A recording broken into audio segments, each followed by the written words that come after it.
I got loyalty, got royalty inside my DNA. I got love, peace, got war and peace inside my DNA. I got poison, pain, and joy inside my DNA.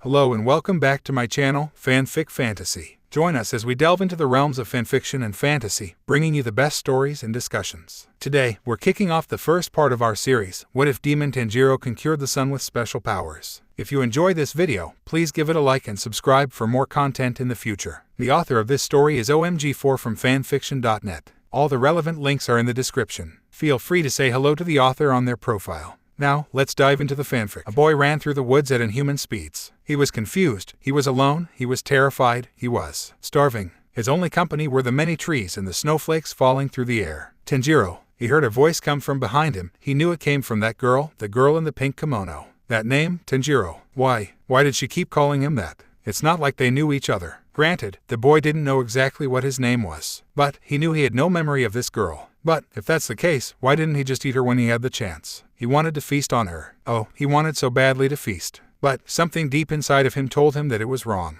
Why, though? He was hungry, so of course he wanted to eat. Is it really a crime to eat when you're hungry? It wasn't any different from people hunting animals for food. Back in that town, he could smell so many people. He could have eaten them all, he wanted to eat them all. But deep down, he knew it was wrong. Tanjiro, come back. Damn it, this girl was persistent. Was she mocking the boy or something? He had her right in her grasp back at the clinic, but he suddenly ran away. He had no clue why he was running away from his meal. It was like his body had a mind of its own. It was like he wasn't in control.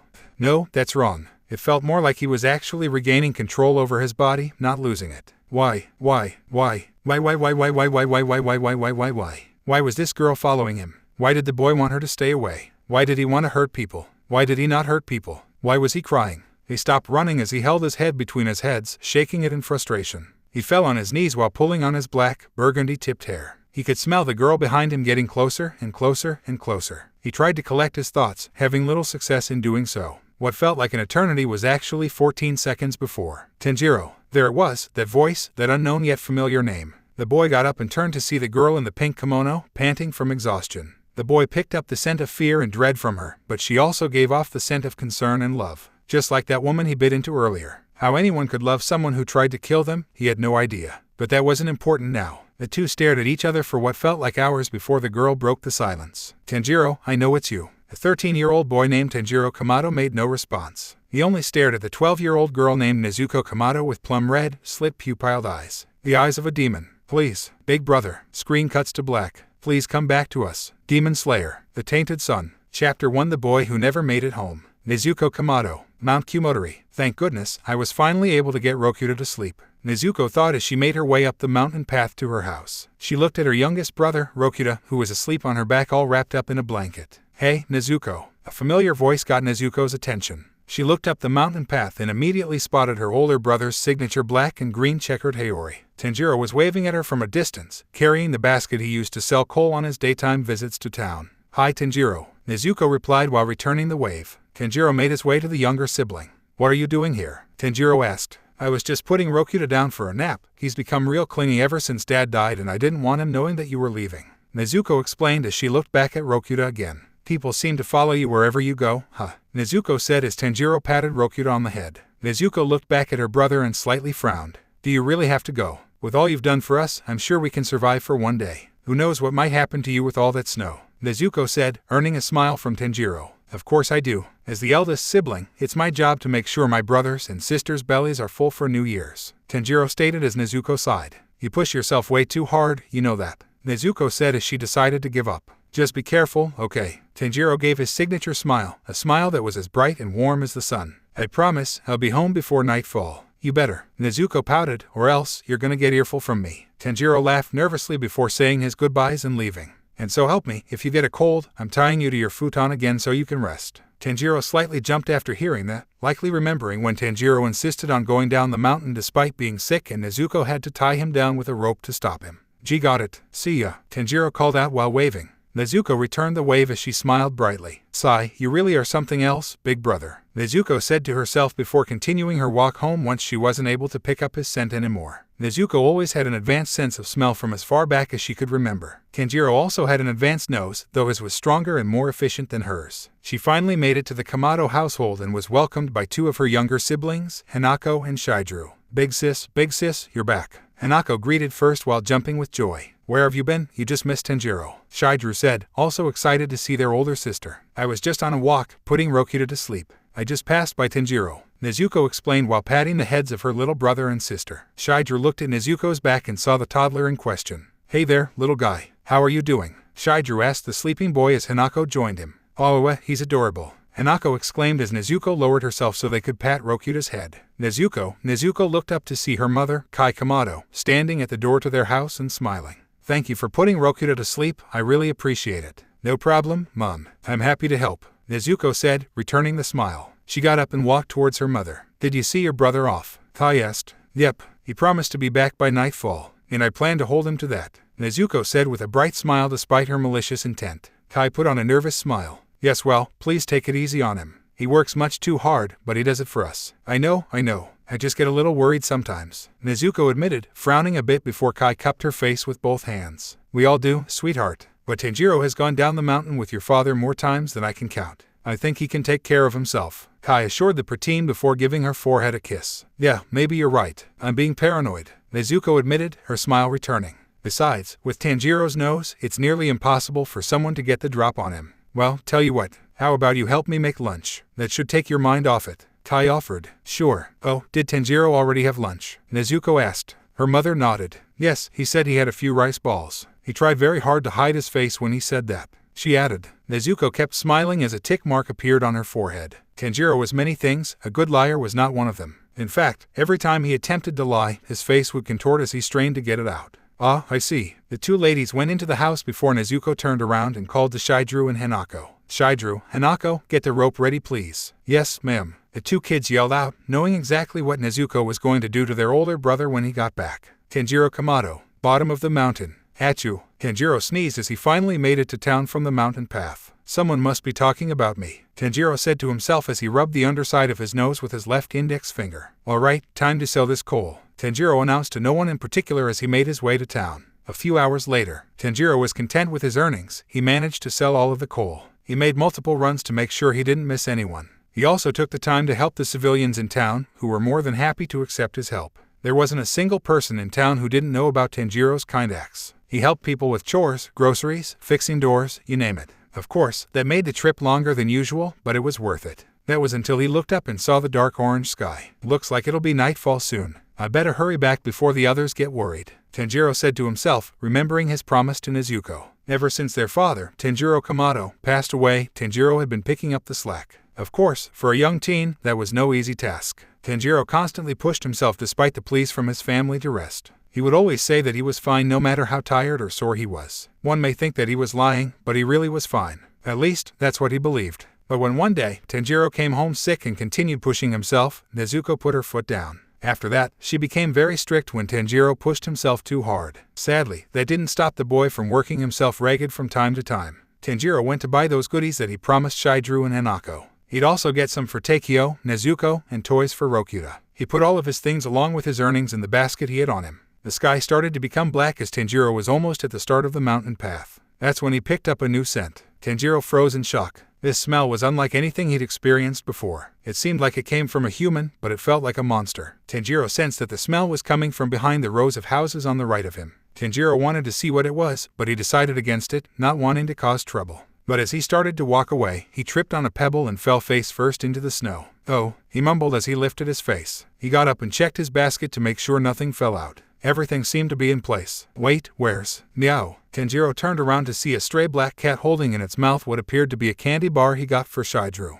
Hey, kitty, Tanjiro called out with a smile on his face, trying to reach out for the candy bar. I know you're hungry, but that isn't good for cats. Could you give it here, please? The cat stared at Tanjiro for a bit before running away from him. Hey, get back here, Tanjiro yelled as he gave chase, leaving the basket behind. Normally, he wouldn't care about a little candy bar, but he didn't want that cat to choke on it by accident. He hated to see animals suffer. The cat ran around behind the rows of houses on the right and Tanjiro followed. Tanjiro was starting to catch up and made a dive for it. He grabbed the cat's tail as it yelped and let go of the candy. It ran off before giving Tanjiro a hateful hiss. Well, at least the cat's not too hurt. Tanjiro grabbed the candy bar and turned around to head back before accidentally bumping into someone's shoulder mid-turn. "Oh, I am so sorry. I got distracted and didn't notice you," Tanjiro said to the figure he bumped into. He was a tall man with black wavy hair, a black tuxedo, white dress pants, and a white fedora. The man had his back turned to Tanjiro as he realized something. This man was where that malicious scent was coming from. Tanjiro felt his blood freeze and heart stop as the man gave off an angry, annoyed scent.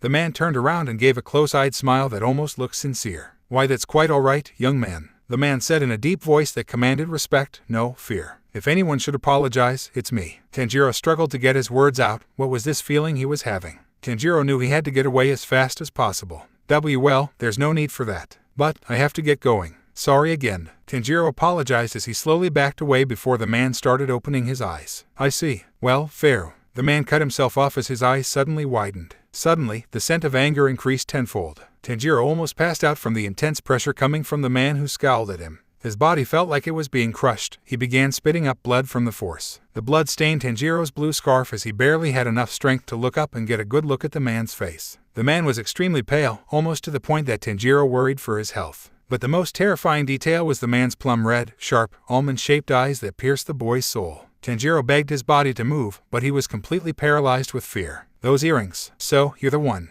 the man said before vanishing. Tanjiro was still frozen as he felt a hand on left shoulder. "Sorry, boy, but I can't just let you go now," the man whispered as Tanjiro gathered the strength to turn his head. He barely saw the man on top of him before he gave a left backhand right into Tanjiro's burn scar. Tanjiro was sent flying into the woods, his blue scarf coming off during the trip. He only stopped when his back hit a tree with tremendous force and he fell face first from at least 10 feet. He could feel that most of his ribs had been broken and struggled to breathe. His spine also seemed to be broken as he could no longer feel his lower body. Tanjiro lifted his head to reveal blood pouring down from the top of his skull over his scar. He had to use only his arms to get up and lay against the tree he crashed into. What just happened? Tanjiro wondered as he started to panic. There's no way he was human, there's just no way. Suddenly, the pale man appeared before him in a flash, to Tanjiro's surprise. I couldn't even sense him coming. How fast is he? Disappointing, the man said as he looked down on the wounded boy. You're supposed to be his descendant, and yet I've seen Mizunoto put up more of a fight. Descendant? Mizunoto? What is he talking about?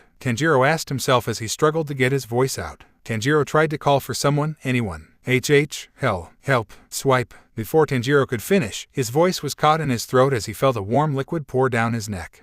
That's when the pain kicked in. Tanjiro started gagging and coughing, his hands instinctively holding his neck as he tried to stop the bleeding with no success. The boy didn't even realize that the pale man had just slit his throat. Blood shot out of Tanjiro's mouth with every cough as the man held a finger to his lips and shushed him. Sorry, but we can't have that now, can we? I'd hate to have to kill an innocent person for interrupting us. And I have a feeling you don't want that either, the man stated. Tanjiro knew he was right about that. He didn't want someone to die because of him. Those words almost made Tanjiro scold himself for doing something so selfish. However, he had bigger problems than a scolding as he tried so hard to stop the bleeding from his neck. The man squatted down in front of the boy and looked him in the eyes. HMMPH, pathetic. It seems I was worried over nothing, the man said before lifting a finger and pointing it at Tanjiro's forehead. However, since you are his descendant, I may still have a use for you as a demon, that is, he said before giving Tanjiro a cruel smile. A demon, Tanjiro thought. His grandmother had always told him stories about demons, man-eating humanoid monsters who only came out at night. But she also said that demons weren't real, that there are no demons, right? The man placed the sharp nail on his pointing finger on Tanjiro's forehead. After a little effort, the nail pierced Tanjiro's tough head. Tears started falling from his eyes as a tiny bit of blood ran down his forehead. Every part of him was shaking. Was he really about to die? Now, just relax. It'll all be over soon. The demon made a mock attempt to console the boy as something seemed to be running through blood vessels to his finger. And remember, this will hurt you a lot more than it hurts me. Ba-dump. Tanjiro's eyes widened as all his bodily functions ceased for a second. Veins started bulging from Tanjiro's head. Then, once again, that's when the pain kicked in. Tanjiro's whole body started spazzing out as he fell to his right side from his previous position against the tree. Tanjiro couldn't decide on whether to hold his head or his neck, as both felt like they were on fire. He rolled onto his belly and tried desperately to crawl away from the demon, but that only made the man laugh. Ha ha ha. Oh, that's adorable. The poor little human is trying to escape from me. The man mocked as he continued laughing. Sorry to tell you, but you can't escape me now. My blood is inside your veins and spreading throughout your body. Soon, you will become a demon, my loyal servant. Your thoughts, your actions, your memories, your will, they will no longer be your own. You will become an extension of my being. You shall live to serve under me for the rest of eternity. Tanjiro tried to block out the demon's voice, he really did try. But he couldn't, something inside of him would not let him. He saw his nails start growing until they turned into claws. He felt the canines of his teeth slowly grow into razor-sharp fangs. There was a burning in his right eye as the pupil went from a white circle to a black slit and the iris went from a dark red to a plum red like the demon speaking to him. It hurts, Tanjiro thought. It hurts ... it hurts ... it hurts. It hurts, it hurts, it hurts, it hurts, it hurts, it hurts, it hurts, it hurts, it hurts, it hurts. Don't be sad, you'll see that being a demon is so much better than being a weak human. One day, you will thank me, and who knows, you may become the one who conquers the sun. Tanjiro continued crawling until his body refused to listen to him anymore. He could feel himself slowly losing consciousness. Is this really it? Am I going to die? Tanjiro wondered solemnly as he began to lose hope. No, please, I can't die here, not yet, not like this. My family will be so sad. I can't let that happen. Tears continued filling Tanjiro's eyes as they began to close for good, blurring his vision. His left eye started to morph as he tried to cling on to his humanity. Mom, Dad, I'm so sorry. I'm so pathetic, I couldn't keep my promise to take care of my family. Tanjiro's left pupil became black and started to become thinner and sharper. He blinked and started to imagine his family right in front of him, smiling at him, welcoming him into their arms. He made one last push to stay alive and reached out to the hallucination, but he knew that it was pointless. Taikyo, Hinako, Shidru, Rokuta, Nezuko, I'm sorry. Tanjiro's eyes closed as his strength left his body and he collapsed face first into the cold snow. The flickering light inside Tanjiro faded away and was replaced by darkness. Your big brother isn't coming home. Tanjiro Kamado, a boy who brightened everyone's day with a shining smile that rivaled the sun. A boy who selflessly helped those in need, asking for nothing in return. A boy who did absolutely nothing to deserve such a cruel fate. Tanjiro Kamado ... was no more. Nezuko, Kamado household. Nezuko paced back and forth across the front door while the other Kamado kids were fast asleep. Well, not all of them. Sis, you're stressing me out. Please go to bed. Nezuko looked at her little brother, Taikyo, who was staring at her from his futon. I'm sorry, Taikyo. Nezuko sighed. I'm just worried. I thought Tanjiro was just running late because he was helping some old lady or lost kid or something. But it's not like him to be this late. I'm sure he's fine. He probably missed the time and decided to stay in town. Either way, Tanjiro wouldn't want either of us staying awake for him, Taikyo said. Nezuko knew he had a point, but she still couldn't help but worry. What if Tanjiro had to stay in town because he injured himself or something? What if he slipped and fell off of a cliff on the way home and now has a broken leg? There were just too many possibilities for her to relax. She wished that she had a way to know he was okay. She had gone outside and sniffed the air for over an hour, trying to pick up Tanjiro's scent until her mother begged her to come inside along with Taikyo, who had been chopping wood all afternoon. He's probably right, Nezuko. You're overthinking it, Nezuko heard her mother say as she came back from her bath. Tanjiro's a big boy now, we need to trust him. I do trust him, Mom. It's just, you know how he is. As far back as I can remember, Tanjiro has been the type of person to listen to other people's problems without ever acknowledging his own. Nezuko said. Yes, you're certainly right about that. Kai sighed before smiling at her eldest daughter. But even Tanjiro is smart enough to know his own limits. It's most likely he's just staying with the townsfolk for the night. They're good people, Nezuko, who all care for your brother. If you ask me, he might be safer down there than he would be here. Nezuko returned her mother's smile. She could always make Nezuko feel better without fail. It was one of the things she and Tanjiro had in common, besides the rock-hard forehead. Kai took Nezuko's hands into her own. Now, come on, let's head to bed. I'm sure Tanjiro will get here in the morning. If not, you and I will go down and see if he's all right. Right, Nezuko replied. She got into her futon before giving her sleeping siblings a good-night kiss. She gave one to Taikyo too, who did not appreciate it despite the blushing. Before Nezuko fully went to sleep, however, she noticed that her mother was staring at the door with an uneasy look on her face. Nezuko had always heard about a mother's intuition and how mothers had some sort of telepathic connection with their children that let them know when they were in danger. Nezuko knew it was a lie, of course, but she always did wonder if there was some truth to that fact. Her mother looked as if she knew something was wrong.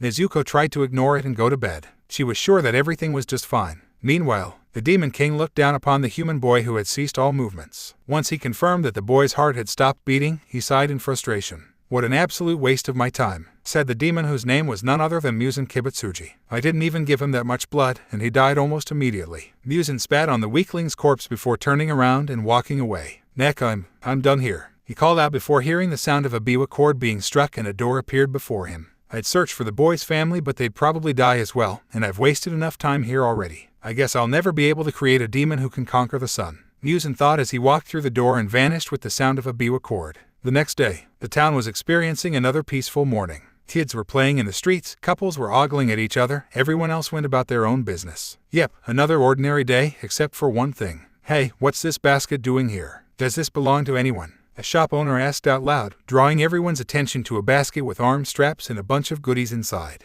One guy in his early 20s looked into the basket. I don't know, but finders keepers, he said before reaching for the yen in the basket, but a woman around his age smacked his hand. Don't you even think about it, she scolded before observing the basket. Isn't this the basket Tanjiro uses when he sells coal here? Another man who was in his 30s came by. Don't be ridiculous, we don't know it's his. Anyone could have a basket like that, and it doesn't even have coal in it, he stated. That's when a young man in his mid-teen years stepped up. I don't know, I did hear Tanjiro say something about buying gifts for his siblings when he sold coal to my family yesterday. People gathered around to solve the mystery of the basket. Maybe he was in a rush to get home and forgot about it. I doubt Tanjiro's the type of person who'd forget to bring his siblings gifts. Let's just bring the basket to the Kamado house, it's the least we could do. But what if Tanjiro stayed overnight with someone here and is coming to get the basket? Then he would have come and gotten it by now. Stop complaining, you just don't want to be the one to carry it. While this was going on, old man Saburo was observing the whole thing. What a bunch of idiots. Instead of gathering around for a basket, how about you just bring the damn thing to Tanjiro? Saburo decided to walk back to his house to eat breakfast when he noticed footprints in the snow leading behind the rows of houses. The old man's curiosity got the better of him as he started following the prints. He noticed the prints of large winter boots and what he guessed was a cat.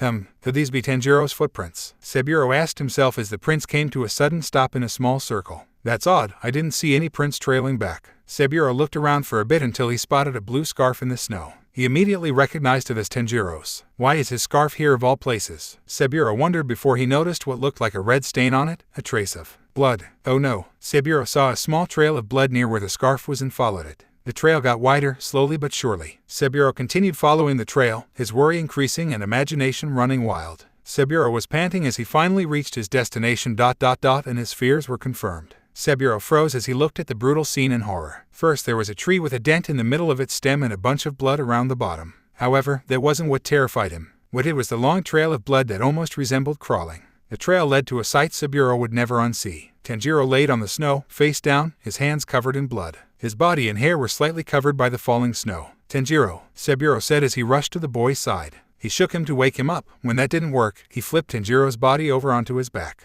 That's where the real damage was. Tanjiro's burnt scar was covered in dry blood and instead of a graze, it changed into some strange red pattern. There were 3 claw marks across Tanjiro's throat, along with some dry blood around his mouth and forehead. And to top it all off, he was deathly pale. Damn it, kid, stay with me. Saburo continued shaking the boy before putting his ear to Tanjiro's chest. Bah dump ... bah dump. Saburo gave a sigh of relief as he heard a heartbeat. It was weak and slow, but it was there. There was also a quiet, raspy breathing coming from him. Shit, Saburo cursed as he started running back to town. Back in town. Come on, put your back into it. One guy cheered as one of the younger men of the town tried to lift Tanjiro's basket, goodies and all. I'm putting everything into it, the young man said, struggling to even get the basket off of the ground. How strong is that kid anyway? Everyone. The civilians all looked to old man Saburo who was running from behind the houses. Come quick, it's Tanjiro. He's wounded. There was a gasp from the crowd as most of the men followed Saburo. Dear God, one of the men said as they observed Tanjiro's cold, barely alive, body. Who could have done this? Maybe it was a bear or a pack of wolves, another of the men suggested.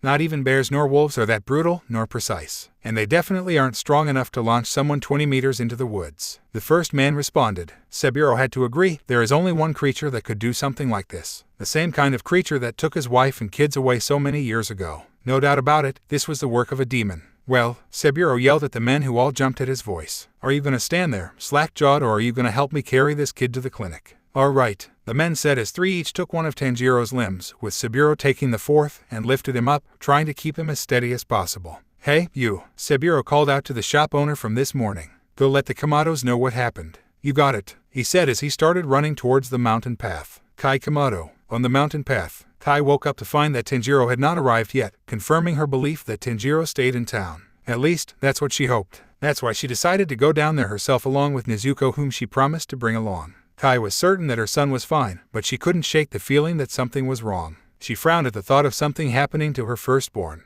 Mom, Kai was snapped out of her thoughts by Nezuko. Are you okay? You seem a little out of it. Kai smiled at her eldest daughter. Of course, Nezuko. I'm just tired is all, she assured the preteen. Don't worry, Mom. It's like you said, he probably just stayed overnight. Nezuko consoled the mother of 6. Yes, of course, she agreed. But then suddenly, Kai, the two females heard a man yelling out to them and saw a man running up the mountain path. Kai recognized the man as the local shop owner in town, Mr. Otakawa. Good morning, Mr. Otakawa. To what do I owe the police?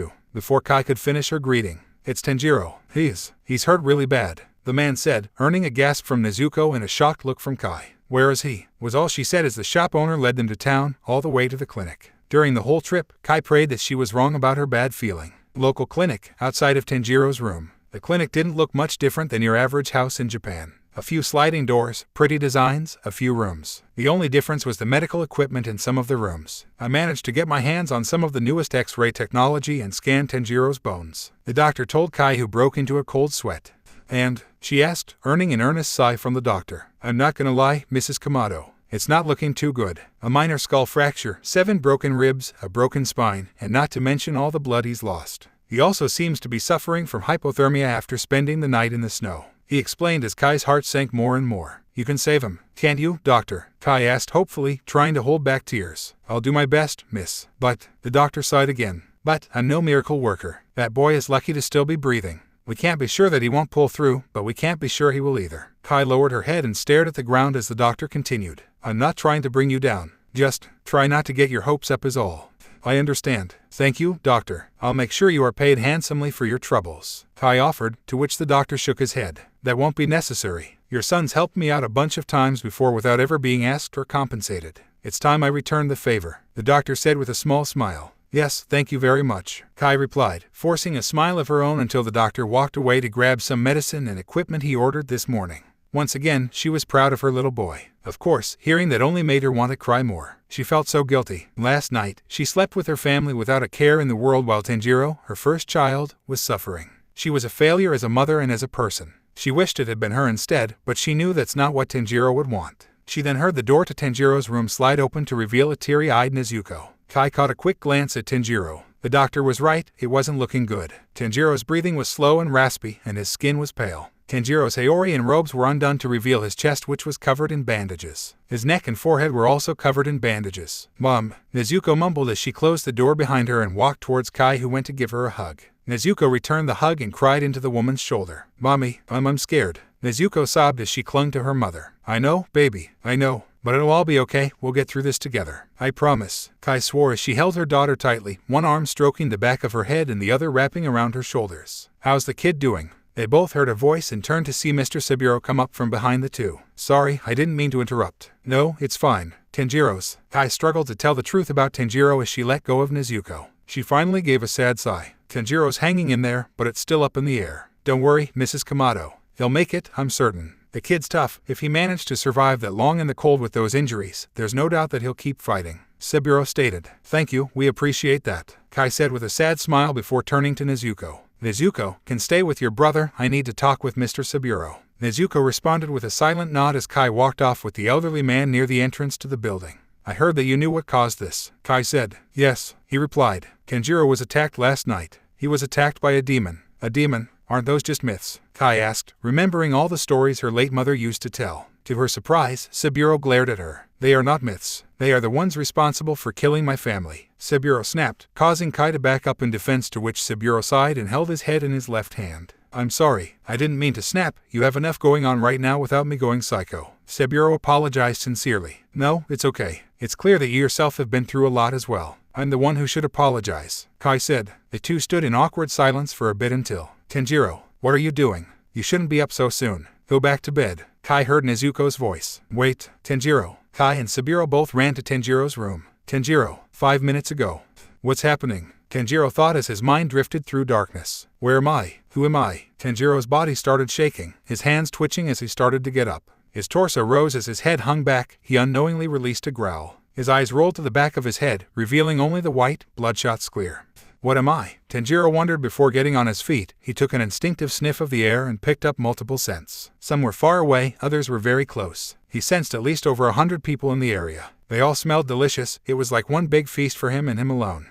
Wait, why was he thinking like that? That didn't feel right coming from his mind. Then he realized why when his mouth started salivating. Oh, that's right. I'm hungry. Nezuko. Nezuko had no idea what to do. She felt so helpless. Her brother was at death's door, and all she could do was cry in her despair. Tanjiro, Please, please don't leave us, she pleaded, seeming as if she was talking to herself. She stood next to the door to Tanjiro's room, trying to muster the strength to go in again. Then, suddenly, she picked up a change in Tanjiro's scent. She couldn't tell what it was, but she was hoping that her brother had woken up. She slid open the door to his room, and there he was. Tanjiro stood right in front of where the door was. Tanjiro. Nezuko knew immediately that something was wrong. First off, Tanjiro was not smiling and telling her that he was fine. Second, he looked down at the floor as his upper face was covered in shadow and his mouth hung open with a bunch of drool dripping from it. Lastly, Tanjiro's scent was completely different. Tanjiro's scent was always so sweet, brimming with kindness and warmth. That was no longer the case. All Nezuko could smell from Tanjiro was bloodlust and savage hunger, two scents that Tanjiro would never give off on his worst day. Despite that, it was still Tanjiro. Nezuko immediately put her hands on Tanjiro's shoulders. What are you doing?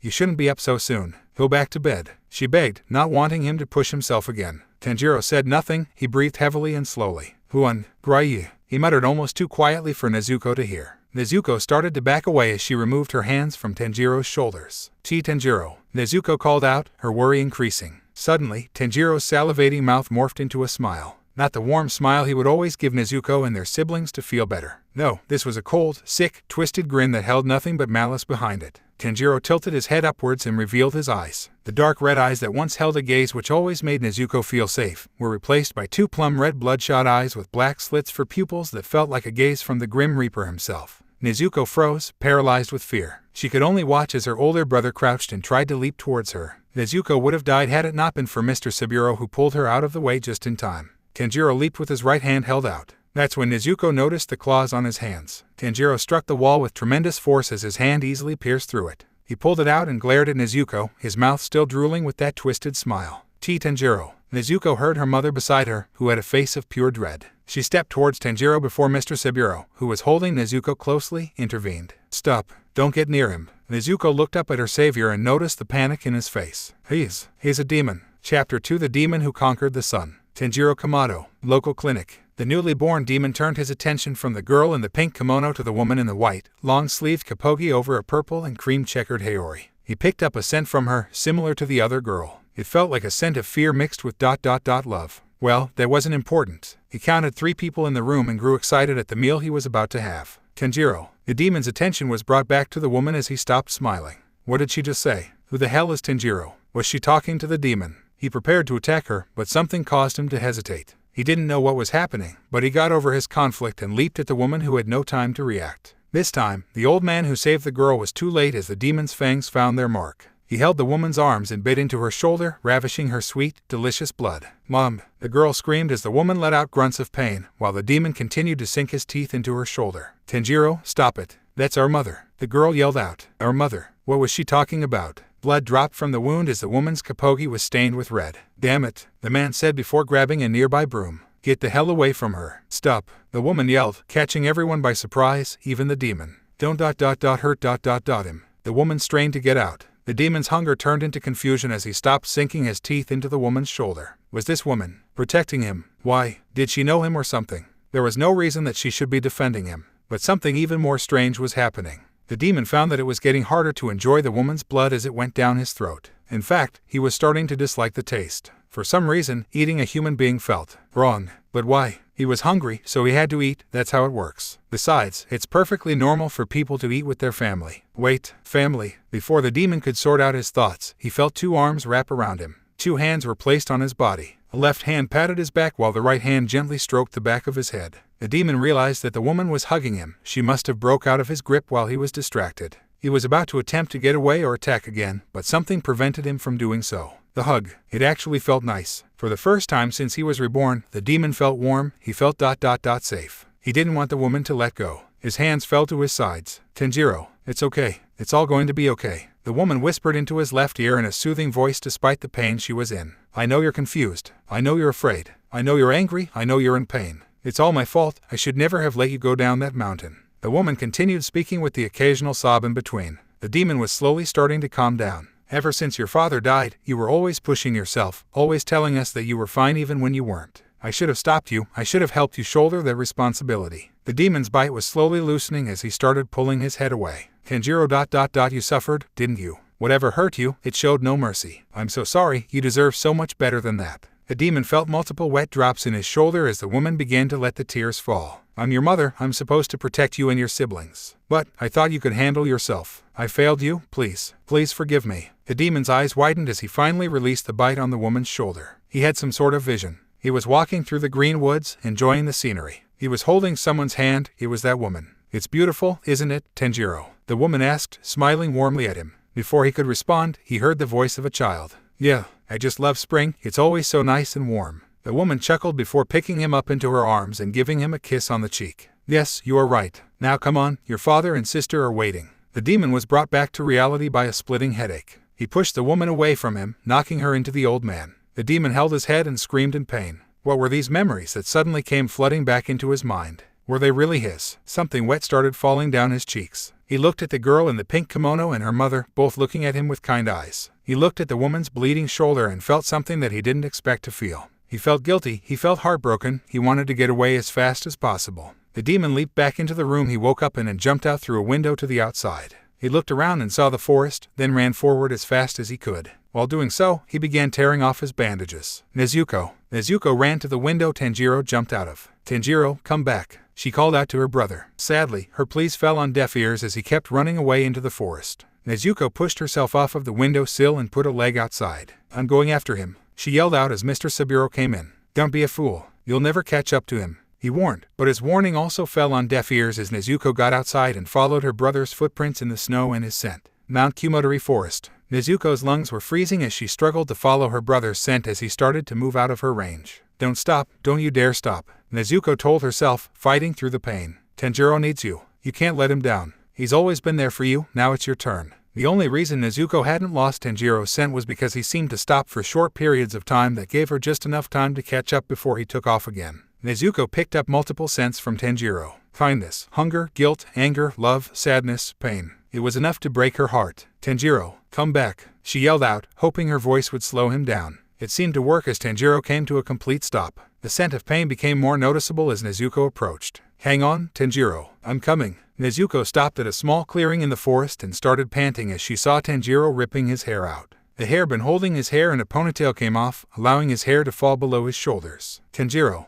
Nezuko said breathlessly, just loud enough for her brother to hear and stop pulling his hair. He got back on his feet and turned around, looking at the girl with demonic eyes. His forehead was revealed as he had torn off his bandages. The graze Tanjiro got from protecting Takeo from a falling brazier many years ago was replaced with a red pattern that slightly resembled fire. Tanjiro, I know it's you. Please, big brother, Nezuko pleaded as Tanjiro continued to stare. Please come back to us. Tanjiro stared at his sister before slowly moving forward. Nezuko could smell the hostility from her brother. She had to get him to recognize her. Tanjiro, it's me. It's Nezuko, your little sister, Nezuko said, hoping it would spark any memories for Tanjiro. Nezuko realized that she had to be more specific. Don't you remember, Tanjiro? We used to play together in our backyard all the time, we would dance all day. Nezuko reminded her brother of everything they'd been through, the memory causing her to give a sad smile. Tanjiro slightly hesitated at that moment, but he shook his head and growled at Nezuko. But she wouldn't give up that easily. Remember our parents, Tanjiro and Kai Kamado. They always told me about when they had you. They said they were so happy that your little smile brought life to any room you were in.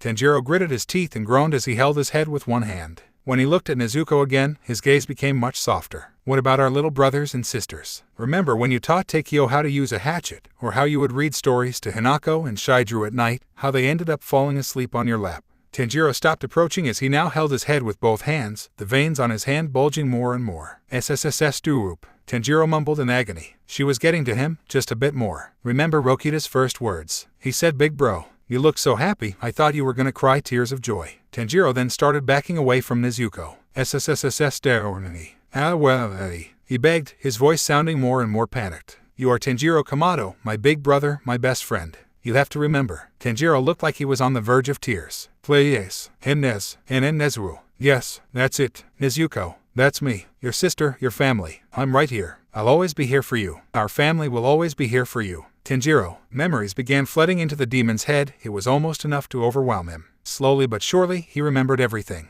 His parents, his siblings, his life, all of it came back to him. As the boy finally realized who he was, the pain in his head stopped. He slowly looked up at the girl in front of him, tears falling from his eyes. And Nezuko, the demon named Tanjiro Kamado asked. That's right, he wasn't always some beast. He was Tanjiro Kamado, born to a family of coal merchants, eldest son of Tanjiro and Kai Kamado, older brother to 5 wonderful siblings. Nezuko smiled widely after hearing her name. Tanjiro, she replied as tears filled her eyes as well. What Tanjiro didn't realize was that his eyes had transformed once again. They weren't the same dark red eyes with white, round pupils, nor were they the plum red eyes with black slits for pupils. His eyes became a pale pink color, his pupil returned to its round form but was now a slightly darker shade of pink compared to the iris. His eyes looked much softer, if a bit unfocused. I remember, it was that pale man from last night. He said he was a demon and was going to turn me into a demon too. Tanjiro thought as he observed the claws on his fingers. He poked around the insides of his mouth and found that his canines had indeed grown longer and sharper. After taking his hands out, he saw blood covering his fingers. He remembered what he did in his rampage, how he tried to eat the woman who gave birth to him. Guilt came crashing down on Tanjiro as the boy-turned-demon fought the urge to throw up.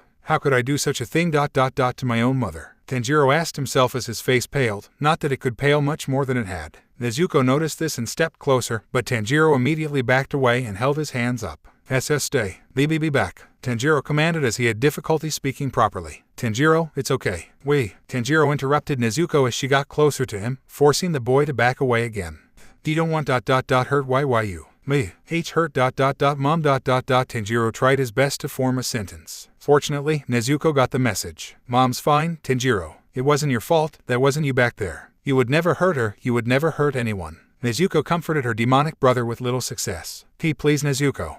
Forget. Me. Him monster. Tanjiro said as he lowered his head in shame. Stop it. Don't say that. Nezuko scolded angrily. That's not true, it's never been true and you know it. Tanjiro looked at his sister in shock. He felt slightly guilty for upsetting his sister so much. Nezuko took a deep breath as her smile returned. She offered her hand to Tanjiro as she stepped closer. Come on, let's go home, she said as Tanjiro looked at his kid sister like she'd grown 2 heads. I don't know what's happening to you, but I promise we'll get through this together. Soon, this will all seem like a bad dream. Nezuko promised as Tanjiro calmed down a little. So, let's go home now, okay? Nezuko offered her hand again with the biggest smile she could genuinely muster. Tanjiro looked at his little sister's hand and smiled sadly. He was truly blessed to have such a wonderful family, he didn't deserve them. Tanjiro was about to take Nezuko's hand when suddenly, he picked up an unfamiliar scent. It was fast, and approaching them, but Tanjiro couldn't pinpoint where it was coming from. Nezuko must have also picked up the scent as she looked up behind Tanjiro and her eyes widened in horror. Before Tanjiro could ask what was wrong, his instincts made him turn his head to see a katana coming down onto his neck. Tanjiro, behind you,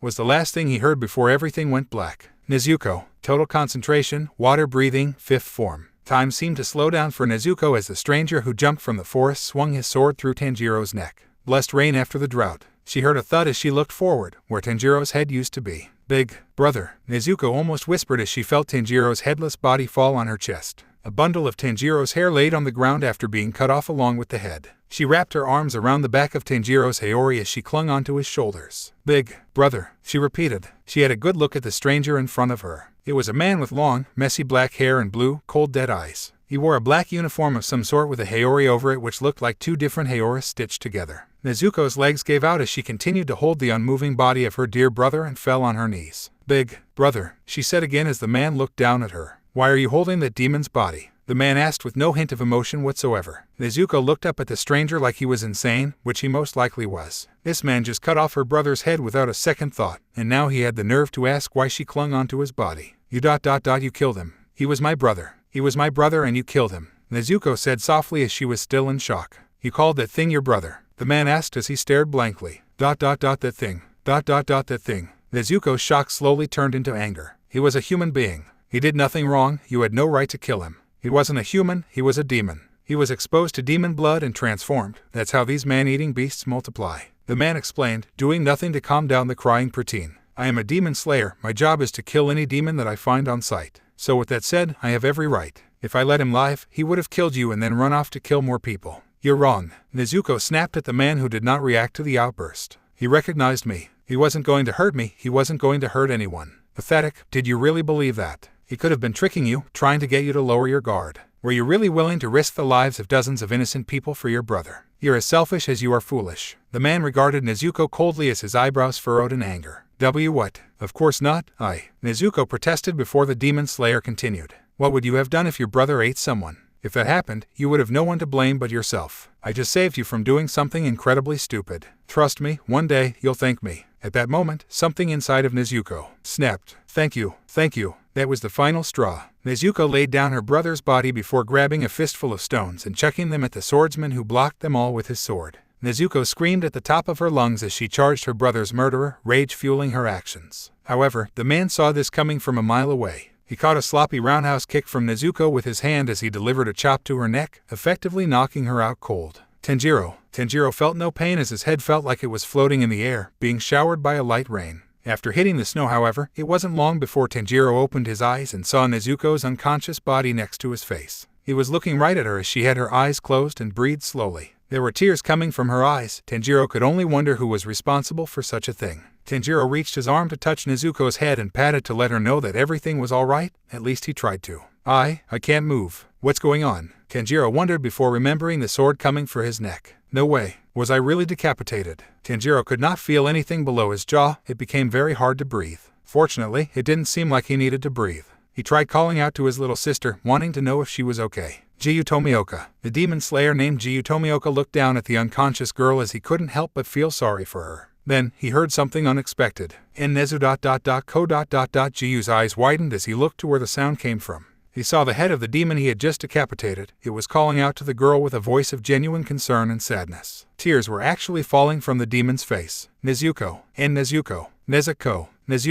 The demon repeated the girl's name over and over again. Jiyu guessed that it wanted to know if Nezuko was alright. Stop worrying, she's fine. I just knocked her out, that's all, he said to the head, gaining its attention. Jiyu didn't see the point in communicating with a demon, but something told him that he couldn't just leave. Who? The demon spoke again, but Tomioka cut it off. My name isn't important, he said before addressing the more important matter. Why do you cry? Is it because you're dying, or does a monster like you actually have regrets? The demon head had a look of guilt. It's hurt. Family, it admitted as Jiyu was shocked. He went to pick up the head by its hair, which had been shortened by Jiyu's swing, and held it up to his face. This demon, despite its lackluster attempts at speech, this demon in particular seemed more human than any other demon he'd seen. He even knew fellow slayers and hashira who were more monstrous than this kid. Well, you don't have to worry anymore. You won't be hurting anyone again, Jiyu assured the demon, though was surprised when it gave him a sad smile.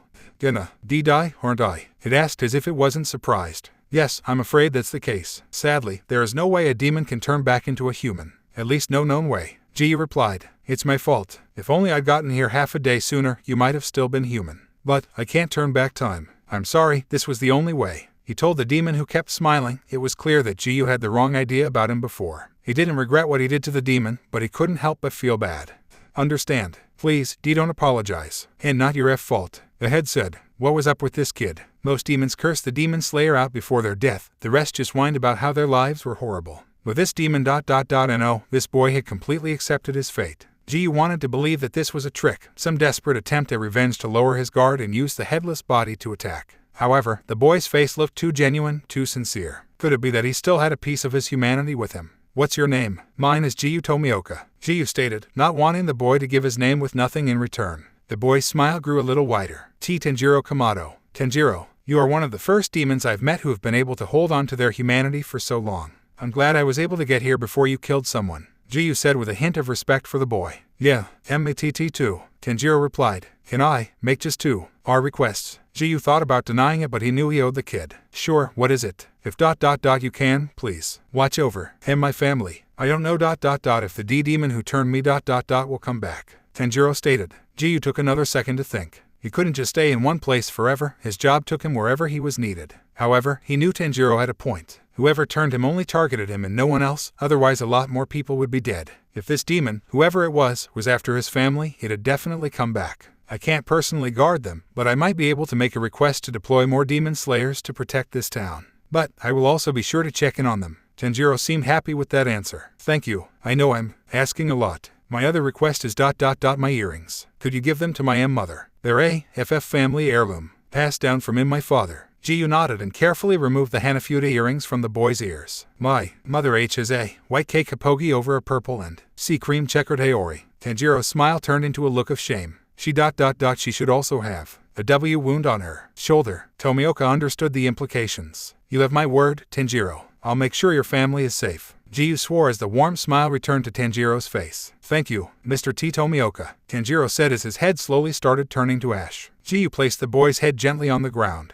He went to pick up Nezuko's body and even took Tanjiro's Haori from his headless body, wanting to leave his family with a memento of him. Jiyu put Nezuko on his shoulder and carried the Haori under his other arm, still holding the boy's earrings. He was about to head to town before looking back at the fading demon head. Tears were pouring down his cheeks as he gave a massive grin, a grin that might have brought Tomioka to smile himself were it not for the circumstances. Please tell my family ... that I love them, that I hope ... they all live long, each happy lives, that they shouldn't be sad ... and keep smiling for me. I will always watch over them, alongside father, Tanjiro requested a third time, sobbing and sniffling between his pauses. Jiyu nodded as the fading nearly reached Tanjiro's smile. Thank you, Mr. Tomio, was the last thing he said as his mouth faded away, leaving only his closed smiling eyes. Jiyu knew the job was done, so he didn't bother waiting for the body to fully disappear as he turned around and leaped through the forest, leaving behind the demon. He preferred to not watch another innocent child die. Tanjiro had become a demon, but would die as a human, at least in his eyes. Jiyu was content with that fact. Tanjiro Kamado, I will remember your name and face. You are the first and possibly the last demon to ever earn my respect and sympathy. Jiyu thought to himself as he neared the town at the bottom of the mountain, silently praying for the poor boy. Tanjiro, looks like they're already gone.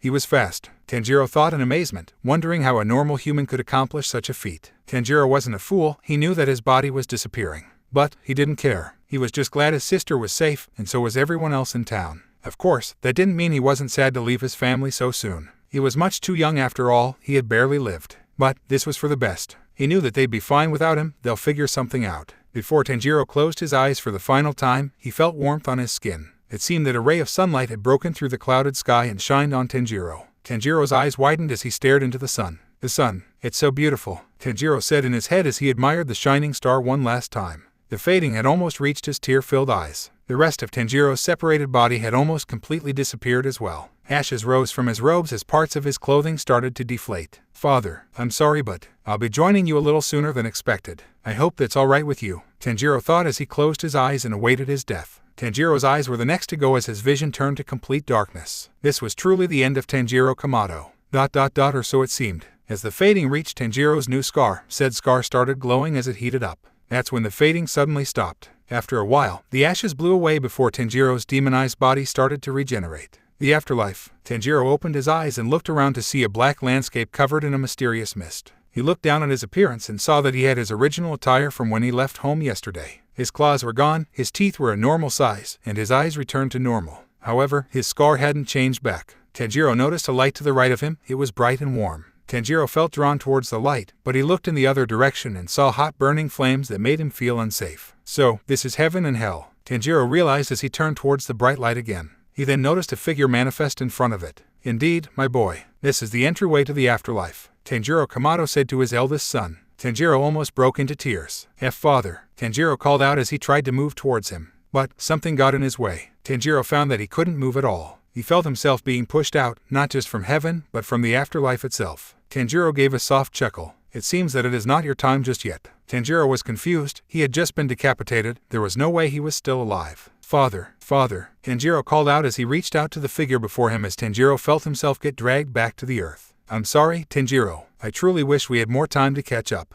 but your destiny lies elsewhere. Remember, son, I will always be proud of you. Back in the forest, Tanjiro gasped as he shot back up to his feet, his hands reaching for his neck. He soon realized that something was off. He looked down at himself and saw that he had his original attire, minus his Haori and scarf. He reached for his ears and knew that his earrings were gone. And of course, his body was whole again. Okay, so I didn't just imagine that, then, Tanjiro thought. He was no longer decapitated nor fading away. He felt his hair and realized that it hadn't regenerated as much and had become much shorter. Not only that, but he felt much more energetic and in control. Despite initially having one foot in the grave, he never felt more alive. Not even when he first woke up as a demon did he feel so good, so strong. But that wasn't important. What was important was how he managed to survive. Tanjiro closed up his robes which were still open, exposing his chest. When he realized the fact that he was still alive, he almost started sprinting towards town to let his family know that he was okay. But ...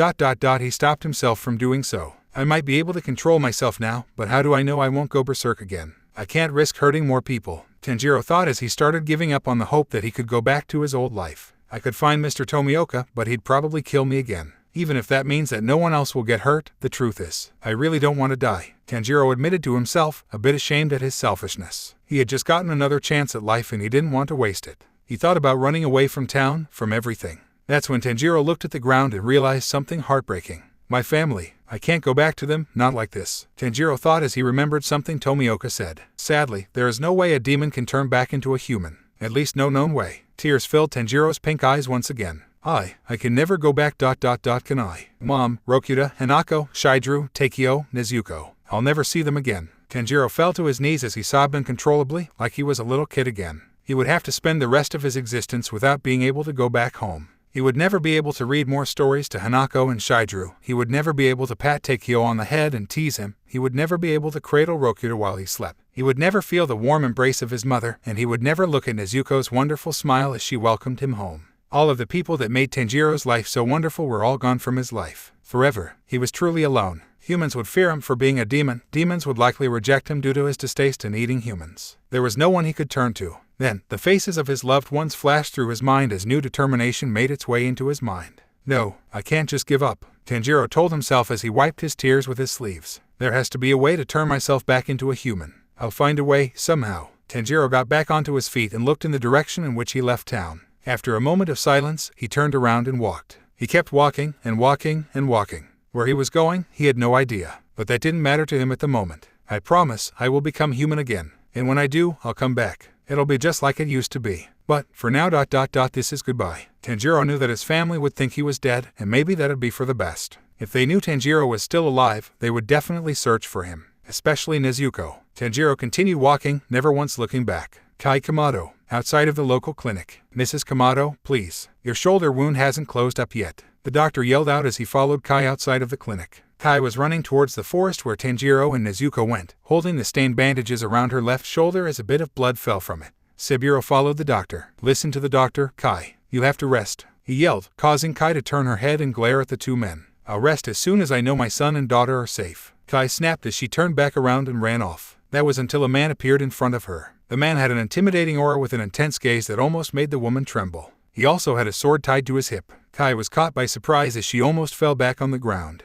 That won't be necessary, the man said as he took something off of his shoulders. Kai immediately knew who it was. The man gently placed Nezuko on the ground. Nezuko, Kai called out as she kneeled beside her daughter's unconscious body. She took her eldest daughter into her arms and made sure she was breathing. Thankfully, Nezuko seemed all right. There were no injuries whatsoever, which made the woman confused on how Nezuko got like this. You are the mother of Tanjiro Kamado, correct? The man asked, snapping Kai out of her thoughts as she looked up at the man. Why yes, my name is Kai Kamado. Did you see where my son went? She asked, eyes full of hope and worry. The man's hard gaze softened as he reached out his hands, signaling Kai to do the same. I'm sorry, the man said before dropping one thing in each of Kai's hands. On her left, there was Tanjiro's signature green and black checkered haori with blood staining the collar. On her right, two Hanafuda earrings. Kai's heart stopped as dread nearly overwhelmed her. Her body began to shake as her breaths became raspy and panicked. Your son is dead. Kai looked up at the man, praying that he was lying to her. But the man looked absolutely dead serious, disproving all doubts she had. She could feel the tears building up as Nezuko laid on her lap.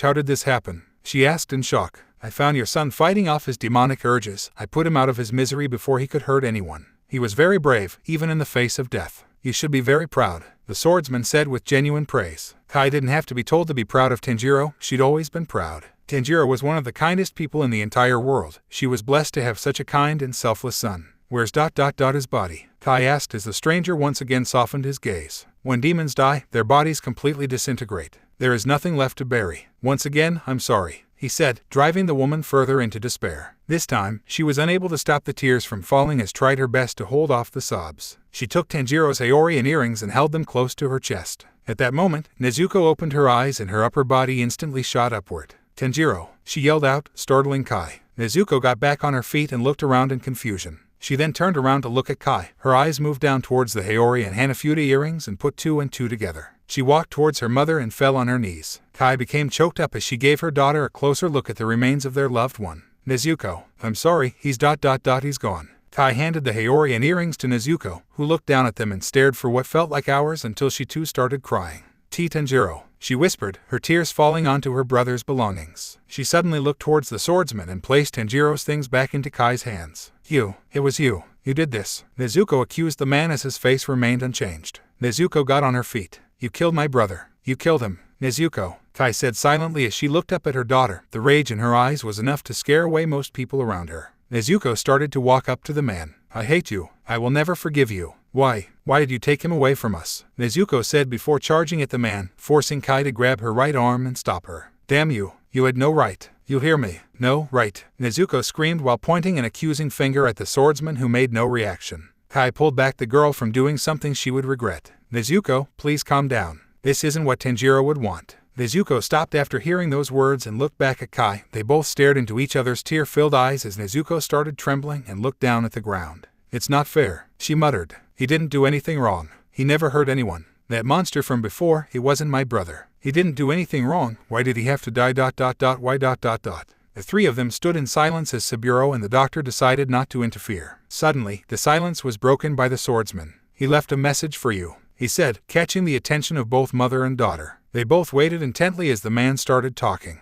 He said that he loves you all, and that he hopes you all live long happy lives. That you shouldn't be sad and should keep on smiling for him. He said that he would watch over you with his father. Those were his final words. After a few seconds of contemplating those words, the two female Kamados broke down. They both embraced each other as they cried into each other's shoulders, sobs and mucus be damned. They stood like that for about a minute or three before they released each other and touched heads. Kai suddenly heard footsteps as she turned to see the swordsman walk away from them. Before either Kai or Nezuko could say a word, the swordsman leaped out of view, making it look as if he had disappeared. Kai and Nezuko stood there in silence until the mother took her daughter's left hand while holding her own wounded shoulder, which started hurting a little less.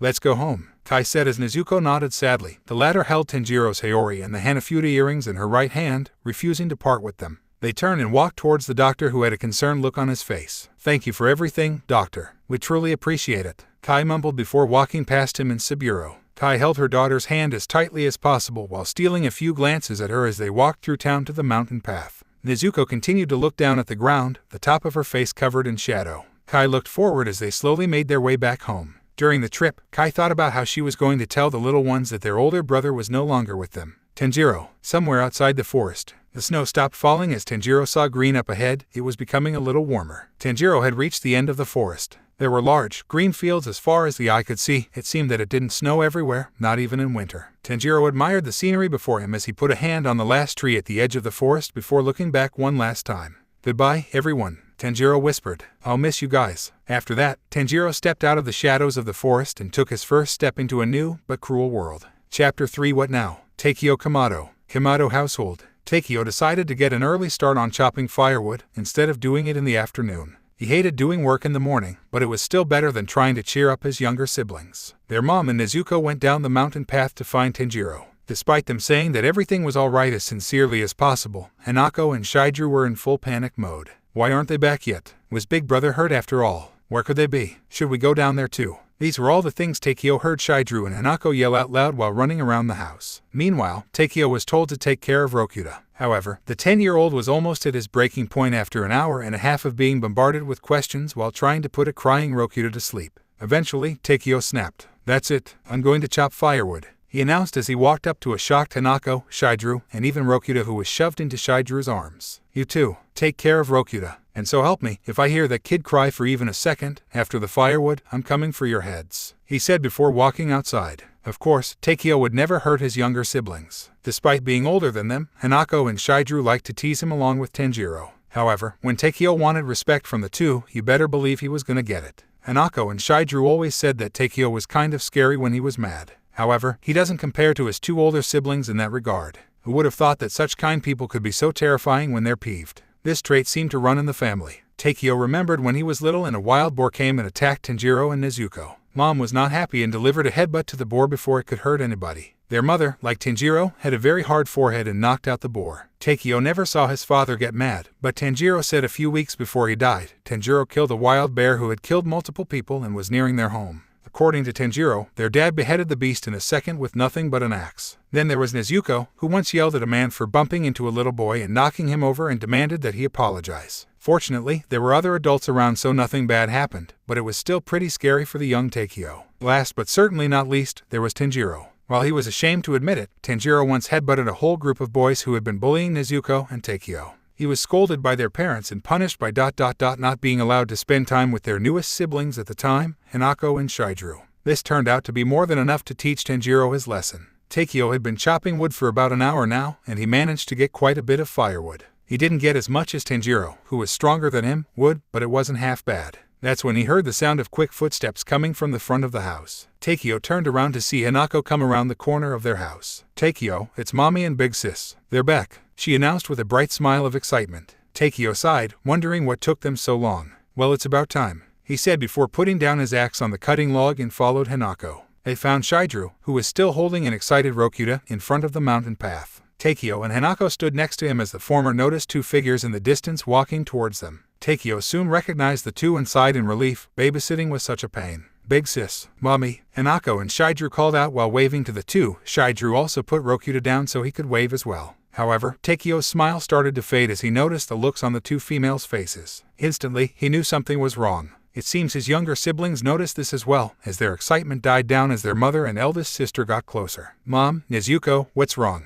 What happened?" Hanako asked, gaining the attention of Kai, who was previously looking down at the ground. Taikyo managed to get a better look at their faces and didn't like what he saw. They both looked like they just came back from crying their eyes out, as if they were heading to someone's funeral. Kai looked straight up depressed, which did not fit her at all. Her eyes were filled with grief and guilt. She gripped Nezuko's hand tighter after looking at the younger children. Speaking of Nezuko, she didn't look much better. She looked like she had just seen a ghost. She was extremely pale and had an expression that gave off rage mixed with loss. However, what really got Taikyo's attention was the all-too-familiar Haori and Hanafuda earrings, which Nezuko held close to her chest like she was ready to absorb it. Taikyo had a sinking feeling after seeing the main pieces of his brother's clothing. "Mom, where's Tanjiro?" he asked, causing a sob to escape Kai's mouth, and Nezuko's eyes widened as if in disbelief. After getting her bearings, Kai replied, "I'm so sorry. Your brother. Why, your brother is gone." Taikyo felt his heart stop after hearing those words. It took all of his strength to keep himself from falling on the ground. Hanako and Shidru, who were stunned as well, stared at their mother in disbelief. What do you mean gone? When is he coming back?" Shidru asked with a forced smile, clearly hoping that this was a cruel prank. Kai looked at the young boy with kind yet hopeless eyes. "I mean he's gone like your father and grandmother as in he's never coming back." She cleared up. Taikyo couldn't bring himself to terms with reality. He stared at Tanjiro's Haori and saw tears dropping on it from Nezuko's face. Shidru and Hanako both fell on their knees as they were unable to speak. However, Rokuta was less willing to accept the facts. "What do you mean gone like Daddy? What do you mean Big Bro isn't coming back?" Rokuta asked, worsening Kai's guilt. "Big Bro has to come back. He has to. He wouldn't leave us. Never. It's a lie, a big lie." Rokuta started throwing a tantrum as tears started falling from his eyes. Hanako and Shidru also broke down in tears, Taikyo joining them. After a moment, Kai put all of the Kamado siblings, including Nezuko, together and the family had a morning group hug. "It's not true. Please tell me it's not true." Hanako cried. Why, Tanjiro? Why did you have to leave us too?" Shidru asked. Everyone had been sobbing uncontrollably, even Kai. However, Nezuko was more quiet than the others. Tears still fell from her eyes, but she made no sounds. It was at least another 20 minutes until the group hug broke off. That's when Kai told her children the last words of their brother. "Hey, he said that he loves you all and that he wants us to live a long, happy life and that we shouldn't be sad and keep smiling for him instead. He said that he would be watching over us, alongside your father," Kai said, doing her best to keep her composure. The three youngest siblings continued to sob while Taikyo merely looked at the ground, still trying to comprehend the situation. Tanjiro was gone, their big brother was dead. "I know it's hard, but like Tanjiro said, he doesn't want us to be sad," Kai continued while trying to give a reassuring smile. "This is no different from when your father or grandmother died. They are all still with us. We must live on in happiness to honor their memory, and we must never forget what good people they were and how much they inspired us in life." The children all looked up at their mother, still sniffling. Kai's sad smile faded as she looked down at the ground. Sadly, there was no body recovered. "We'll have to make do with his earrings and Haori. Come, we'll hold awake. Say our prayers and mourn. After that, we have to try to smile for him." Kai wiped the tears from her eyes with her sleeve as she got up and walked back to the house. After a moment, the children all got up and followed her. Tanjiro Kamado, somewhere in Okutama, Tokyo. Tanjiro walked aimlessly through multiple green fields for about an hour when he stopped and sat against a tree on the side of the dirt road he was on. "It's official. I have no idea where I'm going," Tanjiro finally realized. The demon boy then crossed his legs and held his chin with his right hand. This was what most people would call a thinking pose. "Okay, Tanjiro, if you're going to become human again, the first thing you need is information," Tanjiro thought to himself, trying to come up with a plan. "I doubt that any people would know how to turn a demon into a human, and besides, being anywhere near other humans is out of the question. If I went crazy and accidentally hurt or even killed someone, I'd never forgive myself. I wonder how many demons there are in Japan. If there are a lot, I think I should be able to track them down with my nose. Perhaps I can ask one of them." Then again, Tanjiro thought back to last night, when that demon gave Tanjiro his blood and turned him. If all other demons are like that, I don't think I want anything to do with them. But there's gotta be another demon who still has their humanity. If I was able to fight back for control, who's to say others can't as well? Tanjiro thought hopefully, before realizing that it wasn't likely. But even if there are other good demons, how am I supposed to find them? Tanjiro wondered, leaning back against the tree again and looking up at the green leaves. I'm surprised that this area has so much green, even though it's winter. Tanjiro thought before sighing out loud. Am I in over my head? Did I make a mistake leaving home? Tanjiro started to doubt his decision, which seemed like a good idea at the time, but no, it's for the best, and it's too late to turn back now. Tanjiro told himself as he got up and continued walking down the dirt road. I'll start looking for demons when night falls. I don't know much about demons, but Grandma always said that they would only come out at night. I'm not sure why, though, Tanjiro thought. At first, I thought that sunlight kills demons or something, but that can't be it. I'm a demon now and the sun doesn't do anything to me, otherwise I'd be long dead by now. Actually, it seems to do the opposite, Tanjiro thought as he recalled when his body was about to disappear. Tanjiro had his head cut off by Mr. Tomioka and his body started to fade away. Tanjiro didn't admit it, but he felt a bit of pain. When his head was first cut off, he didn't even feel it. But, as he came back to his senses, Tanjiro felt the pain in his neck. He also felt very cold. However, when the sun shined on him, the pain stopped and he felt warm. He felt safe. He wished that moment would last forever. Then, the next thing he knew, he was whole and back on his feet without a single scar, excluding the one on his head. How do demons die exactly? Mr. Tomioka decapitated me, fully convinced that I was done for. Is that how you kill a demon?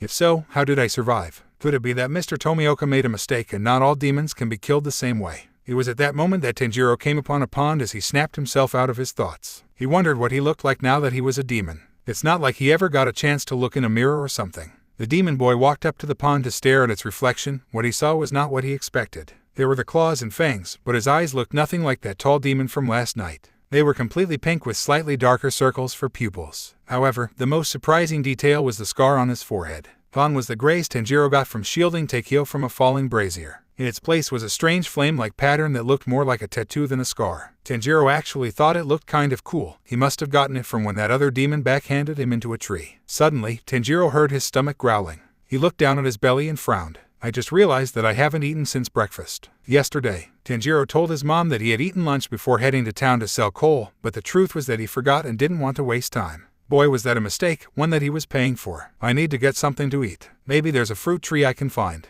Oh, wait a minute, Tanjiro thought as he reached into his pocket and pulled out a candy bar. It was the same candy bar that he got back from a stray cat while stole it after Tanjiro tripped and it fell out of his basket. He had mixed feelings about it, considering that getting that candy bar back was basically what led to his entire life being ruined. But, food was food and Tanjiro was anything but picky, especially when he was starving. He peeled back the plastic to reveal a chocolate bar and decided to take tiny bites in order to savor it, but that was a bit hard. For some reason, Tanjiro couldn't really taste the sweetness of the chocolate. It just felt bland. He could keep it down, but it felt almost as if his body was rejecting the candy. After finishing the bar, Tanjiro pondered a possibility. Could it be that since I'm a demon and demons eat humans, I can't consume human food as well as the other stuff? If so, that's gonna be a big problem. As expected, the candy didn't quite do the trick, but it was better than nothing. Tanjiro decided to drink some of the fresh water in the pond, not wanting to go thirsty. He could smell that the water was clean and safe to drink. The water went down a little easier, but it still felt bland.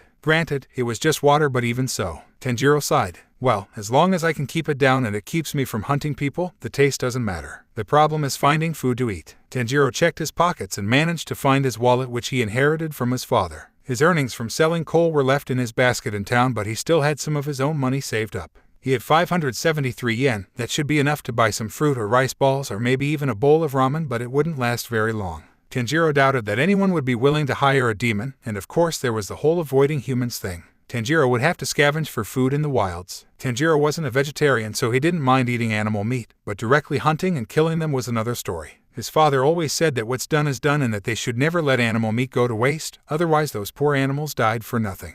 At least this way, they'd be helping someone else stay alive. His father also knew that sometimes, when you're attacked by a wild animal, you will have no choice but to use violence to protect yourself and your loved ones. But that didn't mean that either Tanjiro or Tanjiro supported killing a lot of animals, especially for sport. In other words, hunting was also off the table. Berries and fruits it was then. Tanjiro walked down the dirt road again, moving away from the pond. I should be able to use my nose to pick up any scent for fruits, he thought as he sniffed the air. Nothing. Tanjiro's shoulders slumped as his stomach was already growling again. Tanjiro kept moving forward as he continued to sniff the air. 2 hours later, Tanjiro Kamado household. They wasted no time. It was customary to hold a wake as soon as possible after the death. The Kamado children stood in front of a dug-up hole near their house next where the remains of their father, Tanjiro, were buried. In front of the hole, there was a dish-like object used to hold incense. Kai stood with them. Her face was covered with dirt from digging the hole. She held Tanjiro's haori, which had been washed of all blood and dirt, in her hands. There was no body recovered, so this was the next best thing to bury. Nezuko had torn off a small piece of fabric from the haori before it was buried and tied it around her wrist like a bracelet.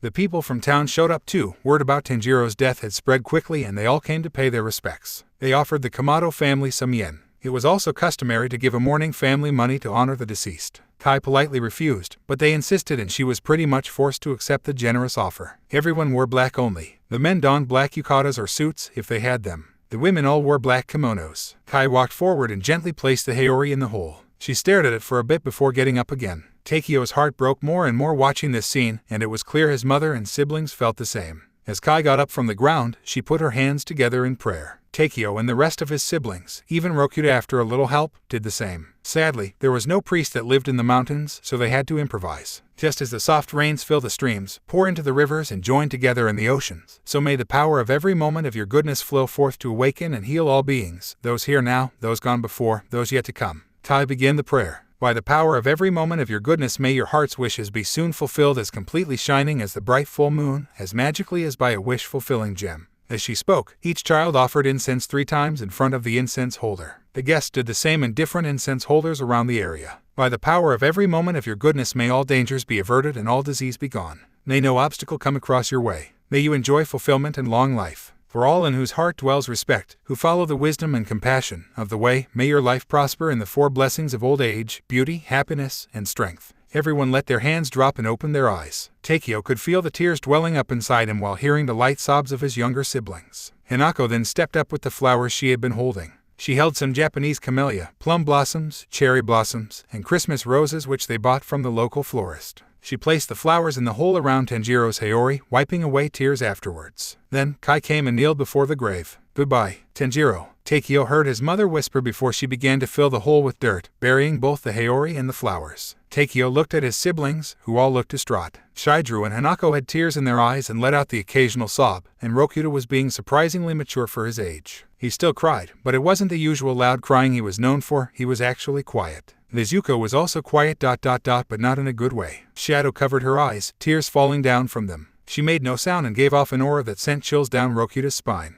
That kind of presence seemed wrong coming from the sweet, compassionate Nezuko. Takio, who stood next to her, took her right hand with his left, catching her attention. The shadow covering her face went away, revealing a heartbroken look on the girl's face. She attempted to give Takio a sad smile to comfort him, but it was clearly forced and only made Takio feel worse. Several hours later, after the wake ended, the townspeople, including old man Saburo, gave their heartfelt condolences and left. The Kamado children and their mother went inside the house to eat a meal together, as a family did after a funeral for their loved ones. The meal was paid for by some of the guests at the funeral who were grateful for what Tanjiro did for them. After that, each family member threw salt over their shoulder as a ritual to ward off evil. As of today, the family would go into a 49-day mourning period. In Japan, this was the specified amount of time that a family had to mourn the loss of a loved one. During this period, they would place fresh flowers on Tanjiro's grave and burn incense. They would also hold a short memorial service on the 3rd, 7th, and 49th day. It was no different from when their father died. After their meal, they all went to bed, seeing no reason to stay up any longer. As Takio got into his futon, he started to wonder how Tanjiro died exactly. They never asked their mother or Nezuko what happened.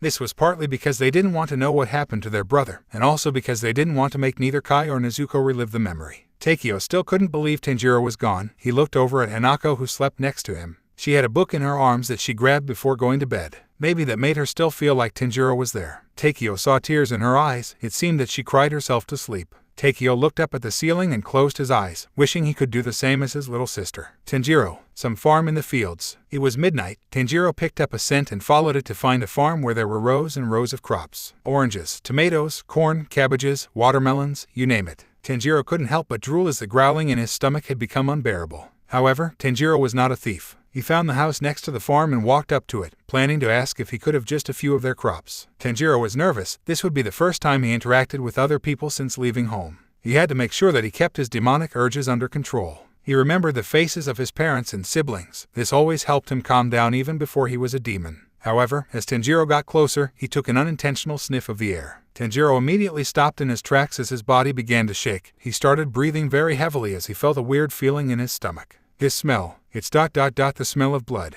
Tanjiro realized as he tried to pull himself together. Someone must be hurt. I have to help them. Tanjiro ran towards the house, not noticing that he moved a tiny bit faster than before. He reached the slide door of the front entrance and moved to open it as soon as possible. Is everyone okay? Tanjiro said before stopping himself, nearly throwing up at the sight before him. There were 2 dead bodies, a man and a woman. But there was another person who was eating away at the male corpse. The stranger turned around to give Tanjiro a better look. It was a demon with only slit pupils, ash-gray skin, 2 green stripes marking his upper arms and legs, spiky green hair parted at the middle of his forehead, and of course, fangs and sharp nails. The demon wore a sleeveless blue tunic with a dark turquoise and white pattern outlining his chest, along with pale-colored bracelets around his wrists and ankles. Tanjiro then brought his attention to the corpses that lay before him. He was scared and disgusted. How could demons just kill innocent people so easily? Human life is precious, it should be preserved, not taken away. However, Tanjiro soon noticed that his mouth was salivating at the sight and smell of all the blood.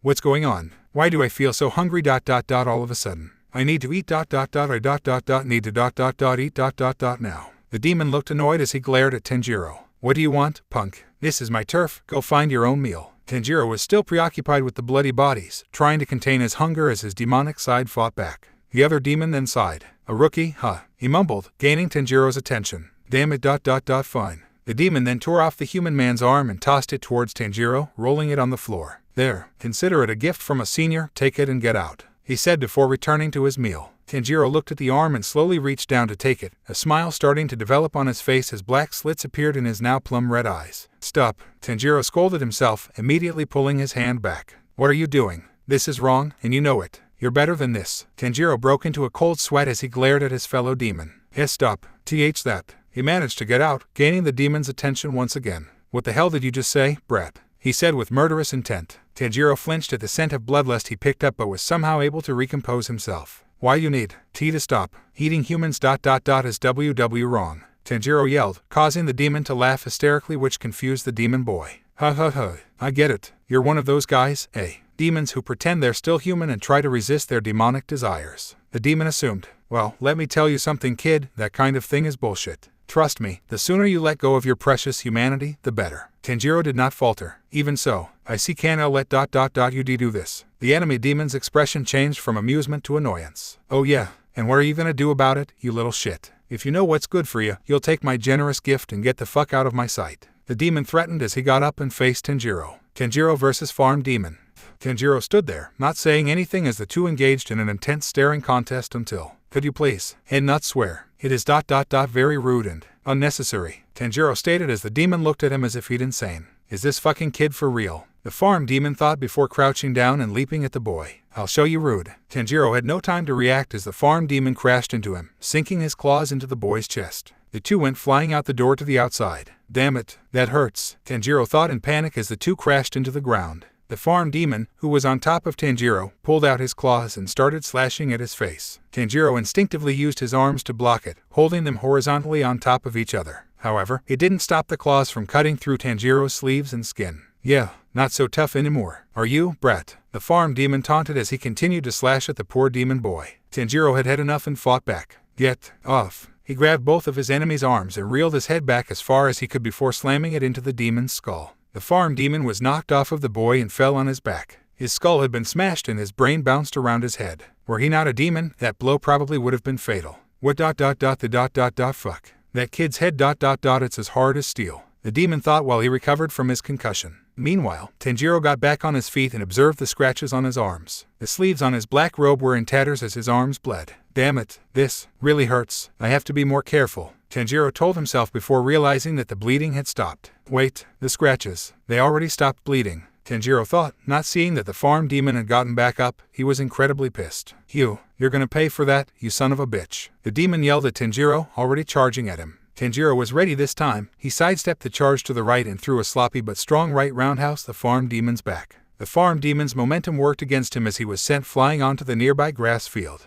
He hit the ground rolling on his side before coming to a stop on his belly. Tanjiro was surprised at his feet. Wow, when did I get so strong? Tanjiro wondered in awe as he looked down at his legs. However, he then noticed the scratches on his arms. Not only had they stopped bleeding, but the wounds were already halfway closed. Tanjiro stared at his arms in amazement. What? You didn't know demons can regenerate, you fucking newbie. Tanjiro was brought back to the battle as the farm demon leaped into the air. Tanjiro barely noticed the demon in time as he lifted his leg and slammed it on the ground as he fell. Tanjiro leaped backwards just before the attack could connect. However, Tanjiro's leap went a lot farther than expected and his back collided with the front wall of the house. Crap, I didn't expect that leap to be so far, Tanjiro thought as he groaned in pain from his back hitting the wall with great force. The farm demon's attack kicked up a cloud of dust and dirt, which he soon leaped out of. His body flew at Tanjiro and pulled his right fist back, planning to smash his skull, like Tanjiro did to him, with a mighty punch. Eye for an eye, motherfucker. The demon yelled out before Tanjiro moved his head out of the way of the punch as it went straight through the wall. The farm demon tried to pull out his arm, only to realize that it was stuck. Tanjiro wasted no time, using the distraction to throw a powerful right cross to his face. The attack connected, but the result was not what Tanjiro expected. The farm demon's head went flying off as his body went limp with its arm stuck in the wall. Tanjiro jumped back and yelled in shock. Oh my god, I just killed him. Tanjiro tried to comprehend what just happened as he looked at his hands. I killed him. I killed a man with my bare hands. But he's a demon so. Tanjiro tried to justify his actions in an attempt to not go insane from guilt when suddenly, damn you, the farm demon yelled, causing Tanjiro to look at the decapitated head. What the fuck is wrong with you? I was just trying to enjoy my meal in peace, and you had to go and fuck it up. Tanjiro had no words for what was happening. What? How are you talking? Tanjiro asked. The demon head became even more annoyed. God, are you that stupid? Everyone knows a demon can't kill another demon. Only sunlight and those fucking sunlight-absorbing blades that demon slayers use. The farm demon explained, too angry to realize he was literally telling this kid his weakness. Sunlight? What are you talking about? Sunlight doesn't kill demons does it? Tanjiro asked. Of course, you fucking moron. The demon head yelled. Tanjiro pouted. Hey, do you kiss your mother with that mouth? He scolded. I probably ate my mother, shithead. In case you clearly forgot, we're fucking demons. The demon screamed as his head started rolling across the ground in rage. So vulgar, Tanjiro thought, stunned at the demon's vocabulary. Then, Tanjiro thought about what the demon said. Wait, so sunlight actually does kill demons. But that can't be, sunlight doesn't hurt me at all. Also, what are these sun-absorbing blades? Is that what Mr. Tomioka used to kill me? But that can't be right either. He decapitated me with a sword but I came back as good as new. Could that man have used the wrong sword? How did I survive? Why did I survive? As Tanjiro thought about this, he failed to notice the headless demon body start to move again. The body got back up on its own and pulled its right arm out of the wall it was stuck in. Tanjiro picked up a dangerous smell and turned towards the headless body. Tanjiro barely had enough time to block a right swing at his head from the headless body with his arms. Then, the farm demon's body threw a right knee into Tanjiro's gut, forcing him to bend over from the force. Not giving him a chance to recover, the body kicked Tanjiro up into the air. As he fell down, the headless body grabbed Tanjiro's leg and swung him into the house wall before proceeding to swing him over where the farm demon's head was and slammed him into the ground with full force. Huh, that'll teach you to mess with me, dumbass. The farm demon taunted as he watched his body beat the shit out of that brat. Tanjiro's body laid on the ground, unmoving. Huh, yes I knocked him out. The farm demon thought out loud as his body came over and picked the head back up. After a bit of time, the head was reattached and the farm demon walked over to Tanjiro who was still on the floor. He kicked him a bit as he started taunting the boy. That's what you get, brat. It's time someone taught you some respect, he said, not noticing the twitching of the demon boy's body. Heh, maybe I should tie you up and let the son have the honors. How's that sound, you? The farm demon never finished as his face was met with the back of Tanjiro's right fist. The farm demon was launched into a nearby tree next to the house. He struggled to get up. What the hell was that? He wondered out loud before looking back at where Tanjiro was laying. Tanjiro was up on his feet again, but something was different. His face was covered in shadow, but his plum-red eyes were still very visible. His eyes were filled with rage and hatred, veins bulging from his forehead. His arms hung low as his torso had a slight slouch. But the most noticeable detail was the sick, twisted grin on his face. Upon seeing this, any man would shit themselves. Even the other demon felt uneasy. What the hell? What's up with this kid? He's like a completely different person now. The demon asked himself before Tanjiro leaped towards him and scratched his eyes out. The farm demon screamed in pain as he held his eyes. Tanjiro landed behind him. In his panic, the farm demon started swinging and kicking at random. You son of a bitch. I'll fucking kill you. The farm demon yelled out before Tanjiro grabbed him by the throat and slammed him into the tree he crashed against. Tanjiro slammed him into the tree over and over and over again, enjoying it more and more with each slam. After having his fun, Tanjiro threw the demon against the side of the house just as his eyes finished healing. Before the farm demon could recover, Tanjiro leaped at the demon once again before grabbing his face in midair and smashing it through the wall. However, he was far from done. Tanjiro grabbed the demon's leg and pulled his head out of the house. Tanjiro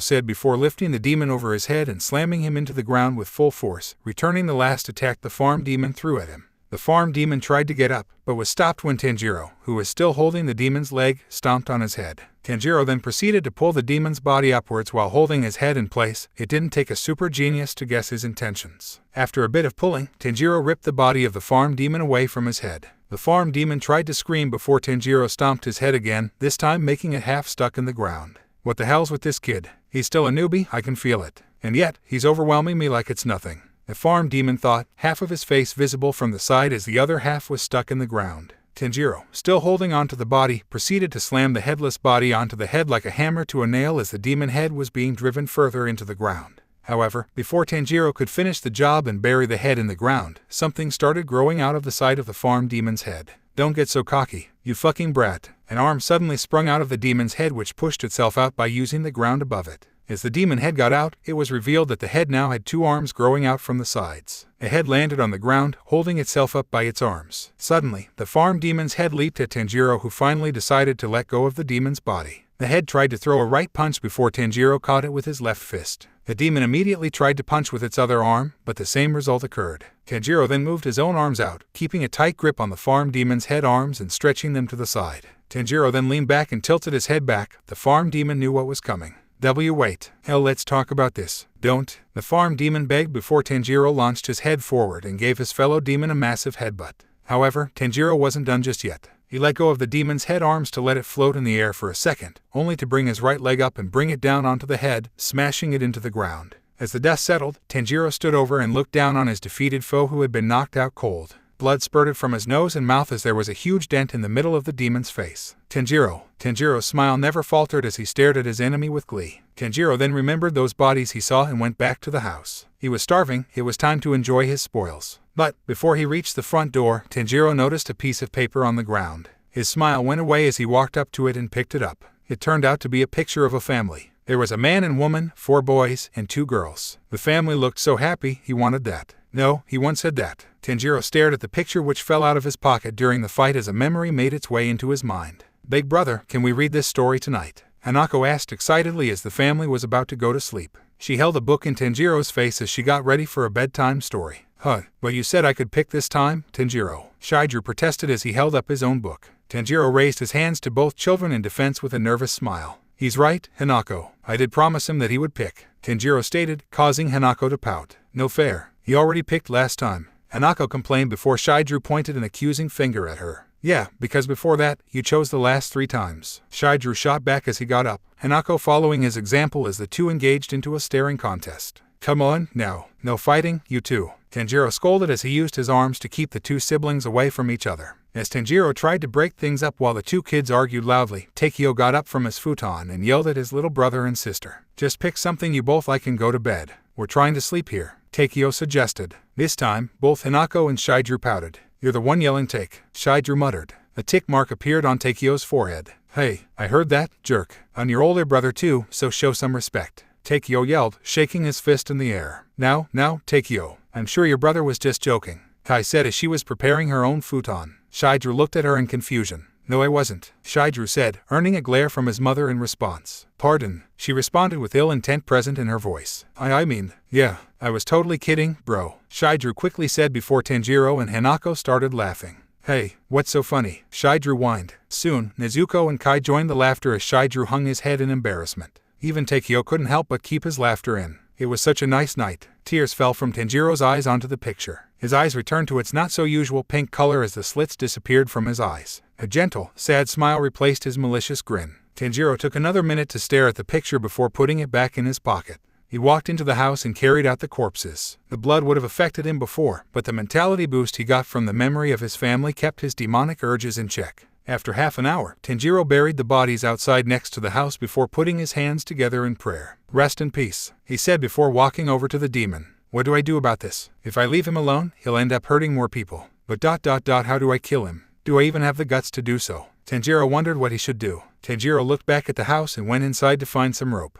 After finding a good amount, he tied up the farm demon's body. He also tied the demon head to a tree, head arms tied behind the back. Sure that the knots would hold, Tanjiro helped himself to some of the crops on the farm. He didn't want them to go to waste and he was still starving. He ate all of the corn and oranges, along with 3 watermelons, 5 cabbages, and 10 tomatoes. Tanjiro let out a burp as he laid on the ground, satisfied. "Excuse me," he said to no one in particular. Tanjiro, his hunger problem solved, then got up and saw there were still some crops left. He went inside the house again to find an arm-strap basket that he saw earlier. Tanjiro placed whatever he could fit in it. 2 watermelons, 5 tomatoes, 3 cabbages, 13 blueberries, 5 pears, and 10 carrots. As soon as he was done, he heard groaning from the head of the farm demon. Tanjiro walked up to where he tied up the head as the demon woke up. "Ugh, what happened?" the demon head said before noticing Tanjiro right in front of him. Tanjiro instantly picked up the scent of anger as the demon tried to lunge at him. "You, come here, you bastard. I'll rip your fucking face off," the demon screamed as Tanjiro flinched. Luckily, the ropes managed to hold the head in place. The first time, Tanjiro was caught off guard when the demon head started talking, but Tanjiro then realized that he too once spoke when his head was detached from his body, so he was prepared this time. "Look, I know you're mad, but you didn't leave me much choice. You're the one who attacked me," Tanjiro defended himself. "You mean after you disrupted my meal and spat out some self-righteous bullshit about not eating humans?" The farm demon shot back. "And I meant every word. Eating people is wrong and I won't let anyone get away with it," Tanjiro stated. "We're demons. That's what we do. Stop talking as if you're still human, you're not," the dark demon told Tanjiro, who flinched at the reminder. He knew the demon was right. He wasn't human anymore. He was a demon, a savage man-eating monster of the night. Except, he wasn't that either. Tanjiro wasn't human anymore. But, he didn't eat people ... He could still walk around during the day ... He could eat regular food. He wasn't anything like the monster before him besides their appearances, and even that was slightly different. Tanjiro stared the demon in the eye. "You're right, I'm not a human anymore. But, I'm not a demon either. I'm nothing like you," Tanjiro said, shocking the farm demon. "I'm nothing like you demons. You eat and kill whoever crosses your path without hesitation or mercy. I would never do something so awful," Tanjiro continued. Suddenly, the faces of Tanjiro's family flashed through his mind. "My body may be that of a demon, yes. But, my memories, my feelings, my heart, my soul, everything else that once made me human is still here. Demon or not, that will never go away," Tanjiro finished as he put a hand on his heart. A moment of silence followed until the farm demon broke it. "That ...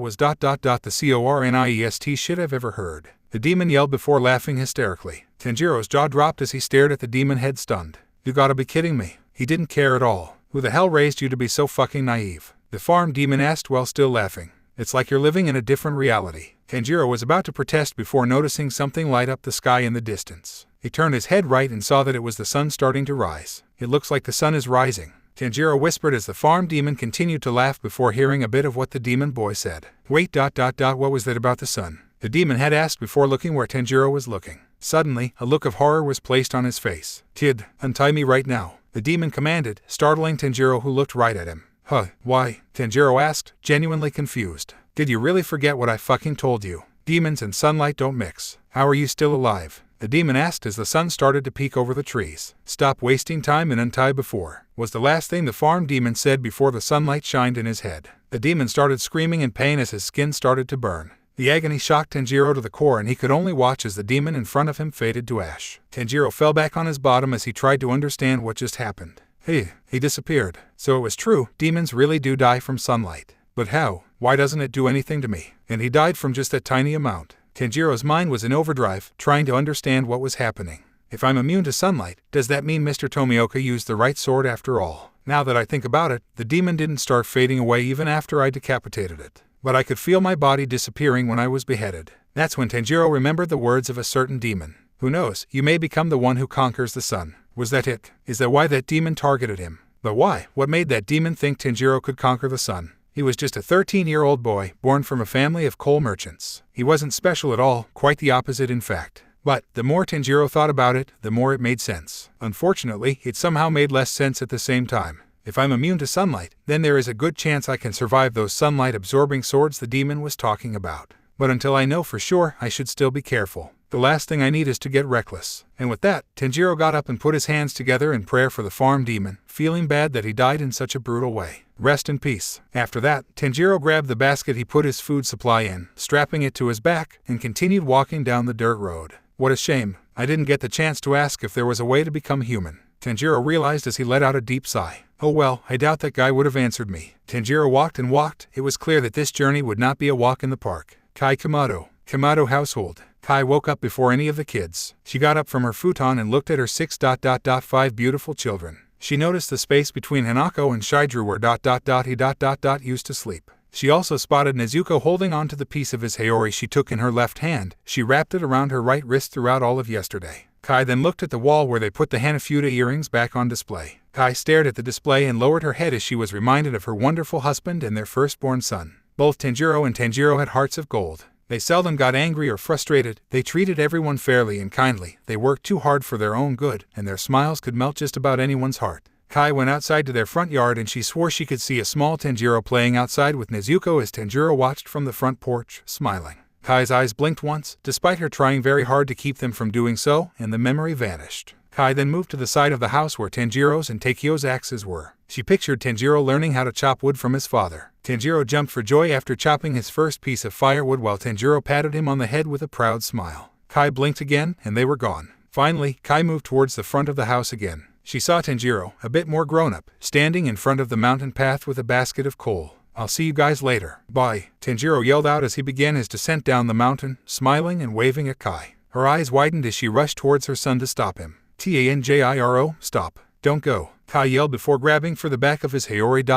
only for her hand to pass through empty air. She was too late ... much too late. Tanjiro was already gone. Kai gritted her teeth as the tears began falling again. "No, now is not the time for that, Kai. Tanjiro wasn't your only child. Nezuko, Takio, Shidru, Hanako, Rokuta. They all need you right now. They need their mother." Kai pulled herself together as she walked back into the house. As she stepped in, she finally noticed how different it felt. The house felt colder and seemed a lot darker as well despite the sun being up. To think that Tanjiro being gone made such a difference. Kai let out a sigh before closing the door behind her, one question going through her mind. What now? Chapter 4: The Demon Traders. Tanjiro Kamado. Some open field in Okitama. Middle of the day. Tanjiro's solar power level, night 3.8%, day 5.8%.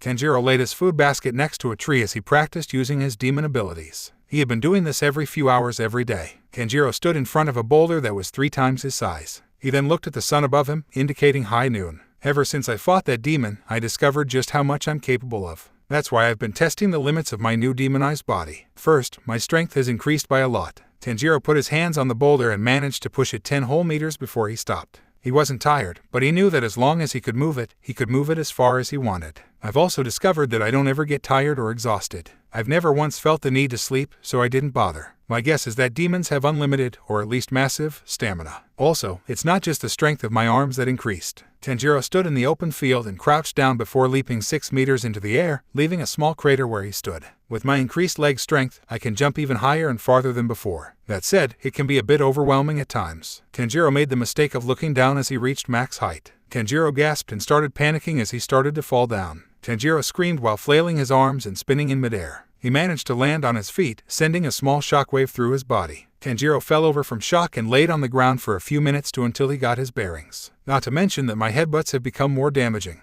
I'll need to make sure I don't headbutt a human. Tanjiro was in front of a giant tree and leaned back before headbutting the trunk, creating a huge dent that caused it to fall over as Tanjiro stepped out of the way. Next is my increase in speed. Tanjiro stood in front of a bunch of trees and jumped onto one before leaping onto another, and another, and another. All in the span of 7 seconds. Thanks to my improved leg strength, I can run even faster and cover long distances in a shorter time. Then, there's my regeneration ability. Tanjiro continued leaping off of trees before missing one of them and flying past it.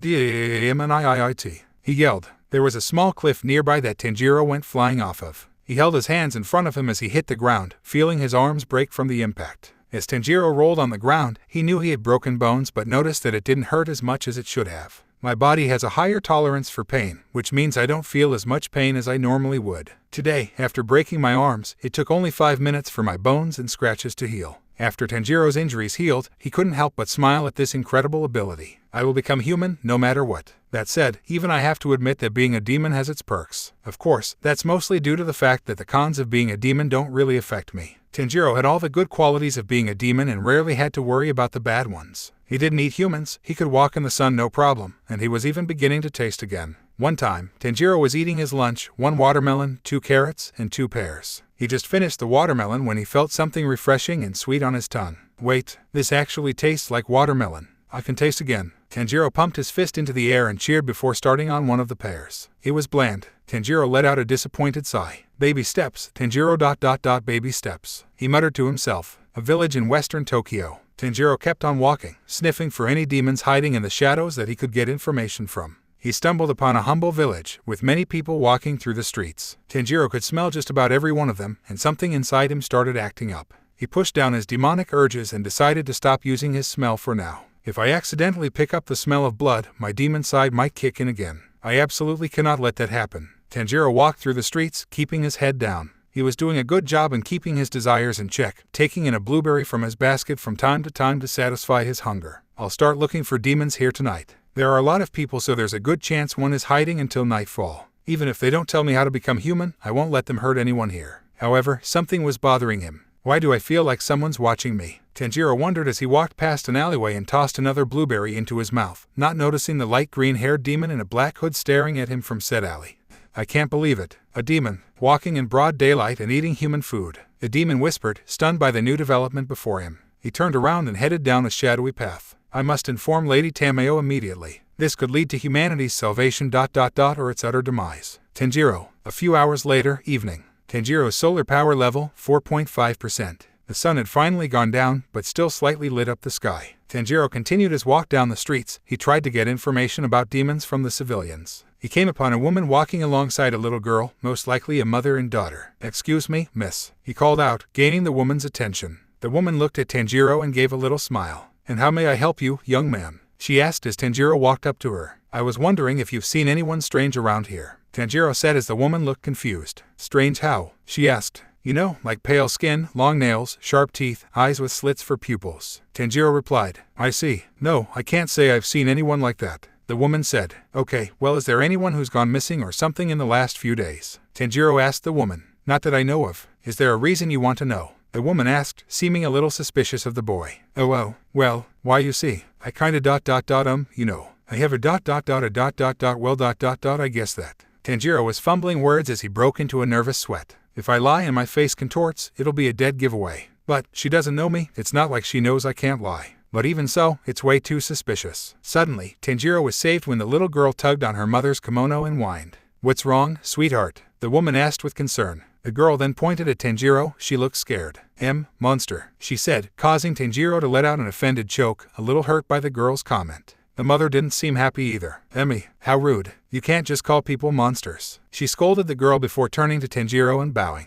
I'm so sorry, I don't know where that came from. Tanjiro waved his hands in front of him, his sweating becoming worse. It's okay, ma'am. Really, don't worry about it, it's fine. It's my fault for pushing too hard. Tanjiro yelled out, his face slightly red. The woman stopped bowing and smiled at the boy. Even so, that doesn't mean she can just insult you like that. But, thank you for your forgiveness, she said before gently tugging on her daughter's hand. Emmy, do you have something to say to the nice young man? She asked the girl, who was named Emmy, who lowered her head in shame. Tanjiro kneeled in front of her, giving her a bright smile. I'm sorry, mister, Emmy said, earning a bright smile from Tanjiro. That's okay. Just make sure to be more respectful to others from now on, alright? Tanjiro asked as Emmy started to loosen up at the sight of his smile. She nodded, a little surprised at the demon's kindness, before giving a small smile of her own. Tanjiro got back up and said his farewells before walking away. The woman called out to him. You have beautiful eyes, by the way. Tanjiro slightly blushed at the sudden compliment on his pink eyes before turning around with a flustered smile. Thanks, see you around. Tanjiro had seen his eyes before and they were definitely beautiful. As he walked away, he pictured what his siblings would look like with his new eyes. That turned out to be a mistake as he stopped to grab the cloth near his heart as it almost blew up from cuteness overload.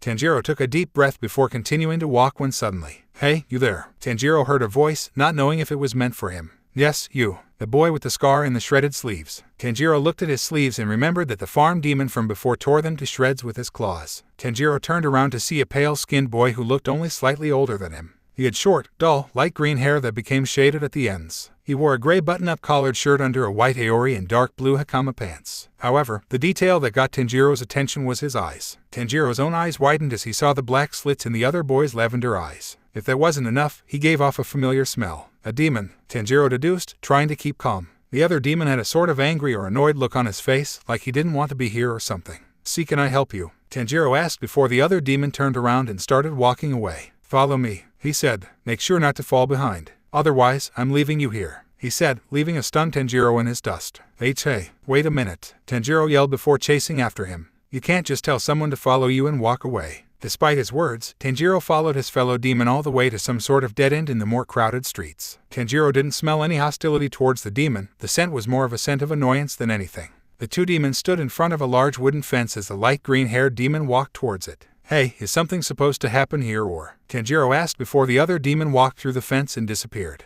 What the? Where did he go? Tanjiro looked around in surprise, trying to understand what was happening. That's when the other demon's head popped out from the fence. Hey, he yelled, causing Tanjiro to jump back a bit. Stop screwing around and get in here before someone sees you. The demon disappeared again. After a moment of hesitation, Tanjiro walked towards the fence and went through it. On the other side was a large, at least by his standards, house. Tanjiro looked behind him to see a brick wall that surrounded the house. When he turned back towards the house, he noticed a talisman with a symbol that sort of looked like an eye. He looked around to see sakura blossom trees around the area. What is this pla? Chop. Thud. Tanjiro felt a sudden pressure on his neck and fell on the ground. Before losing consciousness, he heard the boy from before talking to a woman. Lady Tamayo, I have done what you asked. Thank you, Yushiro ...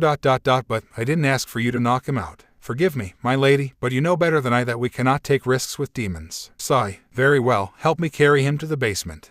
Mount Kumodori, Mountain Path. Tanjiro was walking back home after another day of selling coal. I can't believe I managed to sell all the coal. I hope Hanako and Shidru and the others like the gifts I bought them. Then, as he neared his home, Tanjiro stopped as he picked up a strange scent. He sniffed the air before he gasped. The smell of blood. Tanjiro ran towards his home, hoping the source was an injured animal or something. But his hopes were dashed as he neared his home. He rushed to the front door and slid it open to reveal. Tanjiro's eyes widened and dropped his basket as he saw a bunch of dead corpses and blood covering his family's home. He recognized each corpse. Mom, Nezuko, Takeo, Shidru, Hanako, Rokuta. They were all either on the floor or laid against the walls. Some had their intestines ripped out, some had parts of their face and neck chewed off, others were torn in half. Tanjiro watched helplessly as a stranger whom he didn't recognize at first held a lifeless Nezuko in his arms, tearing at her neck with razor-sharp teeth. Tanjiro's shock turned grief, grief turned to anger, anger turned to pure burning rage. Away ... FRO in my family. Tanjiro was about to punch the stranger before the latter turned around and caught the boy's hand. Tanjiro gasped as he got a good look at the stranger's face ... his face. The other Tanjiro was paler, had plum-red cat-like eyes, shorter hair, and a strange mark on his forehead where Tanjiro's scar would be. Then, there was the wide, twisted grin on his face that horrified Tanjiro to his core. Tanjiro backed away from the monster before stepping outside and falling in the snow on his bottom. The other Tanjiro got closer to him as the poor boy was too scared to move. That's me. But why would I do something like this? Tanjiro wondered as tears filled his eyes. The other Tanjiro stood right in front of him. Stop. This can't be real. I would never hurt them. It's a lie. The other Tanjiro grabbed Tanjiro's ponytail and pulled him up to his face. The imposter opened his mouth and whispered one thing. No. Then he took a clawed hand and shoved it through Tanjiro's heart. Tanjiro couldn't speak, he couldn't scream, he couldn't breathe. Suddenly, the other Tanjiro let Tanjiro fall to the ground and fall on his right side on the snow. He coughed up blood, he could feel his life slipping away. That's when, Tanjiro. W.Y. Tanjiro's eyes widened as he heard the weak voice of his mother. Tanjiro spotted Kai laying against the wall parallel to their front door. She seemed to be the least injured, suffering only a few large scratches across her shoulders and legs. With the right treatment, she could make a full recovery. But the demon turned around and walked towards the mother of six. Tanjiro ... please ... we're ... your family, Kai said, but her words fell on deaf ears as the demon kept creeping towards her with that terrifying smile on his face. Meanwhile, Tanjiro watched as this whole scene took place. No ... don't. Tanjiro, it's me ... your mother, Kai said, looking more scared as tears started falling from her wide, heartbroken eyes. Please, leave her alone. Don't you dare touch her. The demon got closer and closer to Kai, who began shaking. Please, Tanjiro, this isn't you. I love you ... we all ... love you. Yes, son. Don't ... don't do this. ... stop ... Tanjiro. The demon grabbed Kai's shoulders, salivating as he prepared to bite her neck. Tears fell from Tanjiro's eyes as he tried to beg. Stop. Tanjiro. Tanjiro felt his blood become warm, like there was a fire inside of him. Stop it now. Tanjiro. Stoop. The demon bit into Kai's neck, causing her to let out a blood-curdling scream. Tanjiro screamed as he woke up, a small burst of fire coming out of his mouth. Then, as soon as they appeared, the flames went away before Tanjiro even noticed them. Tanjiro started panting as he tried to calm himself, feeling his heart pounding from fear. Tanjiro woke up in a futon, tied down by ropes and knots. Tears were present in his eyes as he looked around to see where he was. Where am I? He wondered out loud. Basement. Tanjiro saw that he was in what looked like some sort of wooden cell. There was a door with a lock on it. The door itself was a bunch of horizontal and vertical wooden bars. The walls were also made of wood and the floor was covered in some carpet-like material. Tanjiro couldn't break free from his restraints, partially because he didn't try very hard. He was still recovering from mental shock. I see that you're awake. I assume you just had a bad dream. Tanjiro's attention went to his left of the door. He heard a woman's voice along with footsteps coming closer to him. He also picked up the scent of a demon heading towards him.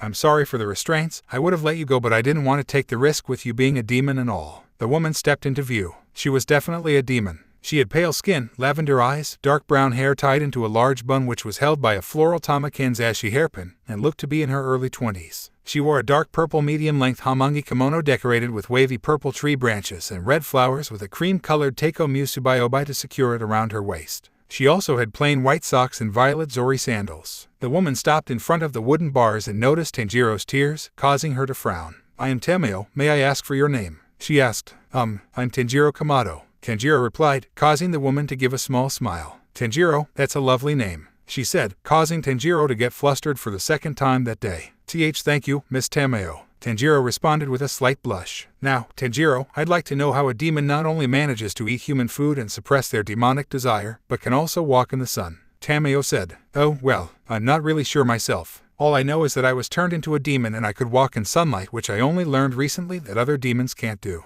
Tanjiro explained. I see. Tamayo nodded. Also, what do you mean eat human food? Are you saying that demons can't eat normal food either? Tanjiro asked as Tamayo nodded. Yes, I'm afraid demons can only consume blood and flesh, specifically that of a human. Otherwise, their bodies reject the food. Tamayo explained. Wow, you learn something new every day. Tanjiro thought as he realized he still had a lot to learn about demons. That reminded him. Hey, so you're a demon, right? Tanjiro asked. Tamayo nodded. That's correct. Why do you seem a little different from other demons? Your scent seems much more human than the other demons I've seen, Tanjiro said, causing Tamayo to look down. Like you, I've also managed to suppress my demonic urges. Although, we are quite different, Tamayo said before explaining. I cannot walk in the sunlight, nor can I eat normal food, and I do have to consume a small amount of blood from time to time, Tamayo explained. Tanjiro frowned at that last part, making his displeasure known. I understand you find that shameful, but demons like me still need blood to keep our demonic selves in check. Tamayo continued. Thanks to the changes I've made in my body, I do not need a lot of blood to last. I get blood from donors and the poor and tell them that I will use the blood for transfusions. However, I never take enough to impair them. You, on the other hand, can eat normal food to soothe your hunger and completely repress your desire for blood and flesh. No demon has ever accomplished such a feat. You, Tanjiro, are very special. Tamayo finished. Tanjiro was flattered by the praise but knew he didn't deserve it. Thank you, but I'm not that special. When I first turned, I was no different from any other demon. Tanjiro began. I was a monster, willing to eat anybody to satisfy my hunger. I was even willing to hurt my family. I bit into my own mother's shoulder. If it wasn't for my mom and sister talking me out of it, I hate to think what might have happened. Tanjiro remembered his dream as his guilt built up inside. Tanjiro, I know how you feel. Tanjiro was surprised as he turned his head towards Tamayo, who looked equally guilty. Before I was turned into a demon, I had a husband and child. I loved them both so much. Then Kibutsuji came and turned me into a demon. Tamayo told Tanjiro, who was confused by the name drop. Kibutsuji, who's that? Tanjiro asked, earning a gasp from Tamayo. Tanjiro picked up the scent of fear and concern which seemed directed towards him. Did he do something wrong? Tanjiro expected something bad to happen. But, when nothing did, the tension slowly died down as Tamayo gave a sigh of relief followed by a chuckle. I should have known, she said. It seems that you've already removed his curse. I'll explain later, I promise. Tanjiro nodded as Tamayo continued her story. When I was turned into a demon, I tried to fight it. But I wasn't strong enough. I ate my family. Tanjiro's eyes widened after hearing that. It was clear to him that Tamayo had suffered more. The worst thing he did as a demon was injure his mom, but Tamayo. She was forced to devour her family. It was obvious that she still hadn't forgiven herself for it. Not one day goes by that I don't think about that night, the screams and pleading of my husband and child. After that, I was forced to serve Kibutsuji for centuries. Centuries? How is that possible? Tanjiro asked in shock. Oh, you didn't know. Demons don't age. Tamayo explained. Wow, Tanjiro said, learning yet another new demon fact. Tamayo continued. I was his loyal servant, until I was saved, Tamayo said before looking at Tanjiro with a smile. I was freed by a demon slayer swordsman. A demon slayer swordsman, Tanjiro said, confused. Oh, do you not know what a demon slayer is? Tamayo asked. Tanjiro remembered Jiyu Tomioka, the swordsman who killed Tanjiro and promised to look after his family. I think I encountered one already. Or to be more specific, I was decapitated by one. He responded. Tamayo gasped, an understandable reaction in Tanjiro's opinion. Yeah, that's actually when I gained my immunity. I still remember the sun shining on me right before I disappeared. Next thing I know, I'm perfectly fine, head and all. I see, Tamayo replied. That's very interesting. But surely you must have been scared. You're just a child. To die at such a young age must be terrifying. Yeah, it was. But that didn't matter. What did matter was that my family was safe and that I wouldn't hurt anyone anymore. At least, that's what I thought. Tanjiro added. What did you do after surviving that encounter? Tamayo asked. Tanjiro frowned as he recalled having to leave his family behind. I left home and went off to find a way to become human again. I knew that I couldn't see them again, not as a demon. Even if I can control myself now, how can I be sure that I'll always be able to keep those urges under control? I couldn't risk it, so I left. They probably think I'm dead, and that might be for the best. If they knew I was alive, they'd just come after me. They'd most likely be in danger if they did that. I can't say it hasn't been hard. It's actually been really hard.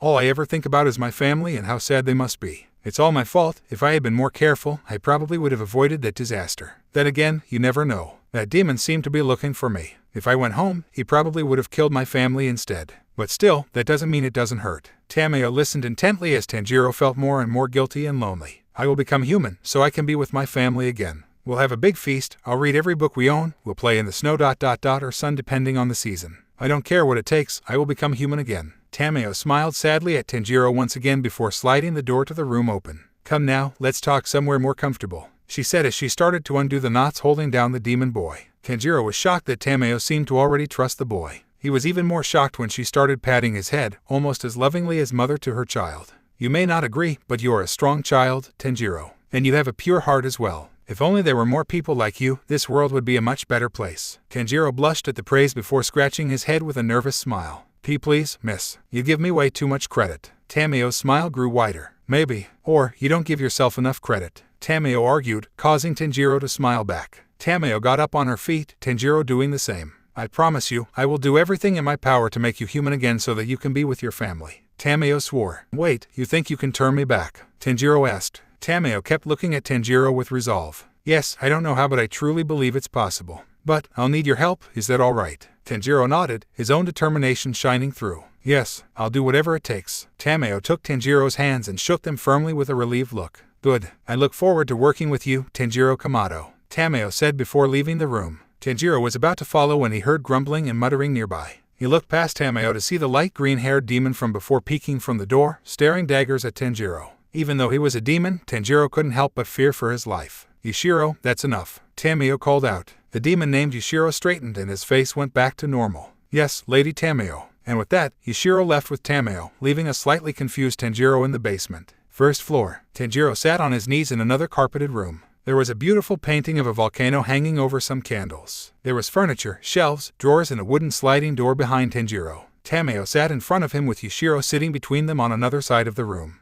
I believe you've already met Yushiro, I do hope you two can get along, Tamayo said. Tanjiro nervously looked over at Yushiro, who looked back. Yushiro gave a look and scent that told him only one thing. Make one mistake ... and you'll wish you were dead. Tanjiro gulped. I hope so too, he said, even though that seems highly unlikely. First things first, let me tell you about Muzan Kibutsuji, the king of demons, Tamayo said as Tanjiro's eyes widened. The king of demons? You mean ... that's the one who turned you into a demon? Tanjiro asked. Tamayo nodded. And not just me. Muzan has transformed many poor souls into demons, one of those being. Tamayo then pointed a finger at Tanjiro. Huh, Tanjiro pointed at himself. And me too. How do you know? Watch your tone, Yushiro yelled before chopping the top of Tanjiro's head. You truly know nothing about demons. A fool like you has no right to speak so rudely to Lady Tamayo. Yushiro, stop that. Why would you resort to violence for such a minor thing? Tamayo scolded her apprentice, who immediately calmed down. Yes, Lady Tamayo, forgive me. Yushiro apologized as Tanjiro rubbed the top of his head, a single pain tear falling from his eye. Anyhow, Tamayo continued. I don't know why Muzan would hunt you, but he might have suspected that you would be the one to conquer the sun.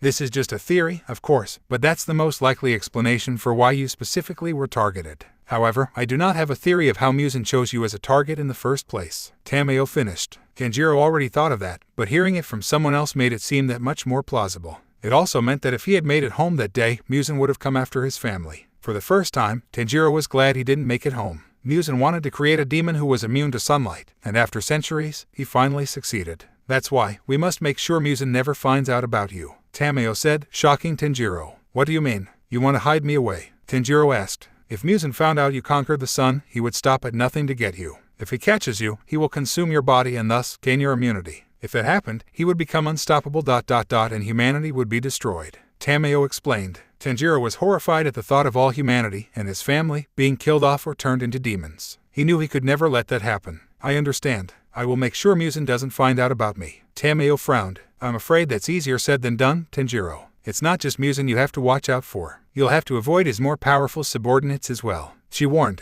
Tanjiro tilted his head left in confusion. What do you mean by that? He asked. Muzan can see and hear everything his subordinates hear. Every demon Kibutsuji created is cursed by him. This curse prevents demons from disobeying his will, allows Muzan to keep tabs on all of his minions, read their thoughts, and can even kill any demon who utters his name or even just kill them on command. Tamayo listed off all the effects of the curse. That's when Tanjiro realized something. Wait, but we both said his name. Does that mean we both die? Tanjiro panicked. Calm down, Tanjiro. You and I have both broken from Kibutsuji's curse. Nothing bad will happen. Tamayo assured the demon boy, slightly amused by his reaction. Tanjiro calmed down a little. Really? That's possible. Wait ... how did you know I broke the curse? He asked. Tamayo smiled nervously. I didn't, she replied.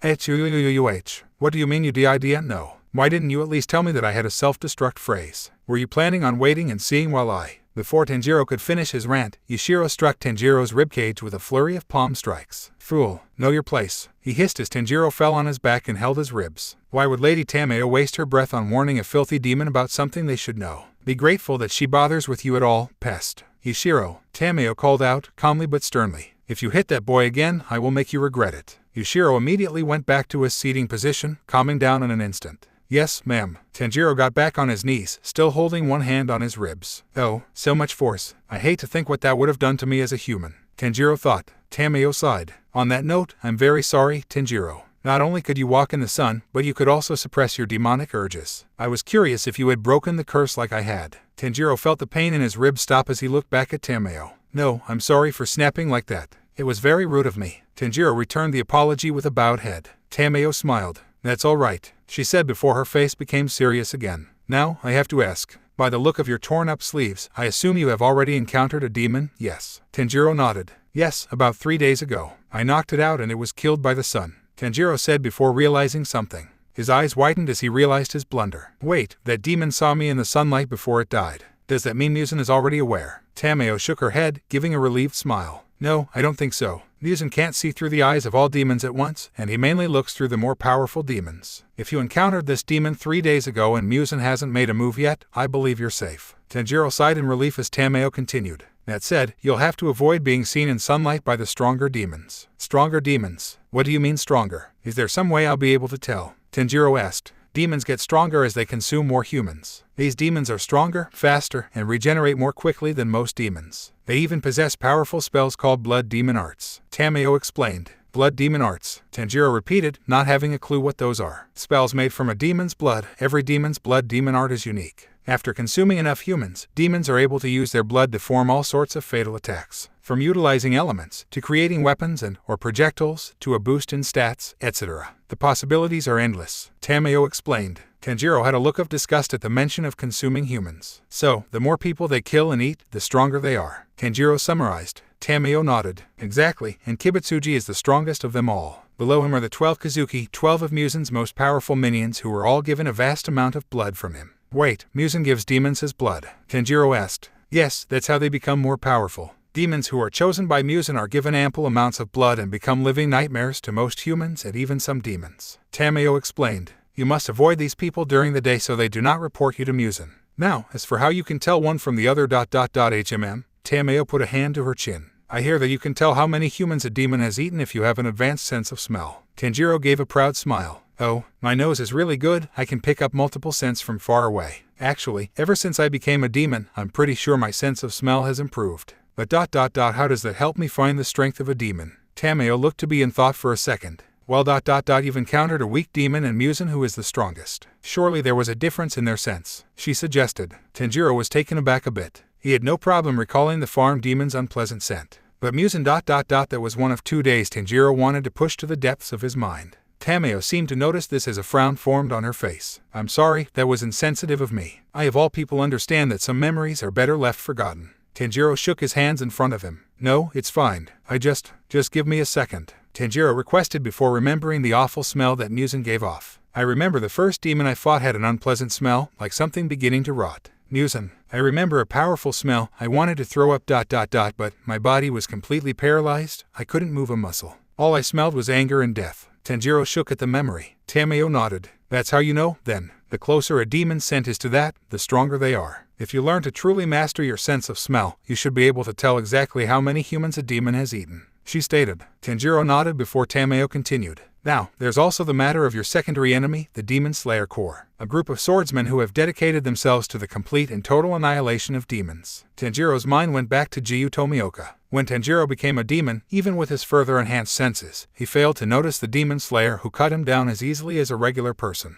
Tanjiro did not like the idea of fighting more people like that, and he doubted they would be as merciful or understanding. Tamayo continued. You are immune to sunlight, and from what you've told me, you can survive decapitation from a Nichiren sword. She recapped. A Nichiren sword, Tanjiro repeated as he tilted his head to the left. Tamayo suddenly got up and went to one of the drawers, taking out what appeared to be a katana sheath. She walked back to her spot and got back on her knees before unsheathing the blade and placing it between Tanjiro and herself. This is a Nichiren sword, a type of katana forged from a special ore capable of absorbing sunlight. That is what makes it possible for demon slayers to kill any and all demons, excluding you, Tamayo explained. Tanjiro stared at the blade in awe as it almost felt like the sword was calling to him, as if he was born to wield a sword. But that was ridiculous, so he pushed the thought out of his mind. However, I believe there is still one thing that can kill you, Tamayo said to Tanjiro's surprise. Wait, really? Tanjiro asked, his eyes wide. Tell me, Tanjiro, have you heard of wisteria? Tamayo answered the boy's question with one of her own. The wisteria flower, you mean? Yeah, I've heard of it. What does it have to do with demons, though? Tanjiro asked, slightly confused. This earned an annoyed scoff from Yushiro, who rolled his eyes. Tanjiro noticed this, but decided to ignore it. Demons despise wisteria and try to avoid it at all costs. The Demon Slayer Corps has taken advantage of this. They use wisteria to make poisons that can temporarily paralyze even the 12 Kazuki themselves.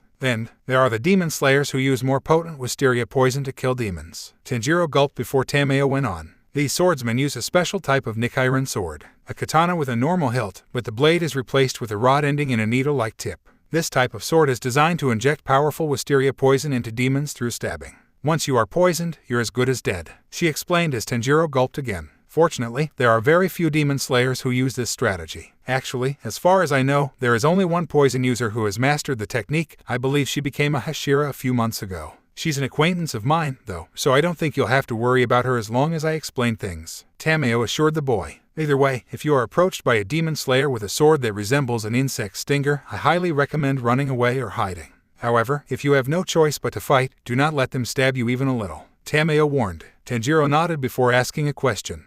Miss Tamayo, what's a hashira? The hashira are an elite group of demon slayers, the best of the best. Out of all swordsmen in the Corps, the hashira are some of the strongest, fastest, smartest, and most skilled. While Muzan has his 12 Kazuki, the hashira are the most powerful fighters in the entire Demon Slayer Corps, and just as dangerous, Tamayo explained. And you said you're acquainted with one of them, right? Tanjiro asked. Yes, Tamayo replied. She and her sister, who's also a hashira, help me out with my research from time to time and vice versa. So they trust you, even though you're a demon, Tanjiro asked, hoping that there was a way to keep the demon slayers from attacking him. It wasn't that he was worried about himself, but that he didn't want to accidentally hurt anyone. Well, trust is a strong word. They both seem like kind people, but they are dedicated to killing any bad demon. It took a little while before they were even comfortable being around me, Tamayo admitted. Truth is, they were ordered to help me by the leader of the Demon Slayer Corps, whom I also have connections with. Tanjiro was about to speak again before Yushiro interrupted. Don't bother. We all know what you're about to say. No, we cannot vouch for you. There is little to nothing we can do to protect a demon from the Corps. Unfortunately, he's right, Tamayo added. Like I said, there are still many who do not fully trust me. I wish I could ask them to leave you be, but ... the word of a demon means very little to them. That's why I say you should just avoid them at all costs. I see. Are they really that dangerous to someone like me, though? Tanjiro asked.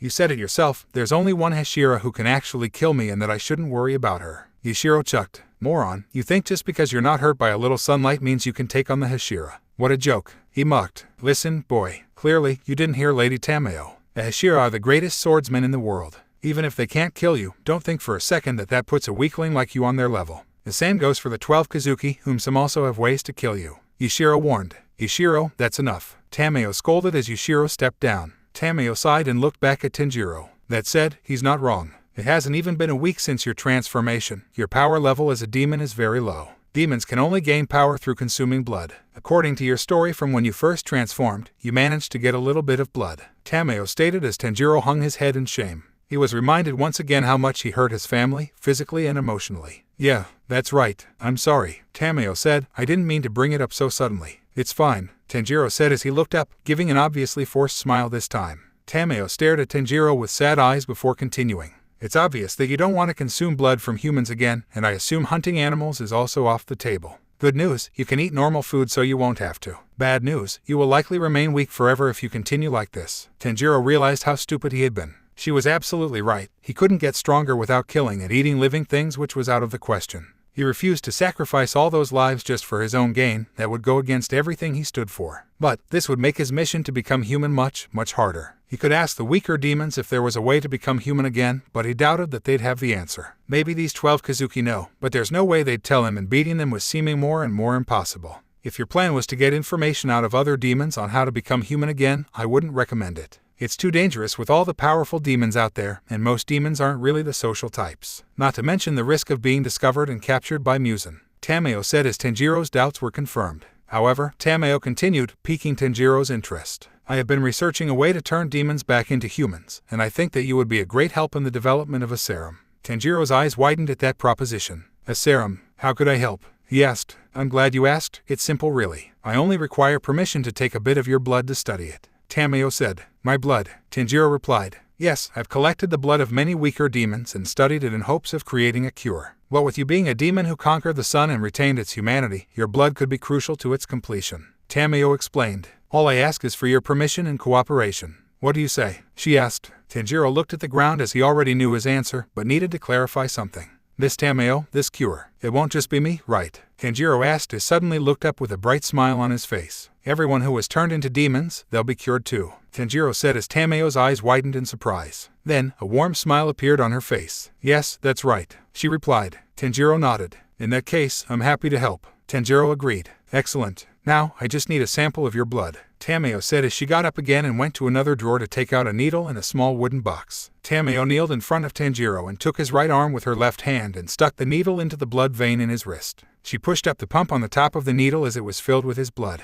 She took the needle out and put it inside the box before closing it. There, that'll be all for now. Yushiro will show you to your room. I know you don't exactly need it, but try to get some rest. From what you've told me, you definitely deserve it, Tamayo said, still keeping her warm smile despite Yushiro snapping his head towards her with a shocked look. Yushiro looked like he wanted to argue but then gave up as he started to get up and walk to the door. Tanjiro nodded as he followed a muttering Yushiro out the room. Upstairs, Yushiro led Tanjiro to a small room in the upstairs of the house. It had a futon folded up, along with an extra door leading to a bathroom and his food basket. This is where you're staying, Yushiro said with very little motivation. Thank you, Tanjiro said, expressing his gratitude. However, this only earned him a scowl from his fellow demon. Can you not? He said in an almost growling voice. Tanjiro tilted his head in confusion.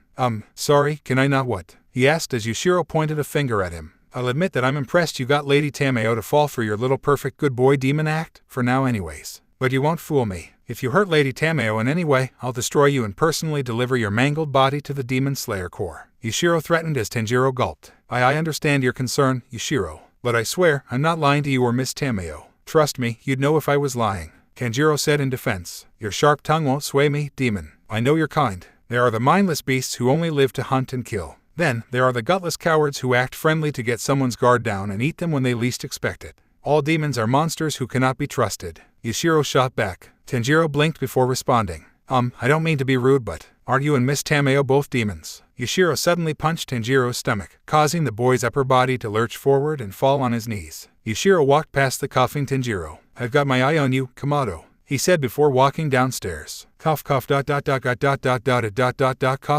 groaned. The next day, Demon Slayer Graveyard. Kaguya had just finished paying his respects to his fallen children, as he had always done every morning. He was about to head back to his home when he heard the sound of a Kasugai crow. The man, who was half blind due to his illness, looked up and raised an arm for the crow to land on. Kaguya took the message tied to the crow's leg and gave the bird a smiling nod. Thank you. The crow flew away as Kaguya opened the note. It was quite long.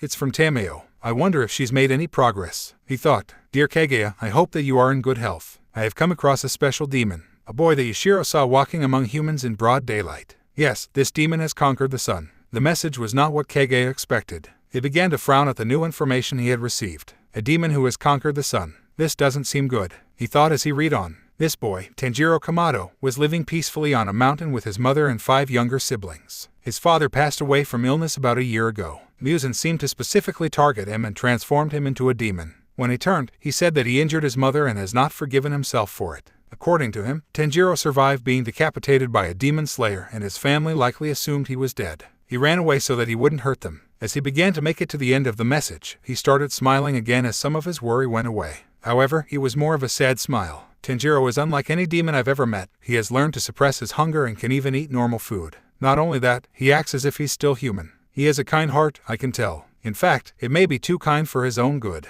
He has fully agreed to cooperate in my research. But what shocked me was that he cared more that other demons were cured rather than himself. I have a feeling Kanny would love him. Speaking of, I would appreciate it if you told Kanny and Shinobu about Tanjiro so they aren't shocked the next time they come here to help me with my research. I would also like you to keep this a secret from the rest of the Demon Slayer Corps. Tanjiro will be staying with me as I continue my research. It would not go well if a Demon Slayer comes here to look for him. I know I am risking a lot trusting this boy, but something tells me that he won't do anything wrong. So please, humor me. I believe this boy is the key to finding a cure for the demons. Thank you, Kaguya. Have a good day. Sincerely, Tamayo. After finishing, he placed the note in his pocket and continued walking. Tanjiro Kamado. He said to himself, "You may be right, Tamayo. This boy may be special indeed." Chapter 5 Sun Conqueror, Tanjiro's Awakening. Tanjiro Kamado. Tamayo's house. Night. Tanjiro's solar power level, night 6.3%, day 8.3%.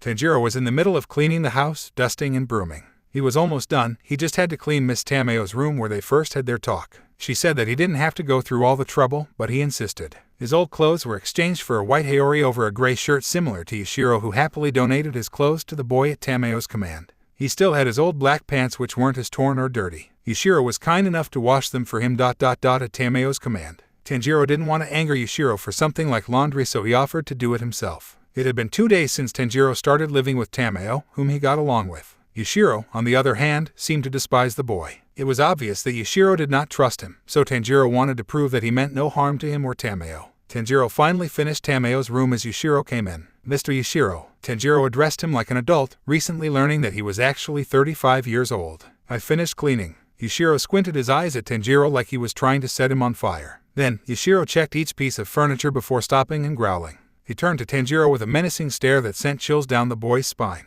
In his hand, he held a small speck of dust. "What the hell is this?" Yushiro asked slowly as Tanjiro's metaphorical danger detector was buzzing wildly. Tamayo went to check up on our newest guest who was currently cleaning her room. The boy hadn't even been in her house for half a week, and he already decided to take up chores. He did dishes, did the laundry, cleaned the house, he even went shopping whenever she needed something for her work. Tamayo said that he didn't need to go through all the trouble. But he would always respond with a bright smile and an "I'm happy to help." Honestly, every time the boy smiled like that, she simply couldn't say no. The night Tanjiro came, Tamayo sent a message to Kaguya. It wasn't long before she got a response. Last night, a Kasugai crow came to drop off the message. "Dear Tamayo, I must thank you for letting me know about this. This development is certainly unexpected, but not entirely unwelcome. This Tanjiro story breaks my heart. Like you and Yushiro, he serves as a reminder that most demons are not truly monsters, they are simply the victims of kibutsuji. I believe that this boy will not only prove useful in your research, but also in our fight against the demons. I will be sure to inform Kanny and Shinobu about Tanjiro before they visit you.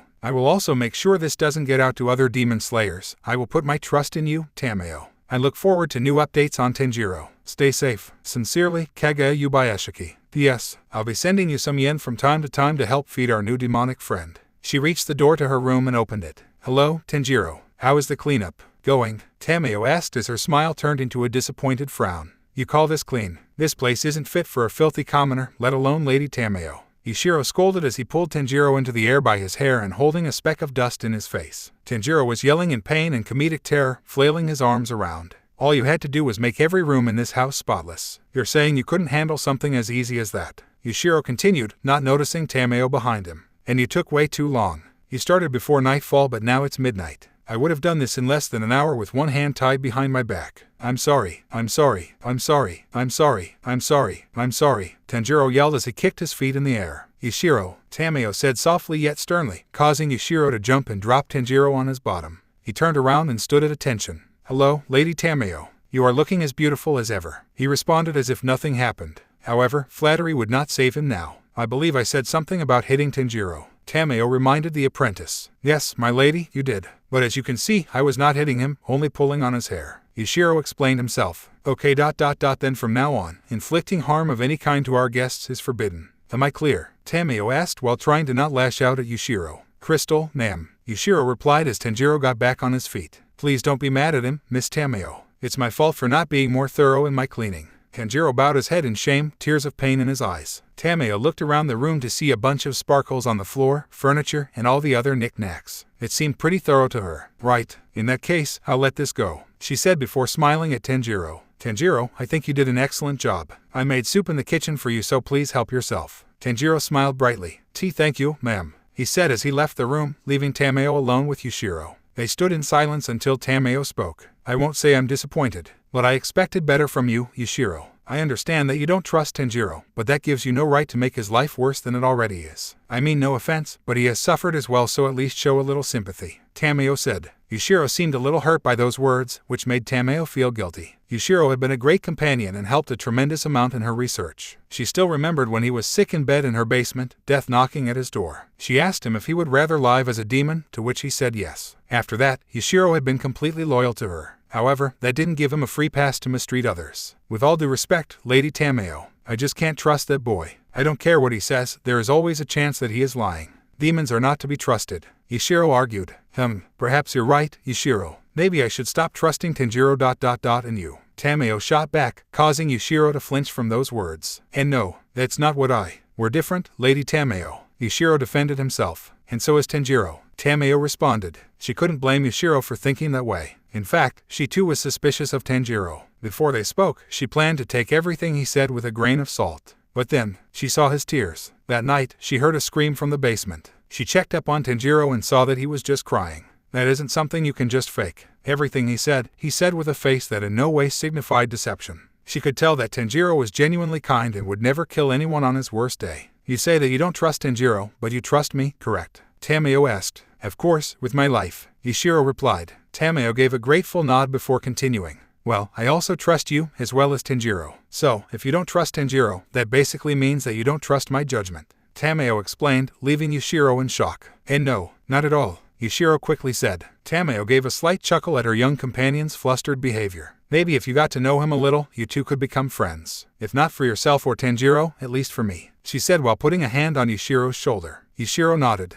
Yes, my lady. Good, Tamayo said as she gave a smirk. And I think I know just the thing to get you started. Tanjiro. Living room. Tanjiro was happily enjoying the vegetable soup Tamayo made for him. His taste had almost completely returned. There were times when the food tasted bland, but that happened rarely, so it didn't bother him as much. Then, Tamayo and Yushiro came in as Tanjiro finished his second fill. Tanjiro, may we talk? The woman asked. Tanjiro nodded as Tamayo sat across from him at the table he was eating on. Now, I've already told you that some demons or demon slayers would attack you. There's a good chance that you'll have to fight one day, Tamayo said as Tanjiro nodded in agreement. That's why I decided to have Yushiro teach you how to fight, Tamayo announced as Yushiro scoffed. Teach me how to fight, Tanjiro repeated, stunned at the sudden proposition. I didn't know Yushiro was that skilled. Well, he knows a few martial arts techniques from studying books. That's how he was able to knock you out when you first met, Tamayo explained. Really? Tanjiro got up and smiled. All right, in that case, please train me, Mr. Yushiro. I was going to do that anyway. Calm down, Yushiro said as Tanjiro sat back down with an embarrassed look on his face. Yushiro sighed. Yes, I will teach you how to defend yourself should you ever find yourself in danger from either a demon or demon slayer. But, you have to listen to my every instruction, understand?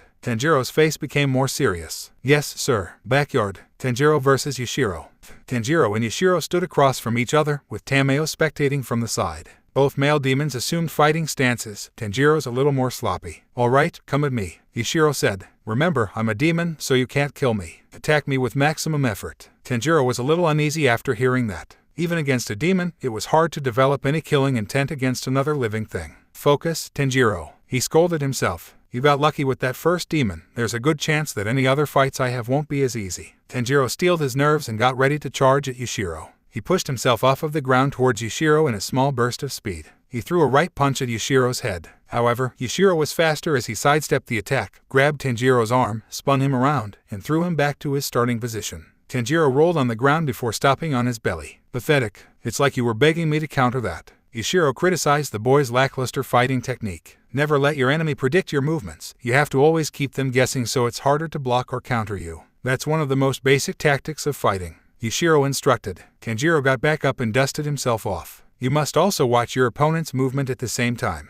Never leave yourself open with a sloppy attack, Yushiro said. Tanjiro went again, charging straight at Yushiro. This time, Tanjiro stepped left to Yushiro's right side, preparing to scratch at him with his left claws. Yushiro was about to block the attacking arm with his right when Tanjiro pulled his arm away at the last minute and threw a right roundhouse kick to Yushiro's stomach. Unfortunately, Yushiro was still fast enough to block the kick with his left knee. He gave a smirk to Tanjiro. Better, but you're still too slow, Yushiro yelled as he did a small jump off of his right leg and twisted his body in midair to use the same leg to kick Tanjiro in the face. Tanjiro was sent flying once again, this time managing to roll into a crouched position and stuck his claws in the ground. Yushiro hummed at this development. Not bad. Not only did you manage to use your momentum to get back on your feet, you used your claws to stop your momentum so that you can get back in the fight as soon as possible, Yushiro noted. There may be hope for you yet, Kamado, Yushiro stated as Tanjiro used his claws in the ground to pull and propel himself forward. Slits appeared in his now plum-red eyes as veins were bulging out of his forehead. Tanjiro jumped into the air and brought his right leg up as he fell down.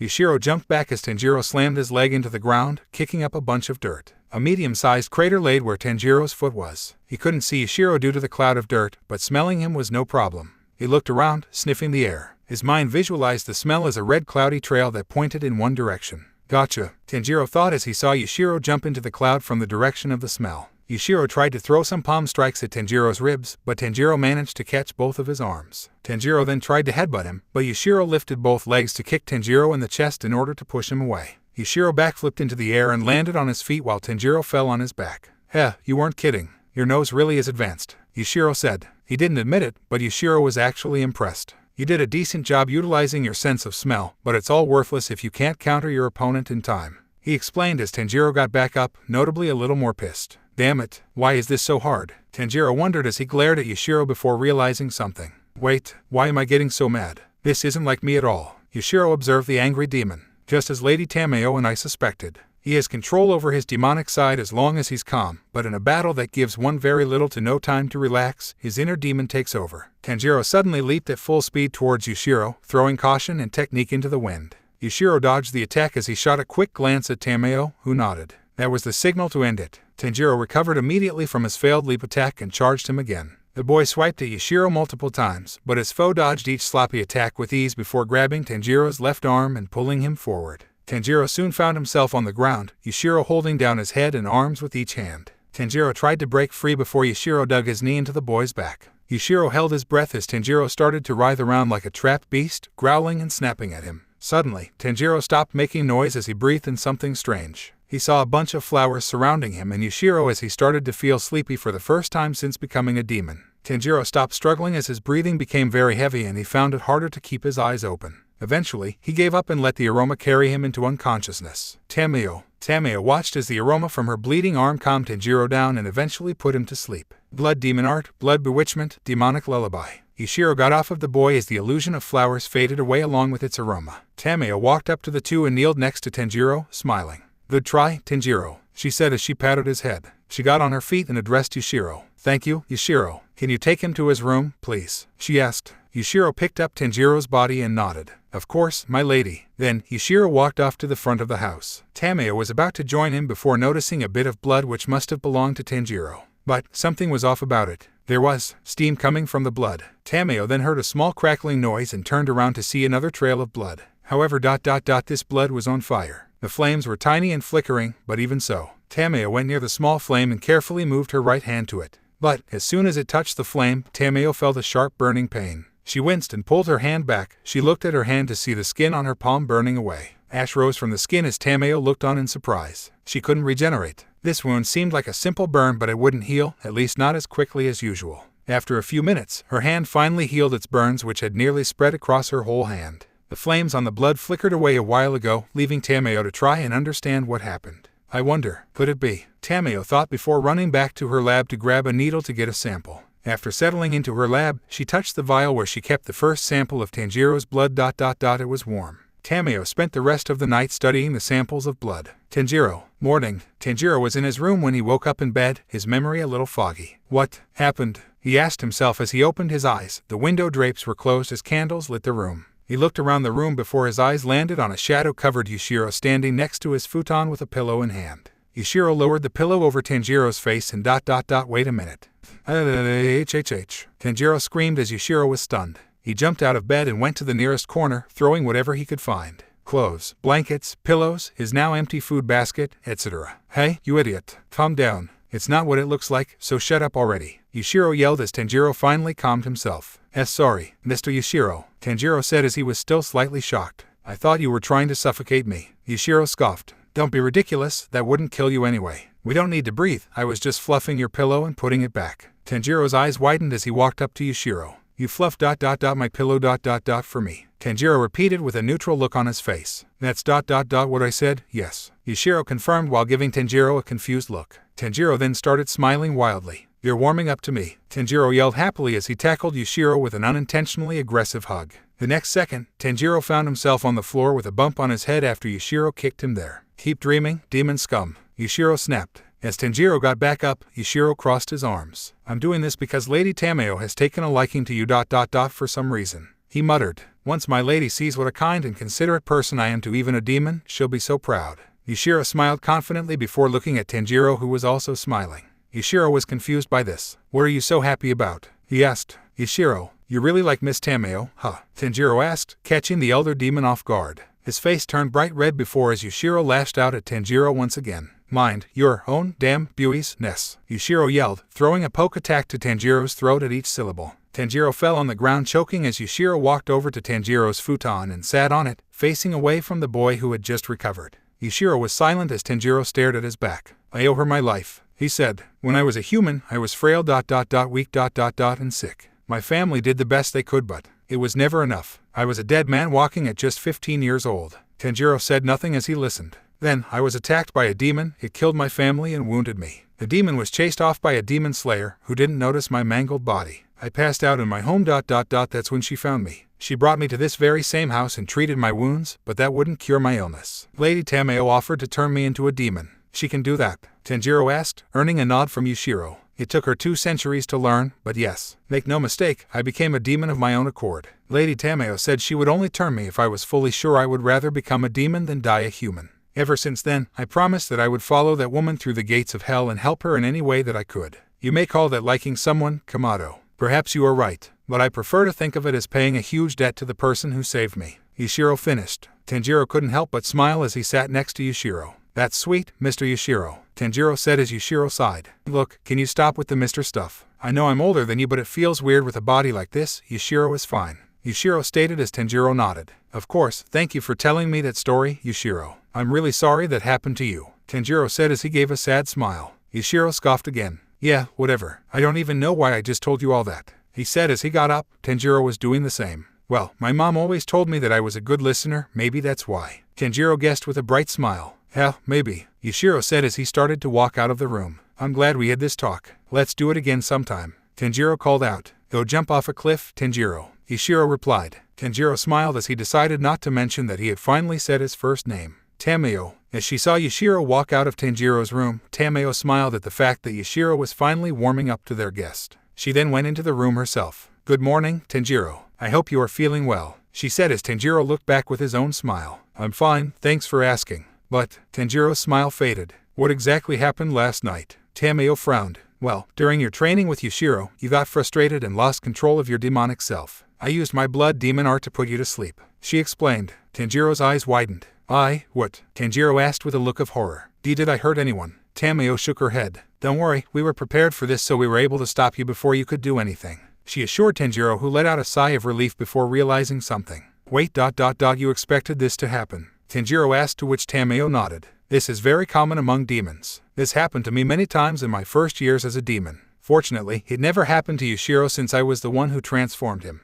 It's the same reason he doesn't need as much blood as I do, Tamayo explained. Oh, Tanjiro replied before looking down at the floor. But even so, getting mad over something as stupid as sparring. That's not like me at all. I thought I had control over that, but Tanjiro sighed with a look of shame. Tamayo stared at the poor boy before speaking again. Tanjiro do you know why this sort of thing happens to newer demons? She asked as Tanjiro looked up at her with a confused look and shook his head. It's because the more experienced demons are almost always more powerful than they once were, Tamayo explained. They rarely get frustrated because there are not many that can put them in that position aside from demon slayers or the 12 Kazuki. However, one can also break through this habit through sheer will. Even when I was freed from Muzan's grasp, I still had my own fair share of demonic episodes. After all, being all alone as a demon in a world full of both people and demons who despise you was not exactly stress-free. Tanjiro spoke up. Were you able to get over your anger? He asked. Tamayo nodded with a sad smile. One time, I almost devoured another human. I was wounded by a demon slayer and barely escaped with my life, so I became very hungry and went on the hunt. But then I remembered my family. The people I loved brought me back from the darkness, albeit only for a little while. But every time I was about to go into a rage, I remembered their faces. This worked every time until I could do it without even thinking, then I never worried about going berserk again. Tanjiro seemed amazed by this tale before he had a look of realization.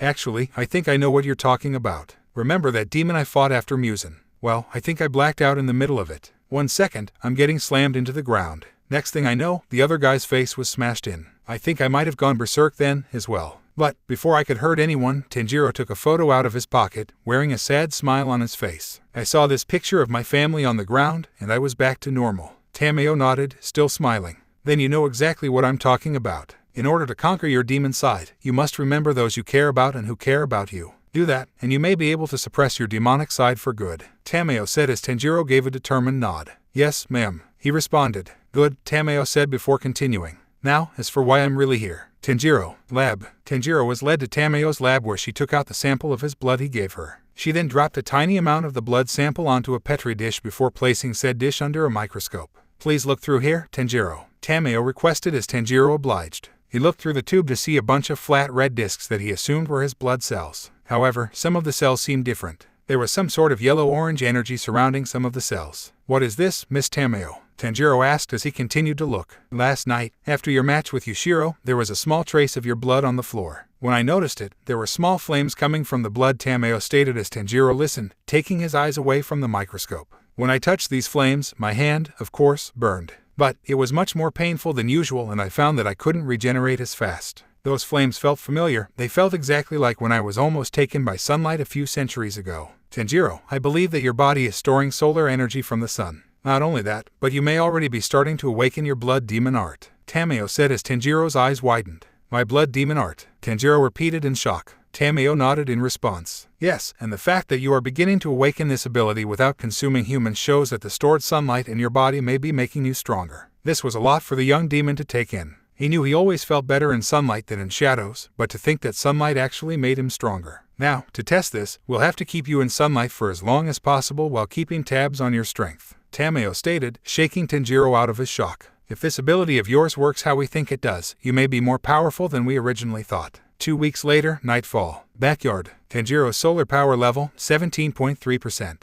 Tanjiro stood in front of a pile of bricks stacked on top of each other as Tamayo and Yushiro observed. Alright, Yushiro said as he looked at a clipboard. Your previous record was 6 bricks, let's try for 10 this time. Tanjiro got ready as he raised his right hand. He took a deep breath before swinging it down at full force in a mighty chop, completely obliterating the 10 bricks. Well done, Tanjiro. Tamayo praised the boy. The growth that you've shown in the last couple weeks is quite impressive. Tanjiro scratched the back of his head with an embarrassed smile. Oh come on, Miss Tamayo. I really haven't done that much. Yushiro then stepped up to Tanjiro. Alright, now it's time to spar. Make sure to put my teachings to good use. Tanjiro had learned a lot from Yushiro. Fighting techniques, tactics, pretty much everything one would need to know about fighting. Even if he felt that he hadn't earned the strength he gained from sunlight, he could still prove himself with his skills. Right, Tanjiro answered before the two demons went to their positions. Ready, Yushiro said as the two got ready. Go, Tanjiro versus Yushiro. Tanjiro and Yushiro charged at each other, clashing arms in the middle of the yard before jumping back. Yushiro ran at his foe and threw multiple palm strikes to Tanjiro's head.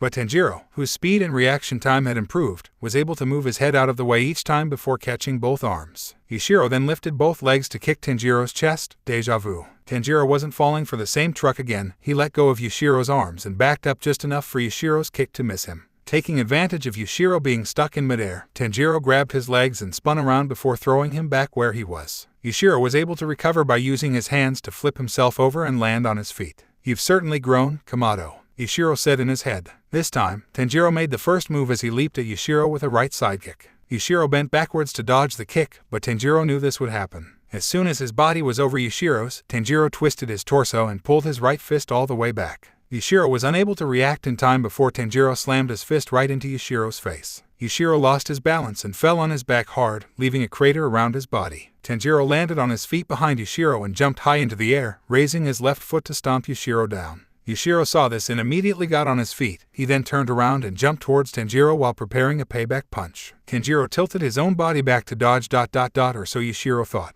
In reality, Tanjiro was preparing his Hail Mary. Just as Yushiro got near the boy, Tanjiro shot his head forward and headbutted Yushiro's skull, almost completely shattering it as his body tilted back. He wasn't trying to dodge ... he was trying ... to hide ... his head. The dazed Yushiro realized. Tanjiro wasn't done, however. He grabbed Yushiro's legs and threw him down while they were still midair. Yushiro landed on his front as Tanjiro raised his foot and hit the ground, and Yushiro's back, with a powerful stomp. Tanjiro jumped away from Yushiro, preparing for the worst. But, as the dirt cloud Tanjiro's attack kicked up blew away, Yushiro was revealed to be lying still minus the occasional twitch. I don't think ... that last kick was necessary. Yushiro mumbled with his face still on the ground. Tanjiro. Oh no, Mr. Yushiro, are you okay? I'm so sorry. Tanjiro yelled out as he rushed to Yushiro, who pushed himself off of the ground. Damn it, I thought I told you to knock it off with that Mr. Shit. Yushiro is just fine. Yushiro shouted at Tanjiro, who pouted in response. There's no need for language like that, Mr. Yushiro. Tanjiro muttered, earning a punch to the face. Shut it, Kamado. Yushiro shot back as Tanjiro fell on his back. Yushiro, how many times do I have to tell you to stop hitting him? Tamayo asked, clearly not happy. I apologize, Lady Tamayo. But, he should not have let his guard down. Yushiro stated as sweat dripped down his forehead along with blood from the headbutt. Tamayo sighed before giving a small, somewhat forced, smile. Why don't we all take a walk to clear our heads? Town. Tanjiro, Yushiro, and Tamayo walked through town together. They went to a restaurant to relax, even though Tanjiro was the only one who could actually eat anything. Tanjiro felt bad as he ate his third bowl of ramen, but it couldn't be helped. If he didn't eat, he'd go on another rampage. Tanjiro tasted everything again. He was so happy to finally be rid of that bland taste. But that only made him feel worse since he knew what Tamayo and Yushiro were missing out on. Strangely enough, however, they didn't seem bothered one bit. Well, considering how long they lived, it was only natural that they got used to not getting to eat the delicious food. Tanjiro finished slurping up the broth of his fifth and final fill and placed the bowl on the table they were sitting at. Thank you for the meal, he said while putting his hands together. Right, the elderly shopkeeper said, giving Tanjiro a weird look. Tamayo told Tanjiro that children and the elderly are the best at telling apart a human from a demon. Why, they had no idea. But Tanjiro decided not to worry about it too much. Besides that, everyone in town seemed nice to him, especially when he was with Tamayo. Apparently, she had cured and cared for many of the civilians who came to trust her with their lives. Even most of the elderly trusted her. The demonic trio left the restaurant, deciding to return to the house. That's when, sniff, sniff, sniff, sniff, sniff, Tanjiro picked up a strange scent from far away, and as they got closer to the house, Tanjiro recognized the smell. Blood. Before he could inform Tamayo, everyone heard a woman scream from a few blocks to the right of where they were. Tanjiro wasted no time as he sprinted away from Tamayo and Yushiro. Idiot, don't run off alone, Yushiro called out to deaf ears. Tanjiro made his way to the source of the scream. There was a huge crowd surrounding a house. Tanjiro pushed his way through with a bunch of shoves and apologies. Once he made it to the front, his eyes widened. There was a spiky black-haired man, beaten down to a bloody pulp and barely hanging on, being held by a woman with brown hair tied up in a bun. Darling, please, hang on, the woman said to the man who was most likely her husband before glaring at the crowd. Why are you all just standing there? My family's in danger. Suddenly, a teenage boy who looked similar to the man was launched out of the one-story house, not looking much better than the latter. Why am I? The woman cried out as she rushed to the boy's side. Are you okay, sweetheart? Answer me, please. The young man coughed up blood before managing a single short sentence. Mom ... that thing ... it's got. Hana, he muttered. It was at this moment that a shadow jumped into the lit streets of town. Tanjiro counted 6 arms on the lanky figure, along with 2 long black horns. It wore black shorts and nothing else. It had long, blue hair, pale skin, and slits for pupils. Tanjiro could instantly tell from the rotten smee that it was a demon, and one more powerful than that farm demon. But the most important detail was the unconscious black-haired little girl wearing a blue kimono being held in one of the demon's hands. Finally, I managed to get my hands on a merchai, the demon announced as everyone either ran or backed away. Once I gain the strength from her rare blood, I'll slaughter this entire town. The demon lifted the girl by the head to his mouth, preparing to take a bite. No, don't do it, the mother pleaded, striking a chord within Tanjiro. Tanjiro ... why ... Tanjiro's fists clenched tightly. Tanjiro ... please ... we're ... your family. Please, Tanjiro ... this isn't you. I love you ... we all ... love you ... son ... don't do this. Tanjiro. Before he knew it, Tanjiro ran straight towards the demon, who still hadn't noticed him, with black slits in his eyes. Before the multi-armed demon could take the first bite out of the girl, Tanjiro came in and grabbed her as he kicked upward at the demon's lower jaw, forcing his mouth closed. As the demon got launched into the air, he was forced to let go of the girl. Tanjiro immediately brought the girl close to him and ran towards the mother and elder child. He handed the girl into the mother's arms. "Run. Get to safety, I'll hold him off," he ordered. "Okay, but what about my husband?" the woman asked, ignoring what just happened. "Don't worry, I've got him." Tanjiro heard Tamayo's voice. She was carrying the man's body on her back while Yushiro helped evacuate the area. The woman's worries seemed to have disappeared upon seeing Tamayo and took her children away from danger. The enemy demon landed on its feet, glaring at Tanjiro. "You little shit. Do you know how long it took to find that merchai?" the demon asked in a menacing tone. "So, that girl was a merchai, huh?" Tanjiro thought. A month ago, he would have had no idea what the demon was talking about, but Tamayo filled him in on that subject. Merchai are people with rare blood types that to a demon is worth at least 50 humans. Most demons try to join the 12 Kazuki through finding and devouring merchai, another reason to keep this demon as far away from the girl as possible. "I don't care, I won't let you hurt anyone," Tanjiro stated as the other demon looked at his opponent with a confused look. "Won't let me hurt anyone? Are you fucking serious, kid? You do realize you're a demon too?" the demon reminded Tanjiro. "That may be true, but don't think for a second that I'm anything like you. Deep down, I am still as human as ever." Tanjiro shot back. The multi-armed demon then started laughing hysterically. "Ha ha ha hey.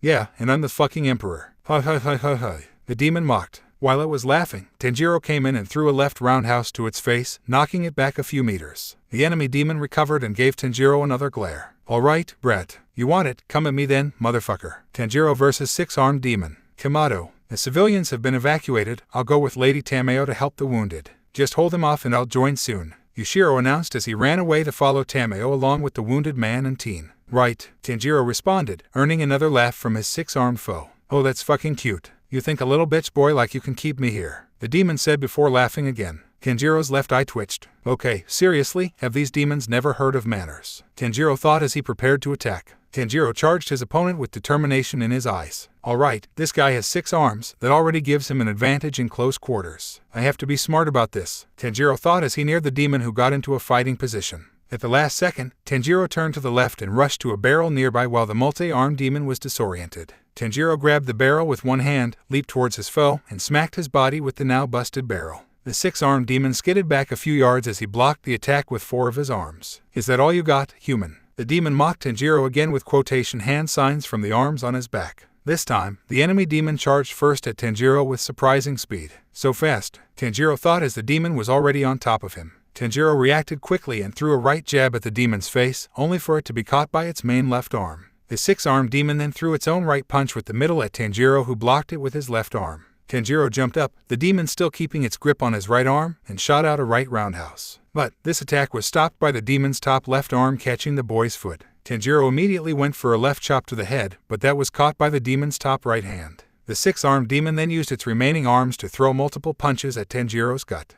Tanjiro managed to kick himself off of one arm to avoid the other attacks with his left leg before he finally managed to yank his right arm out of 6-arm's grip. Tanjiro lifted his free leg above 6-arm's head while grabbing his top right arm, which tried to stop it. Tanjiro managed to land an axe kick on 6-arm's head before kicking off of his chest and freeing his other limbs from its grip. Tanjiro did a flip in the air before landing a distance away from 6-arms, who had just recovered. "Heh, you've got skills, I'll give you that. But playtime is over," 6-arms said as his lower hands reached into his pockets and pulled out 2 daggers that were thrown into the air and caught by its top arms. "I'll cut you to pieces and leave you to burn in the sun." Tanjiro knew that wouldn't do anything to him, but he also knew that he couldn't let this guy get away and hurt more people. He had to end this now. Tanjiro charged at 6-arms, who did the same. As they met in the middle, 6-arms reached out with both arms to grab Tanjiro. But Tanjiro jumped and twisted his body in midair so that he went from a front flip to a back flip. Tanjiro was trying to backflip so that his right leg would kick 6-arms' head on the way down as he landed in front of him. However, 6-arms used his upper arms to block the kick and aimed a punch at Tanjiro's chest. Tanjiro raised his arms to block the punch as he was knocked back by a few meters, bouncing off the ground before recovering with his claws like he did when sparring with Yushiro. "I have to find a way to counter his multiple arms. I won't be able to win like this," Tanjiro said in his head as he looked around for anything he could use as a weapon. He looked to his left where the house of that family was and noticed a bloody axe. The boy from before must have used that to attack the demon. Tanjiro saw 6-arms leaping at him with his daggers and dodged out of the way before running to the axe. Tanjiro picked it up and turned around just in time to move his head out of the way of a dagger. Tanjiro jumped back before 6-arms could do anything else. The enemy demon noticed the axe in Tanjiro's hands and scoffed. "You think that piece of shit will protect you? Huh, be my guest, I'll just take it and shove it into your fucking skull. Six Arms charged Tanjiro once again, but Tanjiro was ready for it this time. Six Arms used his 4 lower arms to grab Tanjiro before Tanjiro started sliding on the ground and dodged. As Tanjiro went between Six Arms' legs, he took the axe in his hand and sliced through his enemy's ankle, causing Six Arms to grunt and fall on one knee. Tanjiro then got up behind Six Arms and swung his axe through Six Arms' top arms. The arms were cut off before the wrists of the dismembered arms flicked and threw the daggers at Tanjiro's eyes. Tanjiro's eyes widened as he raised his left arm to catch the daggers which pierced through his skin. Before Tanjiro could recover, Six Arms' ankle healed and turned around. Six Arms then ripped the daggers out of Tanjiro's arm with his remaining left hands and swung them at Tanjiro's head. Tanjiro was able to move out of the way, but not before receiving 2 large cuts on his forehead. Tanjiro jumped back only to be followed by Six Arms, who went just a little bit faster. Six Arms then grabbed Tanjiro's left arm, which held the axe, with his middle right arm and pulled him in to stab his right hip with both daggers. Tanjiro winced in pain before retaliating. He took his right hand and shoved the nail of his thumb into Six Arms' left eye while using the rest of his fingers to dig into his skull. Six Arms screamed in pain before tearing his daggers out of Tanjiro's hip, making the wound even wider. Six Arms tried to pry Tanjiro's right hand out of his head with his lower right, but Tanjiro intercepted it by catching the wrist with his mouth, biting down hard and breaking the skin. Before Six Arms could stab Tanjiro's eyes out with his daggers, Tanjiro double-kicked his chest multiple times until his left hand broke free and sliced his opponent's middle right arm off. Tanjiro then went for the head, but Six Arms took his 2 left arms and stabbed Tanjiro's left arm, holding it in place. Tanjiro then saw that Six Arms' upper arms were already regenerating. Tanjiro knew that he couldn't waste time and shoot off Six Arms' last right arm. Six Arms grunted again, wondering what the boy was doing as Tanjiro suddenly wrapped his legs around the demon's torso while pushing his right hand further inside of its head.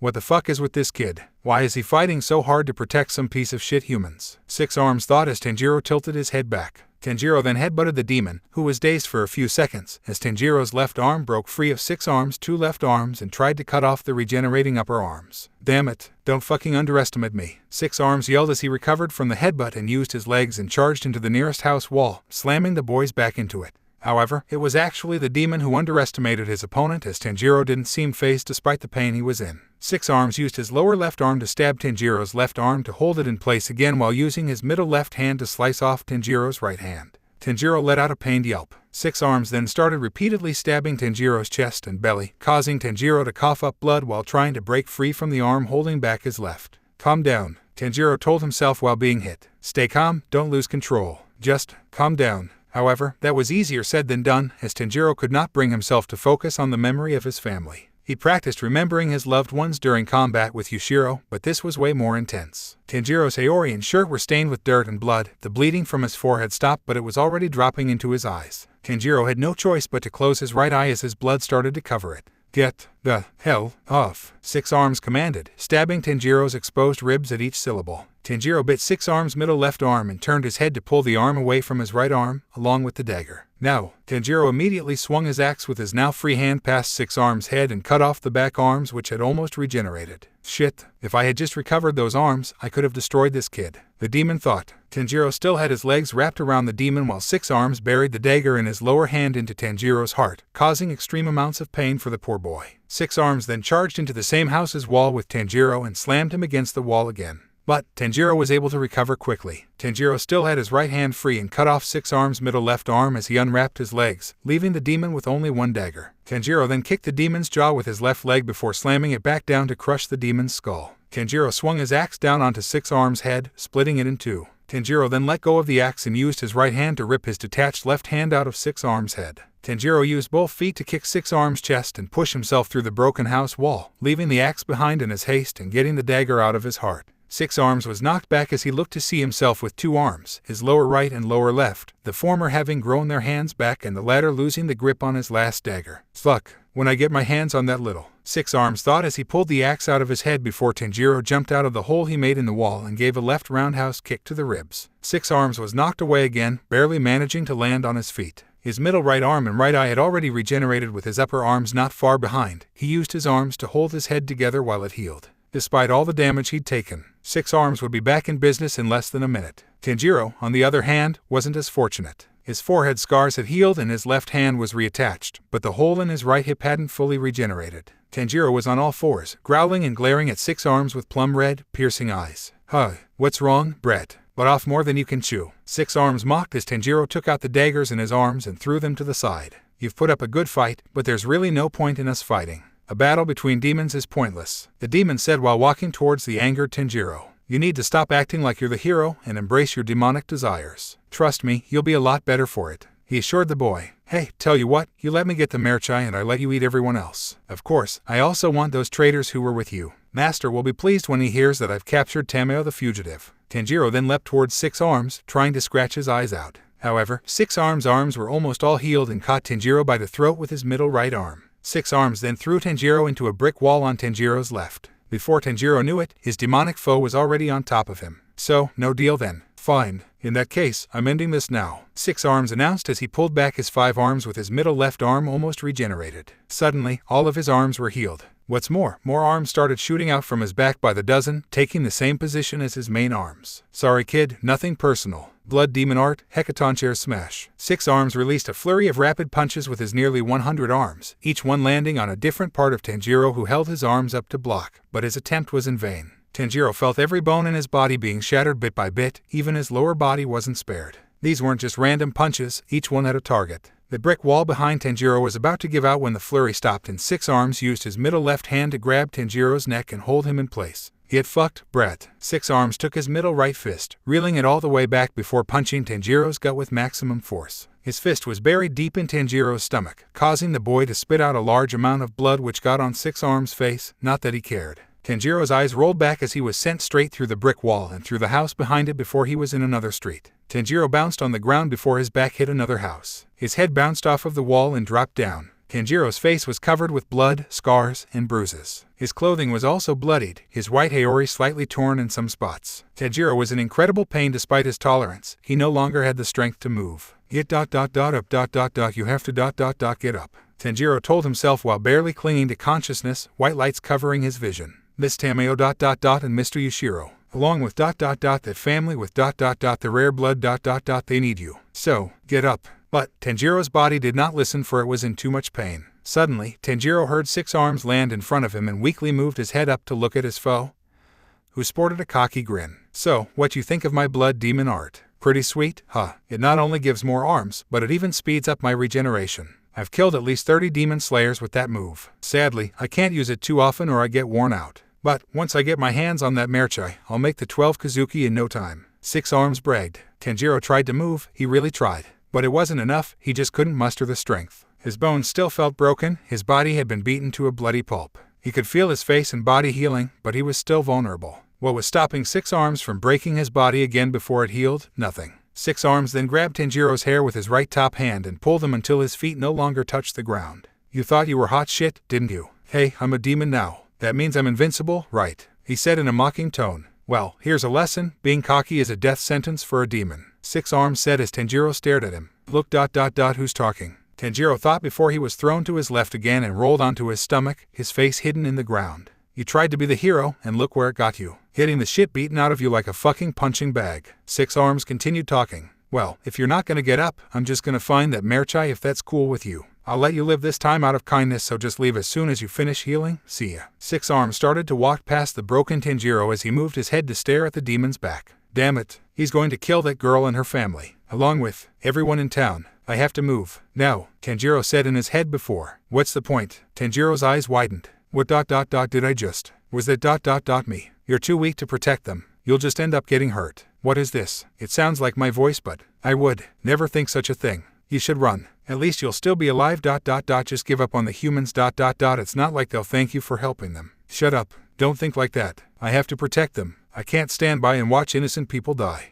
"So you'd rather help others than mind your own business? Isn't that how you became a demon in the first place?" Tanjiro's eyes widened even more. That's not. You know I'm right. Why do you do this to yourself? Is it really worth it? All this pain and suffering.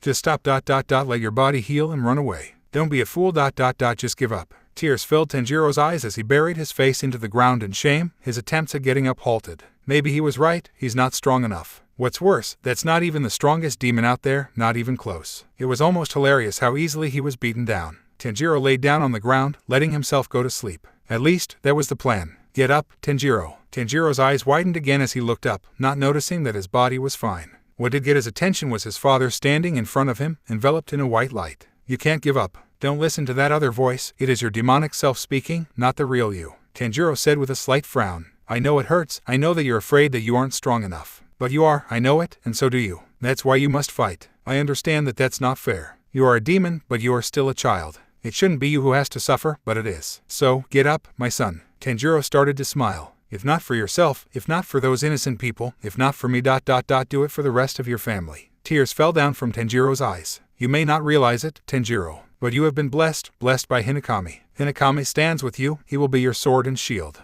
But, a sword is only as strong as the hand that wields it. You alone have conquered the sun, you must show everyone that. Use its power as your own to protect the innocent and to destroy evil. I know you can do it, you are my son after all. I love you, Tanjiro. Your grandmother and I both long for the day that we can hold you in our arms again when we are reunited in heaven. Stay safe, my son. And with that, Tanjiro vanished into thin air. Tanjiro lowered his head, which was covered in shadow, and got back up. Six Arms was still walking, thinking about his meal, when he heard something behind him. He turned around to see Tanjiro back on his feet. Oh, come on, again with this. You just don't know the meaning of give up, do ya? Six Arms said, becoming very annoyed at the boy's persistence. However, as he got a closer look, Six Arms noticed something about the boy. Tanjiro opened his eyes to reveal bright red irises with cat-like pupils, replacing his plum red and pink eyes. The scar on his forehead was also glowing brightly, going from red to orange. Tanjiro held his arms out, raising them until his body looked like a giant T. Six Arms charged at Tanjiro and tried to crush his head with a clap from his middle arms. But Tanjiro ducked below and the veins on his arms started bulging as he sent a good amount of his blood to his hands. The blood pushed against the inner walls of his fingers before bursting out in the form of flames. Fire enveloped Tanjiro's fingers as he swiped them through Six Arms' torso with both hands, separating the lower arms and legs from the top. Six Arms was stunned as the top of his body fell back along with his other cut-off part. He watched as the flames from Tanjiro's fingers disappeared. That's when he saw that the fire resembled claws. Blood Demon Art, Sun Conqueror, Fire Claws. Six Arms recovered by using his middle arms to grab his lower half while his upper arms propelled him back by pushing the ground below him with great force. Six Arms went up into the air as he tried to reattach his lower half, emphasis on tried. Something's wrong. My body ... it's not regenerating. He realized before Tanjiro leaped into the air as well. Tanjiro was right on top of him as he launched a left roundhouse kick to his head. Six Arms held his upper right arm to block. But Tanjiro's blood gathered at his left leg as it bursted out of the veins and his leg was enveloped in flames. Blood Demon Art, Sun Conqueror, Flaming Kick. Tanjiro's leg went right through Six Arms' blocking arm, which flew off as he moved his head back. Why did it get so hot all of a sudden? What the fuck is happening? Six Arms asked himself as he felt a bit of panic. Six Arms fell on his back as he managed to get his lower body only slightly reattached, but it was still falling apart. He then looked up to see Tanjiro raise his other leg in midair as it also caught on fire. His pants were burned up to the knees. Sun Conqueror, Flaming Kick. Six Arms rolled out of the way as Tanjiro smashed the ground with his leg, launching a wave of fire that grazed Six Arms' body. Fuck, that hurts, he yelled out while still trying to keep his body together. Even though the halves of his body weren't fully attached, Six Arms got on his feet and used his own Blood Demon Art. I don't know how you got a Blood Demon Art, I bet you haven't eaten a single human, he stated as the cloud of dust blew away to reveal Tanjiro. But don't think for a second that you're better than me. Six Arms' torso and lost arm finally healed as more arms sprouted from his back. At the same time, Tanjiro held out his right hand with a determined glare. Blood Demon Art, Hecatoncheir Sma. Blood Demon Art, Sun Conqueror, Exploding Blood. Tanjiro closed his fist as the blood on Six Arms' face, which got there after Tanjiro was punched in the gut and spat on his face, started glowing. Before Six Arms knew it, the blood turned into flames and his face was set on fire. Six Arms let out a terrible scream as he held his face with all of his hands, only for them to get set aflame as well. Soon, all of his arms were burned to ash until the blood was all burned away, leaving Six Arms with half of his face burned to the bone. Why you? What the hell ... are you? Six Arms asked as he backed away from Tanjiro, who stayed silent. You will pay for all the lives you've taken, then I will put you out of your misery. Tanjiro finally spoke. Six Arms continued backing away from the boy. What are you talking about? A demon can't kill a demon. You're out of your fucking mind. Tanjiro stepped up to Six Arms while taking in a deep breath while summoning his blood to his neck. He felt his blood bursting into his throat as he breathed out, letting the blood turn into fire and shoot out of his mouth. Blood Demon Art, Sun Conqueror, Dragon Breath. Tanjiro breathed fire at Six Arms, whose body was completely covered in flames. Once again, he screamed in agony as he dropped to his knees. Tanjiro walked up to him and put a hand on his head.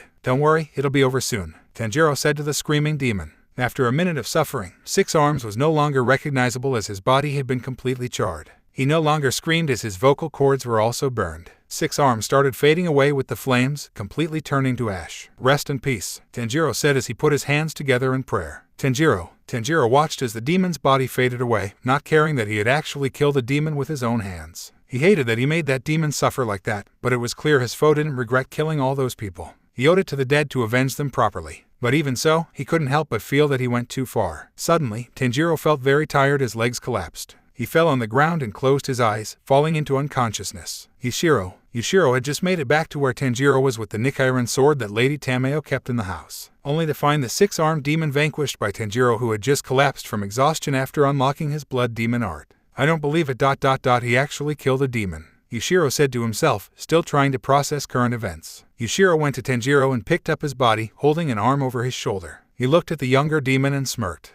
Probably just beginner's luck. But you did good, Tanjiro, he said as he walked back to the house. Kaga Yubaeshiki, Demon Slayer Headquarters. 2 days later. I apologize for the surprise summons, but I have just received a message that the town that Tamayo is located in was attacked by a demon, Kaguya said as he sat in a small room with 2 of his children, Hinaki and Nishika, and 2 others. We believe there is a chance that Tamayo's location has been compromised. We're not sure, but we can't take the risk, which is why I want you 2 to escort Tamayo to a new location in Asakusa. Muzan has been wanting to destroy Tamayo for centuries, and if he finds out that she's vulnerable, he'll send whoever he can to catch her. You 2 are not only hashira, you are the only ones in the entire Demon Slayer Corps who know about Tanjiro Kamado. That is why I can only trust you 2 with this. He is another demon who must not fall into Kibutsuji's grasp. I know that I'm asking for much. You both have your duties at the Butterfly Mansion, but I hope you will accept this mission. Shinobu, Kani. The 2 figures kneeling before Kaguya bowed their heads in respect. They were 2 young women, both sporting butterfly hairpins. One was a petite girl with a haori that had the pattern of butterfly wings and large, compound-like eyes that faded to purple and lacked pupils. She wore a purple-tinted uniform, had black wavy hair that faded to dark purple and was styled at the back of her head into a yakai-maki bun with the hairpin on top of the bun.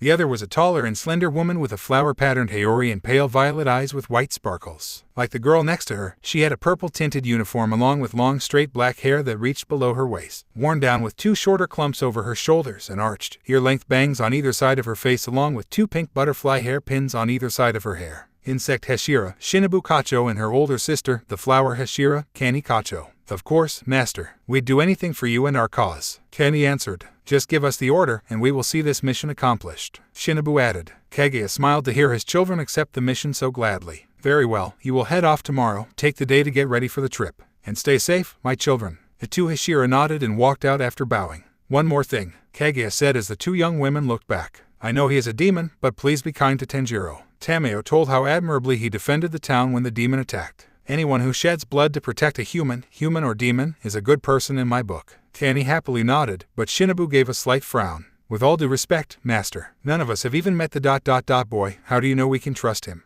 That's a good question, Shinobu. I guess I just have a hunch. But I think you'll know when you meet him, Kaguya answered with a bright smile. Shinobu didn't seem satisfied with that answer, but nodded anyway as the 2 walked out of the room. Chapter 6. The Flower Hashira's Dream Comes True. Shinobu Kacho, Butterfly Mansion. The sun had begun to set as Shinobu and Kani had walked through the entrance to the Butterfly Mansion to be greeted by their 3 youngest butterfly girls, Sumi Nakahara, Kiyo Terachi, and Naho Takada. Good evening, Lady Kani and Lady Shinobu. The 3 girls yelled happily. Shinobu smiled kindly at the little girls. Good evening, you 3. Kani, who was also smiling, replied. Have you been holding down the fort in our absence? The 3 girls saluted. Yes, ma'am, answered Kiyo. Everything is in ship shape, Sumi added as Kani gave all 3 girls a pat in the head. Good work. Keep it up. Kani praised them before the group went inside the estate. Inside, AI had just finished making yakisoba buns in the kitchen. Good evening, Lady Kani, Lady Shinobu. AI greeted the 2 hashira with a bow. AI Kanzaki had moved into the Butterfly Mansion about 3 months ago after her first and last mission as a demon slayer. According to Kani, she found AI hiding in fear from a demon that had killed the group of Mizunoto she was with. Kani disposed of the demon and comforted the young girl who cried in her arms. It turned out that AI barely survived final selection at 14 years old, and she was too terrified to fight.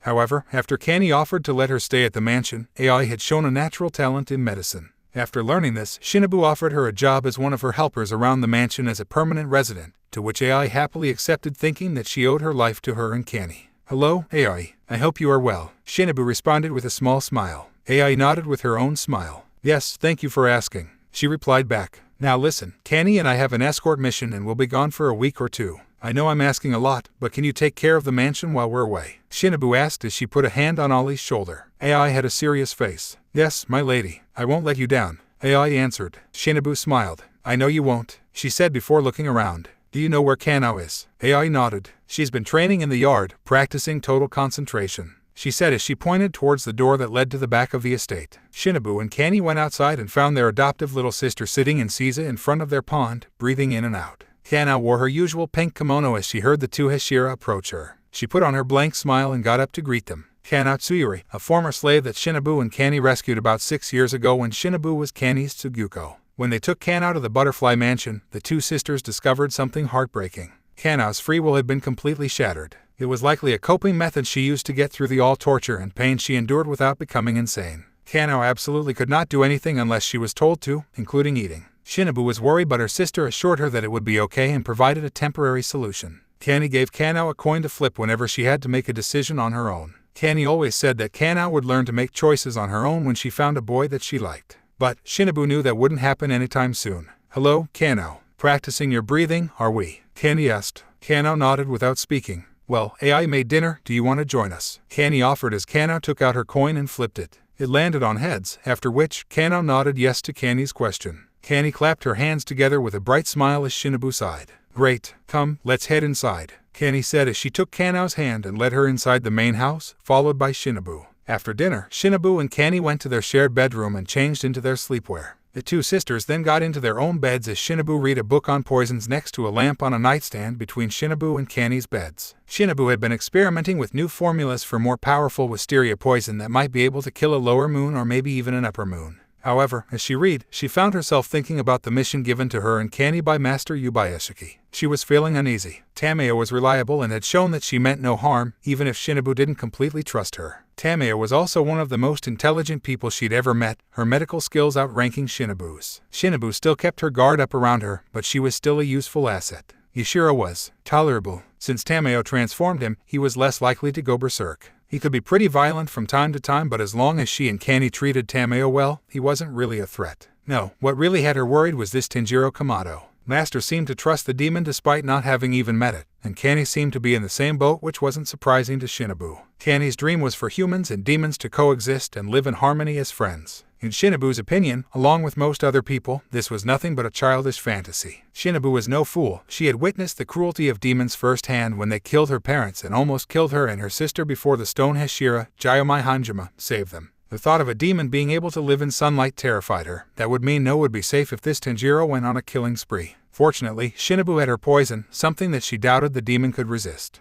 If that demon stepped even one toe out of line, Shinobu would finish it for good. "Shinobu," Kani called out to her sister, who looked back. Kani must have noticed the irritated look on Shinobu's face. "Be honest, you don't think Tanjiro can be trusted?" Kani saw right through her sister. Shinobu sighed. "I just don't understand why Master Yubayashiki would keep this a secret from the rest of the Demon Slayer Corps. If there is a demon who has conquered the sun, we should capture it and hide it from Kibutsuji at headquarters prison," Shinobu said as her sister gave a sad smile. Tamayo told the master that she could handle it. "She's a trusted ally of the Corps. I know we can trust her. I think we can trust Tanjiro as well." Master said that he put himself in harm's way to protect humans. Not just any demon does that. Besides, Tanjiro is just a boy. To take away his freedom at such a young age is cruel. Kani explained. "It's a demon. It doesn't deserve freedom or trust. You shouldn't talk about it like it's human. Tamayo may be different, but it took her centuries to control her demonic side. So excuse me if I don't believe a barely teenage boy could do the same so easily. I know you want to befriend demons, sister, but we must not let our guard down." Shinobu shot back as it was Kani's turn to sigh. "You are so cruel sometimes, Shinobu. The boy has already been through so much, the least we could do is give him a chance. Imagine becoming a demon and being forced to leave your family behind so that you don't hurt them,"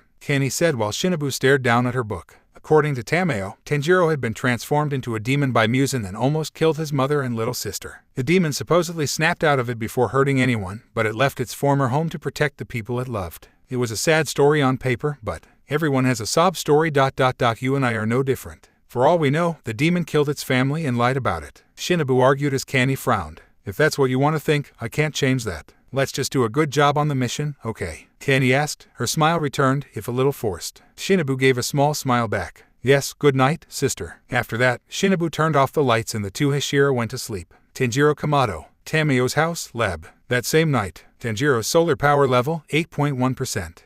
Tanjiro slowly opened his eyes and found himself in what seemed to be the bed in Tamayo's lab. "Lady Tamayo, he's awake." Tanjiro heard Yushiro's voice as he looked to his left. He saw Yushiro sitting in a chair beside the bed and Tamayo looking back at him from the entrance. Her eyes widened before a warm grin appeared on her face as she walked up to him. Tanjiro lifted his upper body off of the bed as Tamayo suddenly hugged him, causing a shocked Yushiro to glare at the younger demon. Tanjiro, thank goodness you're finally awake. When you wouldn't wake up, I became very worried about you. We kept in sunlight for as long as possible. We thought you were trying to regain your strength. Tamayo explained to the blushing Tanjiro.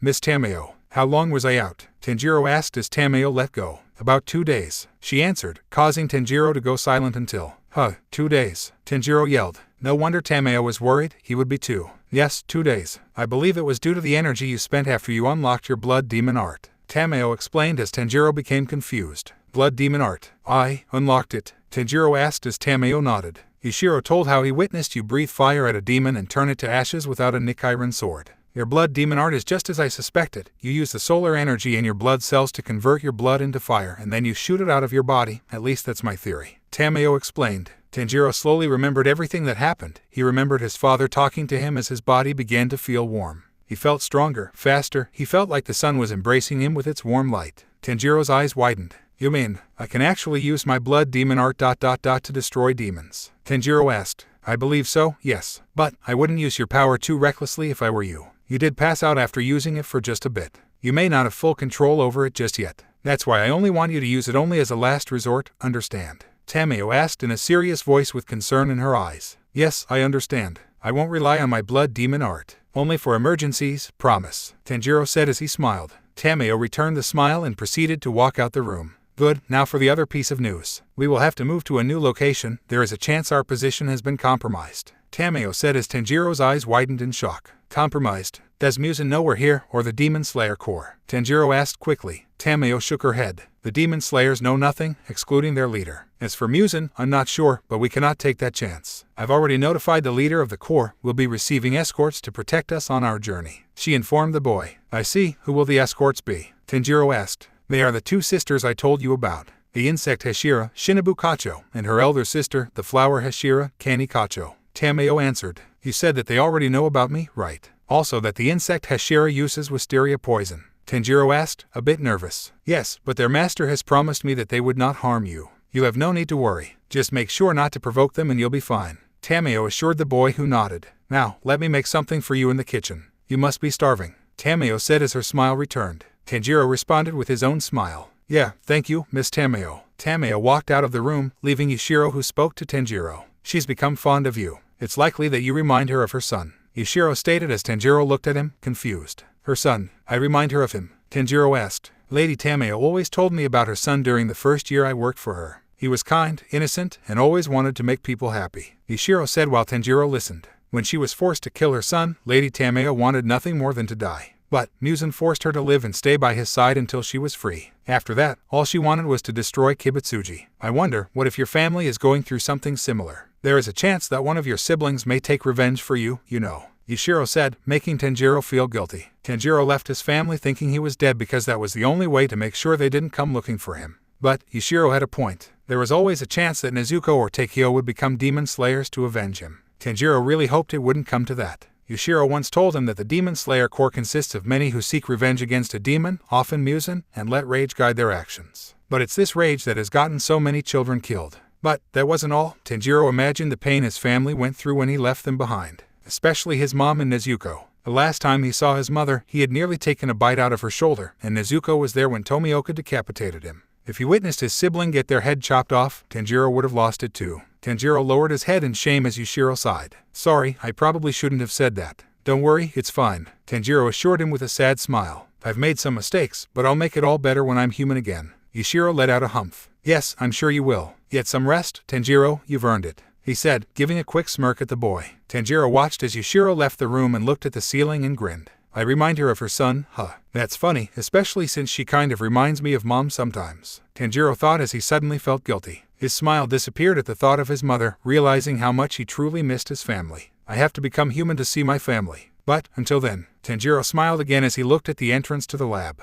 This family isn't so bad. Kani Kacho, outside of Tamayo's house. The next night, Tanjiro's solar power level, 8.8%. Kani and Shinobu had finally made it to Okutama, the area at the western end of Tokyo, and followed their Kasugai crows to the village where Tamayo lived. They made it to the wall that they knew the house was hidden behind. All right, Shinobu, remember to play nice with Yushiro. Kani reminded Shinobu, who did not seem amused. Please don't talk to me like I'm a child, Kanny. I only argued with him because I disagreed with Tamayo on how we would go about defeating Kibutsuji and the 12 Kazuki. Shinobu shot back. He's just loyal to Tamayo. She did save his life. Kanny reasoned. Yeah, by turning him into a demon. Shinobu argued, causing Kanny to frown. With his consent. Just, please watch what you say in there, okay? Kanny asked as Shinobu sighed. Yes, I promise. Believe it or not, I've matured beyond arguing with others like a little girl. Shinobu replied, earning a shut-eye smile from her older sister. That's more like it, Kanny said as the two walked through the wall that led to Tamayo's house. At the front was Tamayo, who greeted them with a smile. Thank you for coming, Lady Kanny and Shinobu.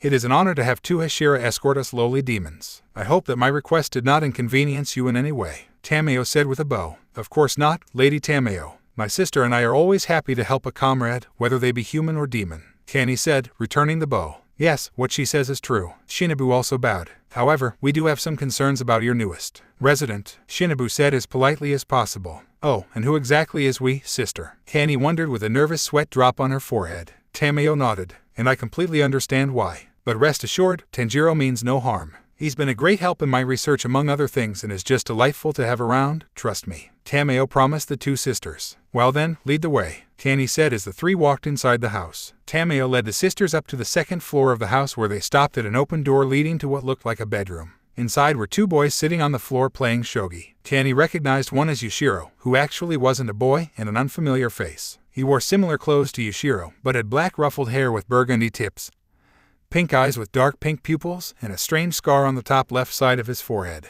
This fitted the description of none other than Tanjiro Kamado. Tanjiro was in a thinking position with his left hand holding his chin while Yushiro glared at the boy as he impatiently tapped the table they were playing on with his left index finger. Maybe no, that wouldn't work. Oh, how about no, that's stupid. Okay, I got it now. Actually, on second thought no. Tanjiro switched between a confident look and his thinking look while Yushiro's right eye started twitching and multiple tick marks appeared all over his head. He gritted his teeth before finally speaking. Will you make a move already? Yushiro asked, calmly but menacingly. I know. I just need a little more time to think about. Tanjiro was interrupted when Yushiro slammed the board, startling the boy and making the pieces jump without moving from their positions. You've been thinking about shit for 12 minutes. Just make a goddamn move. Yushiro snapped. Hey, there is no need for that kind of language. It's just a game. Tanjiro snapped back. Shut up and make a move. Yushiro yelled. Fine. Tanjiro responded as he moved a piece, clearly without thinking first. Yushiro immediately moved another piece and ended the game. Checkmate. Uo. Tanjiro looked at the board in surprise before lowering his head in disappointment. He then perked up and looked at Yushiro with a grin. Good game. Wanna go again? He asked. No. Yushiro yelled as he flipped the table into Tanjiro's face. Shogi pieces fell everywhere as Tanjiro fell on his back, the table landing next to the top of his head. Tanjiro's eyes became swirls and his nose began to bleed. Kanny covered her mouth, trying to stifle her laughter. Shinobu looked at her sister with a blank face as Tamayo sighed. Good grief, every time I think they're making progress. This is why I only wanted one child, she muttered. Tanjiro sat up while holding his nose and looked at the mess. Yushiro, why did you do that? Miss Tamayo's going to kill us when she sees this mess. Tanjiro scrambled to get all the pieces and the board back into its case with only one hand. Yushiro face-palmed himself as Tanjiro finished putting away the pieces. Idiot. Lady Tamayo was standing at the door with the two hashira this whole time. Yushiro said as Tanjiro turned his head to him, his nose somehow already plugged up with a piece of towel paper.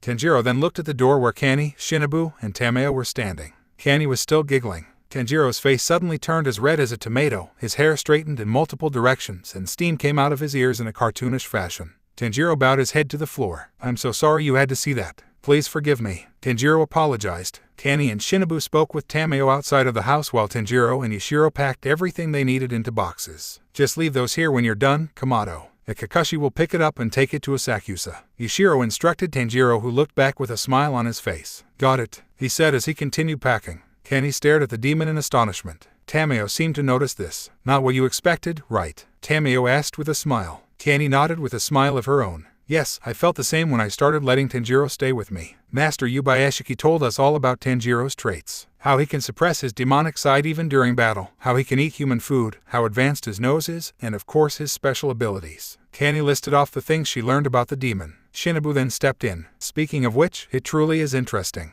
Not only can it walk in sunlight, but it can absorb it to grow stronger. You know, that kind of power can be dangerous. I in the wrong hands, she said to Tamayo with a suspicious look in her eyes. Tamayo returned the look in the form of a glare. Lady Shinobu, if you are implying what I think you are implying. Tamayo kept calm with a change in tone. Not at all. I'm just curious as to why you were so adamant about keeping such a special demon here instead of turning it into the Demon Slayer Corps, Shinobu said, her expression a lot more serious. Kanny tried to step in before Tamayo spoke to her helpers. Tanjiro, Yushiro, could you two please check the house to make sure we didn't forget anything? She asked without looking back at them. Tanjiro and Yushiro had been observing the conversation until that command. You heard her, Kamado, let's go, Yushiro said as he walked into the house. Right. Tanjiro followed Yushiro inside the house, a bit more hesitantly. Once they were alone, Tamayo spoke again. Do not be mistaken, I meant to originally give Tanjiro to the Corps after taking some blood. But, Shinobu said, signaling for Tamayo to continue. But, after speaking with him and getting to know his story, I decided that maybe he was different from the other demons. Out of every demon I've encountered, Tanjiro has by far been the most human, Tamayo stated with full confidence. Kanny smiled as she thought that was sweet. Sadly, Shinobu was far from convinced. That's a very sweet story, Lady Tamayo, but how do you know it wasn't lying? Demons can be deceptive creatures who will lie and cheat to get what they want. How do you know it isn't a spy Muzan sent to keep tabs on you or just a random demon lying its ass off to appeal to your sympathy? Shinobu pestered the woman with multiple questions about Tanjiro. With all due respect, Lady Shinobu, I am over 500 years old. I think I can tell when someone is lying to me. Also, Tanjiro has already broken Kibutsuji's curse, automatically eliminating any chance of him being a spy. Tamayo argued, her glare intensifying. I see, fair enough, Shinobu replied, but even so, how do you know it won't go berserk again? It's happened before, how do you plan on stopping it when it gets hungry for something other than ramen? First off, it's he, Tamayo responded, causing Shinobu to look at her with a confused look. I beg your pardon, she said as Tamayo continued. It's obvious that Tanjiro is male, so I would appreciate it if you speak of him using proper pronouns like you do with me and Yushiro. Second of all, Tanjiro has been doing a fantastic job learning to control his desires, Tamayo stated as Shinobu spoke. Really, that demon learned to control himself only half a month after transforming, Shinobu asked with fake enthusiasm. Yes, it's not like it's impossible to do. After all, I did it myself, Tamayo replied. Yes, after a century, not 2 weeks, Shinobu argued. While clearly, Tanjiro fought much harder than I did. I wish I was strong enough back then, but I can't turn back time. I am only glad that Tanjiro regained his humanity before hurting someone he loved, Tamayo said with a sad look that made Kanny feel guilty. Shinobu, I think that's Ino. Kanny tried to stop Shinobu who did not listen. So you envy him, then why defend him? Why take a risk keeping him with you knowing that Muzan is still after you? Perhaps if you let us take him off your hands, we can. Shinobu didn't finish as Tamayo's glare turned into a death stare, sending shivers down Kanny's and presumably Shinobu's spines. We are on the same side, Shinobu, so I'll let that comment slide. But, if you touch one hair on that boy's head, I will show you what a true demon looks like, consequences be damned. I've said it before and I'll say it again, Tanjiro is not dangerous. I'll swear on my deceased family if I have to. And if I'm wrong, may God throw me into the deepest, darkest pit of hell, Tamayo said in a threatening tone. Shinobu and Tamayo glared at each other before Kanny stepped between the two. Now, let's not fight. Like Lady Tamayo said, we are all on the same side here, remember? Kanny asked while giving a pleading look to Shinobu. Shinobu got the message inside. You are right, sister. Shinobu politely bowed to Tamayo. I apologize, Lady Tamayo, my behavior was unnecessary and was unbecoming of me as a hashira. Tamayo returned the bow, even if it was not as genuine. No, I should apologize. It's only natural for humans to be distrustful of demons. I shouldn't have threatened you like that. Kanny clapped her hands together and smiled wide. Great, now that we're all friends again, let's get moving, Kanny said as Tamayo nodded and looked towards the house. She had a sad smile on her face. Tanjiro, you can come out now. Kanny and Shinobu's eyes widened as it had been revealed that Tanjiro was listening the whole time.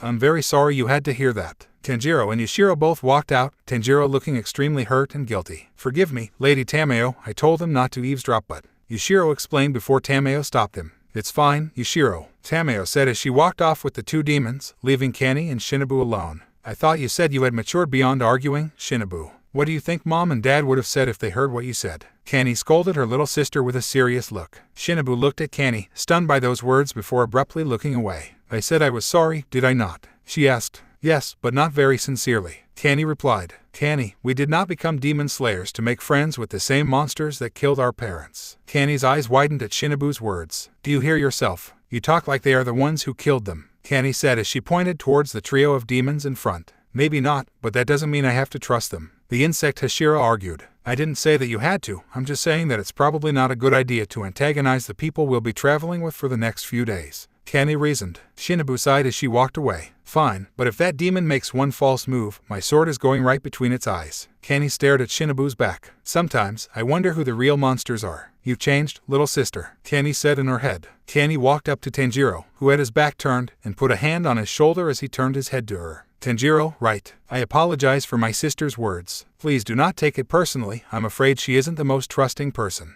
Kenny explained as Tanjiro suddenly gave a sad smile. It's fine, I don't really trust myself either, to be honest, Tanjiro said, showcasing his kind heart. As Kenny looked into his warm, pink eyes, she tried to fathom the fact that this boy in front of her was actually a demon. Well, I hope we can get along. I'm Kenny Kacho, by the way. Kenny properly introduced herself as Tanjiro's smile became wider. Nice to meet you, Miss Kenny. I hope we can get along as well, Tanjiro responded as he walked off to join Yushiro. Kenny then noticed Tamayo gave her a grateful smile, which Kenny returned. After everything was packed, the group moved out. Tanjiro, outside of the village. The villagers all said their goodbyes to Tamayo and Yushiro, as well as giving Tanjiro their thanks. The praise felt nice, even if he didn't feel he deserved it. Any good person would have done the same, right? Tanjiro, Yushiro, and Tamayo left the village with Kenny and Shinobu. The demons stayed a fair distance behind the two demon slayers, Tamayo and Yushiro being in front of Tanjiro at all times. Ever since that argument between Tamayo and Shinobu, the trip had been nothing short of awkward. As first impressions go, Kenny seemed really nice. She was more willing to give Tanjiro a chance and gave off a sweet, charming smell of kindness that seemed similar to Nezuko's. Tanjiro knew as soon as they talked to each other that he could trust her. Her little sister, Shinobu, on the other hand. She gave off a constant scent of mild anger which only intensified every time they made eye contact. Tanjiro stared at the insect hashira's back as they all walked on a dirt road. He wondered if maybe they got off on the wrong foot, maybe he should try to get to know her so that. Don't bother. Tanjiro jumped a bit as Yushiro spoke to him. Huh, said the confused Tanjiro who looked at Yushiro who had been looking back. You're thinking about talking to the insect hashira and trying to start over, right? Don't lie, we both know you're terrible at it, Yushiro added before Tanjiro could speak. He saw right through me, Tanjiro thought as he shut his mouth. One time while living with Tamayo and Yushiro, Tanjiro tried to take the blame when Yushiro accidentally knocked over a lamp, only for his face to distort. That's when they found out that Tanjiro could not keep a straight face while lying. I'll say it again, don't bother. If you thought my trust was hard to gain, gaining her trust will be damn near impossible, Yushiro warned. Shinobu and her sister, Lady Kenny, lost their parents when they were both children and swore to destroy as many demons as possible so that no one else would suffer like they did. Tanjiro smiled after hearing such a noble resolve. He felt the same. He wanted to help others so that no one would go through the pain he went through. Although, that didn't exactly tell Tanjiro why he couldn't get along with Shinobu. Sounds admirable, right? Yes, it is. But, those two go about it in different ways. Lady Kenny took a more merciful route, wanting to befriend any demon she could. She kills whatever bad demon crosses her path, but she also wants to live in a world where the good demons and humans can live in peace. But, Shinobu is not as forgiving. She shares the same goal as almost every other demon slayer, to completely eradicate all demons without fail. Tread very carefully, Tanjiro. In her eyes, you are nothing but a savage beast. And you better believe that she'll treat you like one and kill you like one if you give her a single reason. I know I sound intense, but this is for your own good. Do not approach her unless you have no choice. If you want to talk with Lady Kenny, be my guest. But watch what comes out of your mouth, or else you're as good as dead. Tanjiro gulped after Yushiro finished. Was Shinobu really that dangerous? That's when he remembered something important. Shinobu is a poison user, one of the only people in the world who can actually kill Tanjiro. He realized that Yushiro's warning might have just saved his life. I understand, I'll be careful, Tanjiro promised, smiling gratefully at Yushiro. Good, Yushiro said before looking forward again. Tanjiro looked at the ground as he kept walking. Yushiro was right, he couldn't just walk up to Shinobu and force a conversation. Maybe he'd give her some time to see that he doesn't want to hurt anyone, then they might be able to be proper allies. Tanjiro looked up to see Kenny looking back at him with a sad smile that turned into a happier shut-eye smile upon getting the boy's attention as she waved at him. Tanjiro smiled back before returning the friendly gesture. Hopefully, Kenny could put in a good word for him to Shinobu, even if they didn't know much about each other. Tanazawa, Okutama. Near daybreak, the gang was approaching Tanazama, a humble town surrounded by hills and forests. Asakusa was still a long distance away, as it was all the way on the other side of Tokyo in the east. Shinobu stayed at the front of the group while Kenny fell back to chat with Tanjiro and Yushiro. Kenny never said it, but she was very excited to meet Tanjiro once she heard about him. She thought this might have been the perfect opportunity to finally make friends with a demon. She tried with Tamayo and Yushiro, but neither of them were interested. Tamayo didn't think it was a good idea to befriend her, even if she was flattered. Yushiro just flat out didn't care, only having eyes for Tamayo. Tanjiro, on the other hand, seemed very kind. He was funny, polite, a good listener, and easy to talk to. Kenny had to play it smart, though. She believed that she failed in the past because she came on too strong. She would bide her time, getting to know Tanjiro before asking him to be her friend. Then there was their biggest obstacle, Shinobu. Despite being the little sister, in both meanings of the word, Shinobu had always been protective of the naive Kanny. If she wanted to become friends with Tanjiro, Kanny had to convince Shinobu that Tanjiro was a good demon. That couldn't be too hard, considering how innocent Tanjiro seemed. As a matter of fact, as she was thinking about this, Tanjiro was skipping happily alongside her and Yushiro, who looked at the boy with a face that said, "I don't know this person. Can you cease your skipping? You look like an imbecile," Yushiro said without mincing words. Tanjiro stopped as if he just realized that he was skipping. His face turned red again while looking down.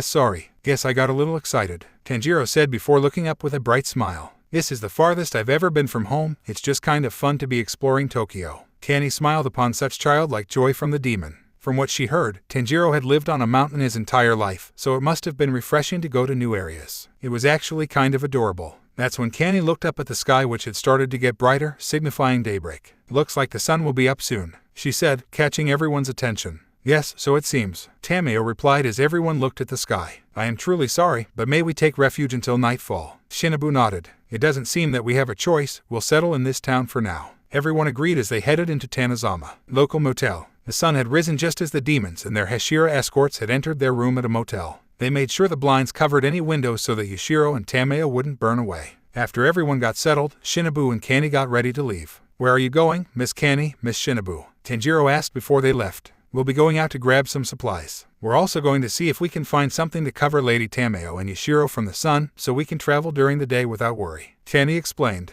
"Okay, is there anything I can help with?" Tanjiro asked with a smile before Shinobu put a finger near his face. "You can help by staying put, demon," Shinobu ordered the boy with a slight glare and a hand on her sword hilt. Tanjiro nervously backed away from the insect hashira. "Oh, Shinobu, no need to be so rough, he just wants to help," Kanny said while patting Shinobu's head, much to her younger sister's annoyance. That's all right. I understand if you don't want me to come with you," Tanjiro said, rubbing one arm while looking at the ground. Kanny then put an arm around the boy's shoulder and pulled him in. "But of course we do. What better way to get to know our newest ally than a shopping trip?" Kanny exclaimed as she looked at Shinobu. "Right, sister," Shinobu sighed, making her displeasure known. "Fine, you can come, just don't get in our way," Shinobu said before walking out of the room. Kanny looked back at Tanjiro with a close-eyed smile. "It's settled, then. Let's go," she said as she took Tanjiro's hand and dragged him out. "Miss Kanny, please slow down," Tanjiro pleaded while being dragged. Yushiro watched the whole scene with concern. "This can't possibly end well," he said as Tamayo sighed. "I'm sure it'll be okay." "Maybe," she responded. Tanjiro, streets of Tanizawa. Tanizama wasn't too different from his own hometown or the town Tamayo lived in. But Tanjiro still enjoyed walking around and meeting new people. It was also nice to spend time with Kanny, even if Shinobu brought a little tension to the table. "Alright, for Lady Tamayo and Yushiro, maybe we can carry them in a basket with a lid and arm straps or maybe a box. We could give them clothing to cover their skin, but it'd be too risky," Shinobu said as they walked. "Well, actually, I'm receiving a package from the Corps today that I requested," Kanny announced, earning a confused look from Shinobu. "What package?" she asked as Tanjiro listened in. "That's for me to know. I'll show you when it arrives," Kanny responded with a bright smile as Shinobu sighed. "So be it, but we'll also need to grab any herbs we can to make medicine or antidotes, or maybe poisons. The stuff we have on us should suffice for the trip, but it's better safe than sorry. It also wouldn't hurt to grab some travel food for you and me," Shinobu stated before Kanny added something. "And for Tanjiro, right?" Kanny asked as Shinobu made no response. Kanny frowned at this while Tanjiro felt guilty. He felt like he was driving a wedge between these two siblings. Shinobu is the only family Kanny has left and vice versa, they shouldn't be fighting because of him. Of course, that didn't mean he wanted both sisters to hate him. As Tanjiro tried to figure out how to gain Shinobu's trust and bring the sisters together, the group stumbled upon a gathering. The civilians were surrounding a pole that had at least 24 missing posters stapled to it. "Another person's gone missing. That's the 6th one this week," one man said. On the posters were pictures of men, women, teenagers, children, elderly, you name it. Shinobu approached one of the women. "Excuse me, madam, could you tell me what's going on? I'm new to this place and don't know much," Shinobu said as the woman turned towards her. "Well, people have been going missing lately. Every night, 2 or more just disappear, never to be seen again. I recommend staying indoors at night while you're here, unless you want to disappear too," the woman said. "I see, that's very unfortunate. Thank you for letting us know, we will make sure to be careful," Shinobu replied before walking away. "No doubt about it, there's a demon in this town. Shinobu whispered to Kanny and maybe Tanjiro as well. Kanny nodded. Looks like we'll be extending our stay for just a bit, Kanny said as the sisters walked away. Kamado, let's. Kamado, Shinobu called out as Tanjiro stared at the posters, overwhelmed by how many there were. So many people. Were they really all killed by demons? Tanjiro thought to himself as Kanny kept trying to gain his attention. Damn it, if only I'd gotten here a week sooner or more, I could have saved these people. Tanjiro started clenching his fists and gritting his teeth. I can't let this happen again. This has to end. That's when Tanjiro heard crying. He looked to his left to see 3 children, 2 little girls and 1 older boy. The girls hugged the boy while sobbing as the boy comforted them. Mama, Papa, why did you leave us? One of them yelled. Big brother, where could they be? The other girl asked as tears fell down the boy's cheeks. I don't know, but I'm sure they're all right. They have to be, the boy assured his sisters with wavering resolve. Tanjiro felt something snap. Slits appeared in his eyes, veins popped out on his forehead, his nails dug into his palms as blood fell from them. Unforgivable. This is unforgivable. Robbing children of their parents, do these demons have no heart? Don't they ever think about who the people they eat are leaving behind? Don't they feel a shred of sympathy towards their victims? Do none of these thoughts ever cross their mind? Tanjiro looked at the ground, a shadow covering his face, not noticing that his burning rage was starting to scare people while Kanny shook his shoulder. Eventually, Shinobu tried to snap him out of it as well. I'll destroy them. I'll destroy every last one of them. With my bare hands. I'll make sure no one ever suffers like this again. Tanjiro's mouth involuntarily formed a creepy grin, showing off his razor-sharp teeth. You hear that, Muzan Kibutsuji? I'm coming for you. I'll tear you apart and make you feel true pain. When I'm through with you, you'll wish you never turned me into this monster. I'm gonna kill you. Every one of you. Tanjiro suddenly realized that he was losing control again.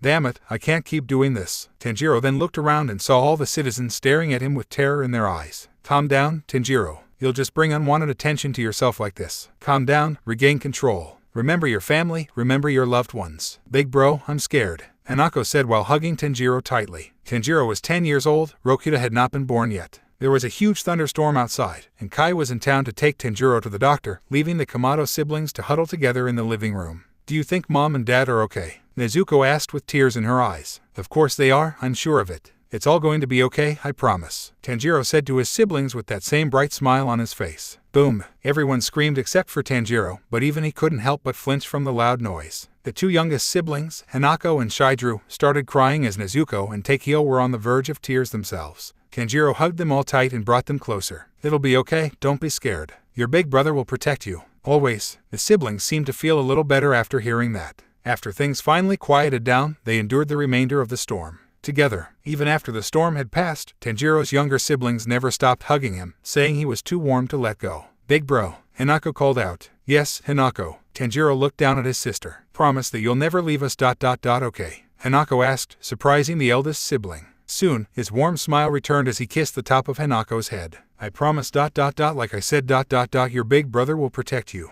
Always. Tanjiro felt the tears fall from his eyes to the ground as he smiled to himself. That's it. Remember who you are, he told himself in his head as he wiped the tears away with his sleeves. The memory was bittersweet. Tanjiro had broken the promise he made to Hanako and the rest of his siblings. But Tanjiro still managed to pull himself together. He turned around with a sad shut-eye smile. Sorry everyone, I don't know what got into me. I must have lost my temper with all the horrible things going on. I'm truly sorry if I scared some of you. Tanjiro bowed politely. He looked up to see that he sort of diffused the situation. Some gave him suspicious looks, including Shinobu, while everyone else looked at him with concern, including Kanny. Eventually, after about 10 minutes of awkward silence, everyone left the area. Tanjiro stood with the insect hashira and flower hashira. So, Shinobu started, do you mind telling us what the hell just happened? I think I remember telling you not to cause any trouble. Actually, you told him not to get in our way, Kanny added, earning a glare from her younger sister. Tanjiro bowed his head in shame. I'm really sorry, I just got a little mad is all, Tanjiro said before Shinobu stepped up to him. A little? Do you know how much killing intent you were releasing?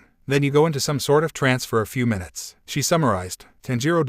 Are you sure you're okay? Kanny asked with genuine concern in her voice. Yeah, I'm fine, Tanjiro replied while nervously scratching the back of his head. I think I'm just hungry. Yeah, that's it. Tanjiro was actually feeling hungry, so he was able to keep a straight face while saying that. Neither Kanny nor Shinobu looked satisfied with that answer. But, after sharing a quick glance with each other, they seemingly decided to drop it. Kanny smiled and clapped her hands together. Well, we can't have that, now can we? Kanny then looked back at Shinobu. Shinobu, you go on ahead, I'll take Tanjiro to the nearest restaurant to eat, Kanny said as Shinobu nodded. Right, we'll meet back here at sundown to discuss our demon problem. And you, Shinobu turned her gaze to Tanjiro. You better not act up again, demon, or I'll make you regret it. Tanjiro gulped. Why yes, ma'am. he replied. And with that, Tanjiro and Kanny go get some food while Shinobu shops for her supplies. Tanjiro was enjoying his steamed rice and miso soup while Kanny had some grilled fish. Both enjoyed their meal and even asked for seconds. After Kanny paid the owner with her earnings from her demon-slaying duties, the two walked out and went to sit on some benches as they began chatting.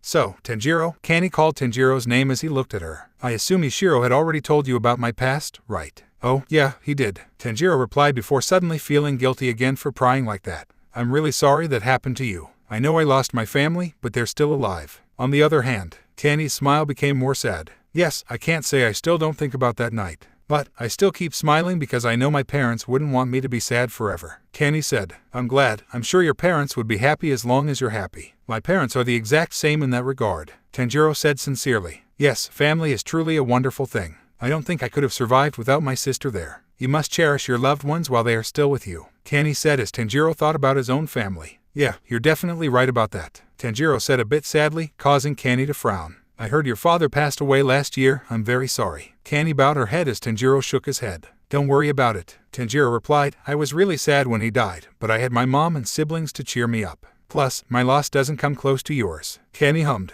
You're really modest, you know that. I don't think I've met someone as humble as you. Kanny's smile widened. What? No, I'm really not. I just don't like to think of myself as above anyone in any way. Tanjiro responded as Kanny tilted her head, still keeping her smile. That's kind of the meaning of humble. Kanny corrected, causing Tanjiro to blush again. Oh, right. Tanjiro looked down to hide his face. Kanny started giggling. You are definitely the most human-like demon I've ever met. You really are a good person, Tanjiro. No matter what anyone says, you are not the same as the rest of those horrible demons. Kanny said, flattering the boy. That's really sweet, Miss Kanny. But I'm really not worth all of the praise. After all, he just saw me lose control this morning. Tanjiro countered the compliments before Kanny started giggling again. Tanjiro tilted his head in confusion, wondering what was so funny. There's that modesty again. Lady Tamayo was right, you really don't give yourself enough credit. Kanny said as Tanjiro started blushing again. Not that being modest is a bad thing, but that kind of thing tends to lower your self-esteem. It's just as important to see value in your own life as it is to see value in others. Tanjiro looked at the woman in front of him. Miss Kanny, if I may ask, why are you being so nice to me? Tanjiro asked, earning a confused look from the flower hashira. What do you mean? She asked back. Well, when I met Yushiro and Miss Shinobu, they didn't trust me at all. In fact, they both seemed to hate my guts. Even Miss Tamayo had her doubts about me at first. But you haven't treated me that way at all. All I smell from you is kindness, understanding, and trust. Tanjiro explained as Kanny nodded. Lady Tamayo also told us that you could tell what people were feeling based on their smell. That's another thing special about you. Kanny replied. As to why I treat you kindly despite having just met you. Well, it's mainly because you remind me of myself. Kanny said, confusing the boy. What do you mean by that? Tanjiro asked as Kanny smiled at him again. For starters, we're both the eldest child in our families. We like to see the good in everyone. We're both pretty naive to how the real world works. But most of all, you and I are two people who have suffered, but we still continue to smile through the pain for everyone else's sake. Kanny explained. We both lost something at a young age. I lost my parents, you lost your life as a human. And yet, we push ourselves to act strong, to not show any weakness to those around us. If either of us were to stop smiling, our allies wouldn't be able to smile either, do you understand? She asked. Tanjiro nodded as his smile returned.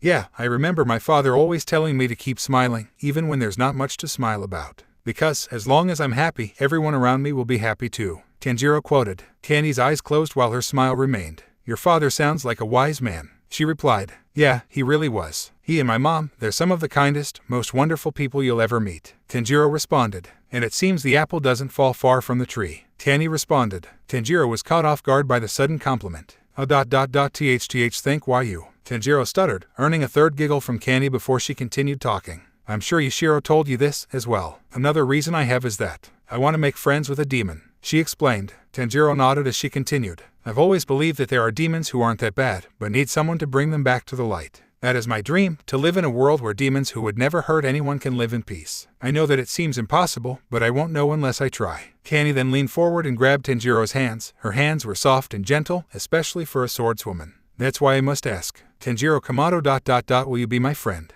Tanjiro was taken aback by this sudden offer. Are you sure? You're risking a lot just by knowing me, Miss Kanny. And now, you want to be friends with a demon you just met? Tanjiro asked, still recovering from his initial shock of Kanny holding his hands. I know it seems weird, being friends with someone you just met, especially given the age gap between us. But I think that sometimes it's good to become friends before getting to know each other. That part is half the fun. she said excitedly. Also, I could already tell that you were a good person the moment we spoke to each other. I've always been a good judge of character, so I can tell the good demons from the bad demons. If I think a demon is good, I ask them to be my friend. Kanny explained her process. If you don't want to be my friend, I understand. Neither Lady Tamayo nor Yushiro accepted my offer. They either don't want to get me in trouble with other demon slayers or they just didn't care. All the other demons I asked either called me crazy or laughed in my face, sometimes both. Kanny admitted with a nervous chuckle. Tanjiro thought about the offer. A friend? Huh. God knew he needed that right now. Kanny seemed like a really kind person. He already knew he could trust her as he smelled no hint of deception, only a pure heart.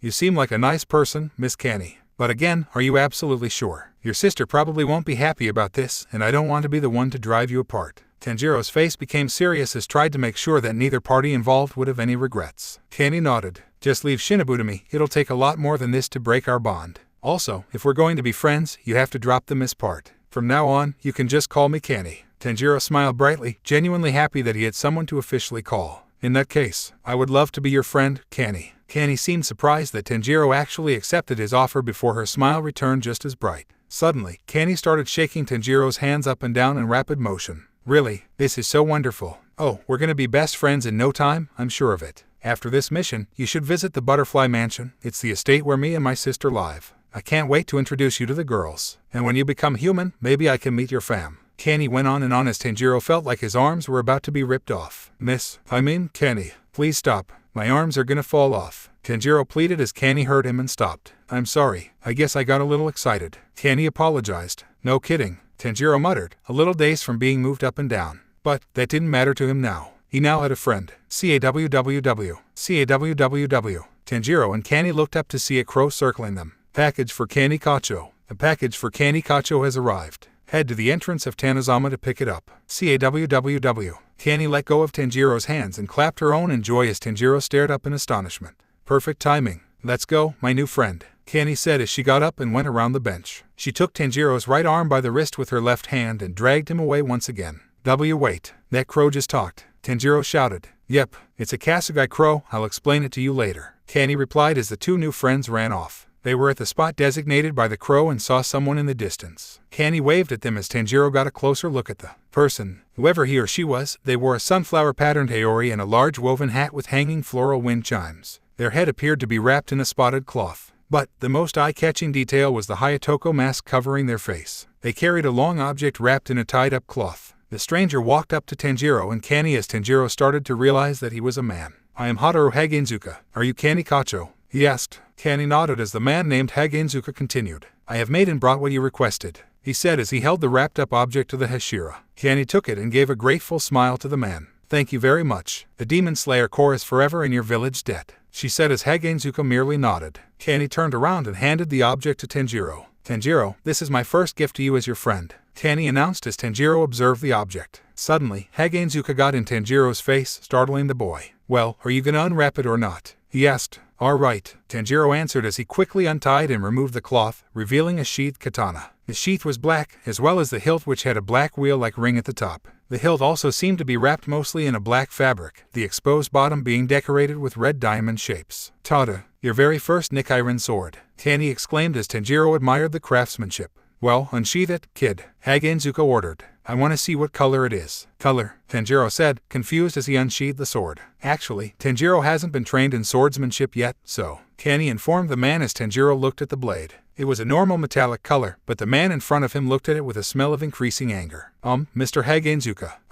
you've got to be shitting me. You make me forge what might the best sword I've ever made ... for a fucking newbie. Hagenzuka started screaming like a wild beast before charging at Tanjiro. The young demon ran for his, not so endangered, life as Hagenzuka gave chase. What are you getting mad at me for? It's not like I knew I was getting a sword. Tanjiro tried to reason with the man to no avail. Shut up and die, you little shit. Who do you think you are, requesting my services even though it looks like you've never held a sword in your entire life? Hagenzuka yelled while chasing the boy who had just climbed up a tall tree with his claws. Hagenzuka then took out 2 knives from his pockets and stabbed them into the tree, using them to climb. Tanjiro looked down to see the man on his tail. What the? Hagenzuka was about to reach Tanjiro when Kanny came out of nowhere and snatched Tanjiro away, jumping off of the tree and high into the air. Tanjiro held onto the flower hashira who looked back with shock. Oh my, this hasn't gone how I expected at all, Kanny said, jumping from roof to roof in town as the man continued chasing them. You can say that again. Tanjiro solemnly agreed, more mentally tired than physically. Fortunately, Nezuko eventually gave up, knowing he couldn't catch up to Kani, and stormed off. Open field near Tanazawa. Noon. Tanjiro's solar power level, 9.3%.